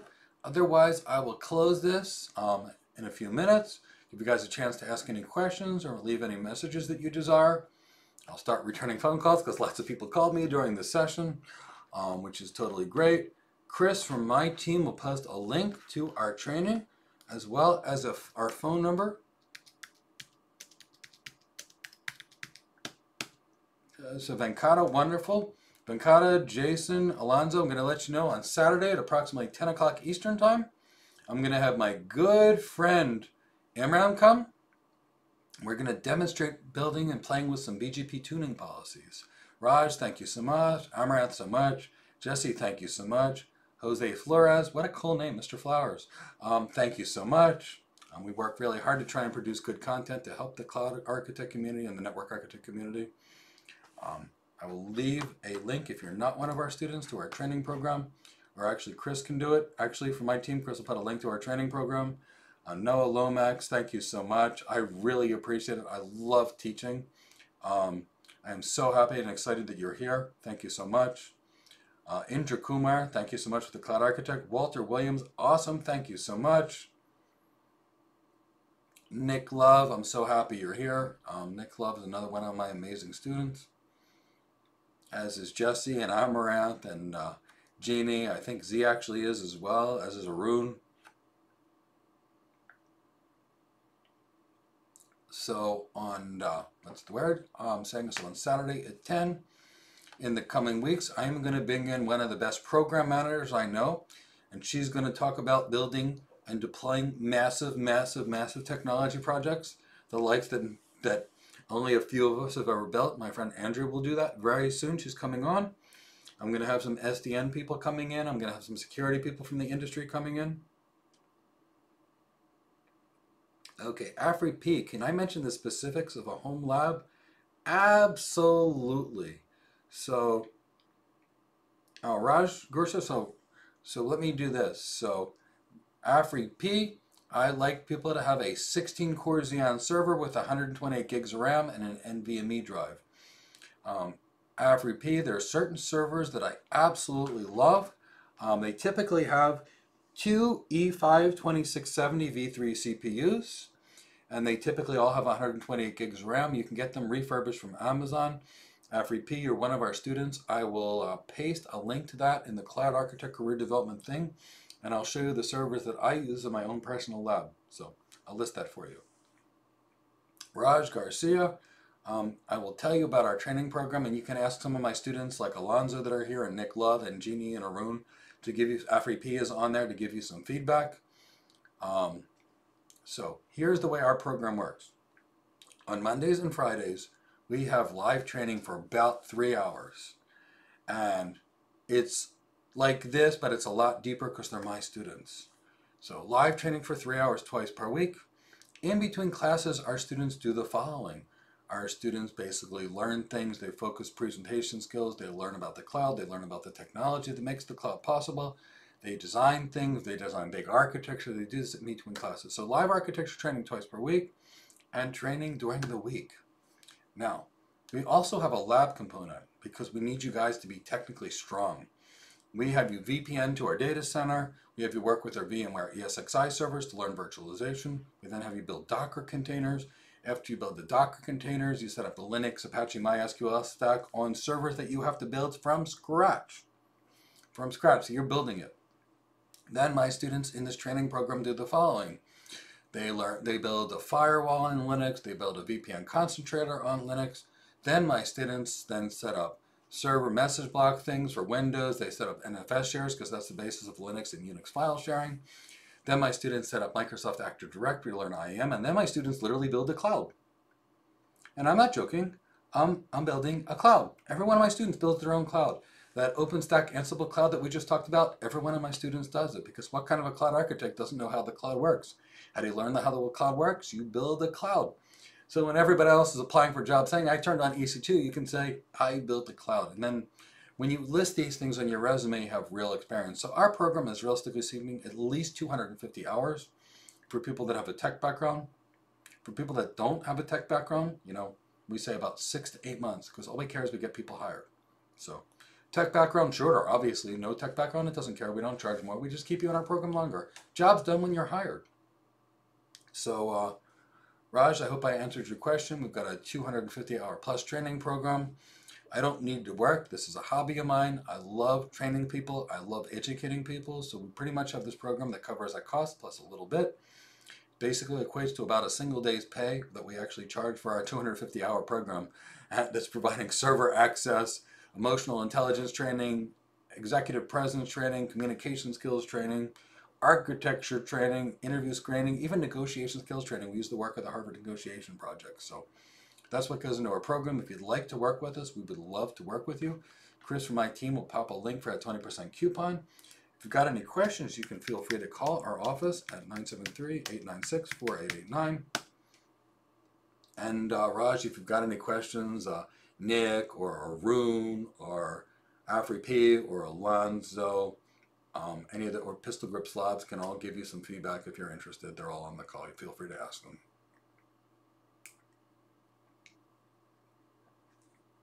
I'm pretty confident they'll have some great things to say because, if not, they'd be calling them on the phone saying, Mike, I desire this.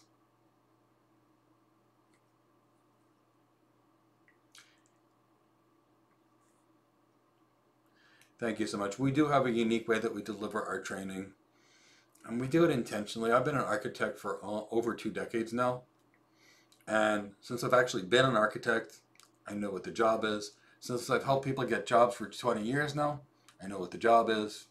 Since I've asked thousands of hiring managers over my career, what do you want to hire? I know what the job is. So we do things a little differently because we've actually had the jobs. We didn't just take a bunch of certification exams and then say we're qualified to teach. We don't do anything, for example, the cloud networking one that we're building. It includes me and Imran. We have 3 Cisco certified internet experts, 3 master's degrees between us, and over 50 years of experience. Noah Lomax, could you do my course working full-time? Absolutely. We've got a lot of people that do it full-time. No, the people that do it full-time, it may take a little longer. So for example, we like to say 20 hours a week is the perfect thing. Having said that, if you can't work 20 hours a week and it needs to take you 6 months versus 4 months, we don't care. We don't charge more. All we care is that we take you in, you try hard, you're respectful and caring to our students because we love our students and we have a team of people that I believe are the best in the world. And as long as you contribute to making it a better learning environment for everyone else, we don't care if you have to do it a little slower. It's not relevant to us. No changes in fees. We just keep you in until you're hired. We just care that you take good care of every student and contribute to a positive learning environment because I love my students. And Alonzo's working full-time, so there he goes. He's giving me an example. And he has kids. And Alonzo's an all-star player. Arun works full-time. There you go. He's one of my students.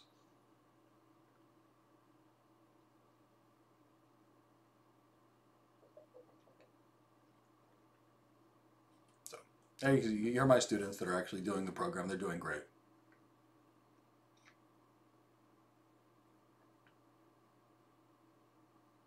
Love to work with you, Noah. So you've got the link to our program. Don't lose that 20% off coupon code, which is CDP as in Charlie Delta Papa 20, and then OFF as in Oscar Foxtrot Foxtrot, all lowercase. Any last questions for me? Otherwise, I will close this off. Thank you again, Alonzo. I'm so glad you found our video today, Raj. It was such an honor and a privilege to have you with us. I hope to see you much, much, much more. Arun's done a lot of good labs. I know that for a fact because I see his name on my VMware servers all the time.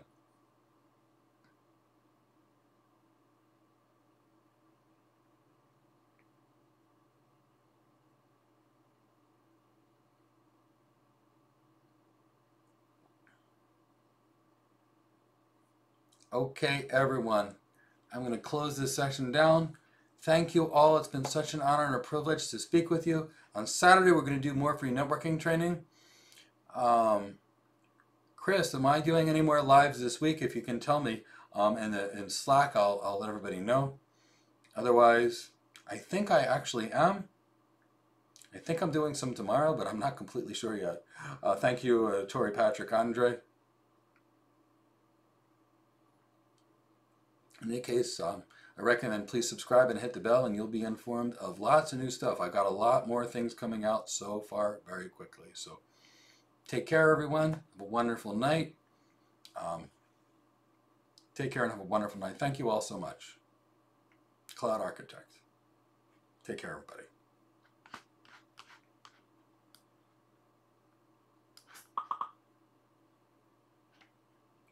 Oh, apparently what I'm doing tomorrow is a webinar which Chris will be sharing, which is how to get your first cloud architect job.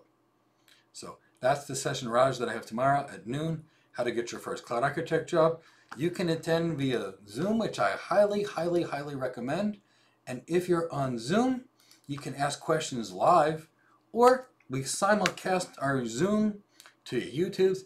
You'll be able to see it either way. So the way we do this, if we're on YouTube, attend the class, you post your questions, they'll be presented to me and I'll answer them. If you're on Zoom, you can come up and talk. So whatever is the best experience for all of you guys.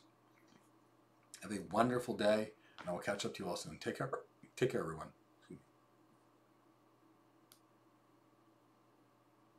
You're welcome. Thrilled to do the outreach.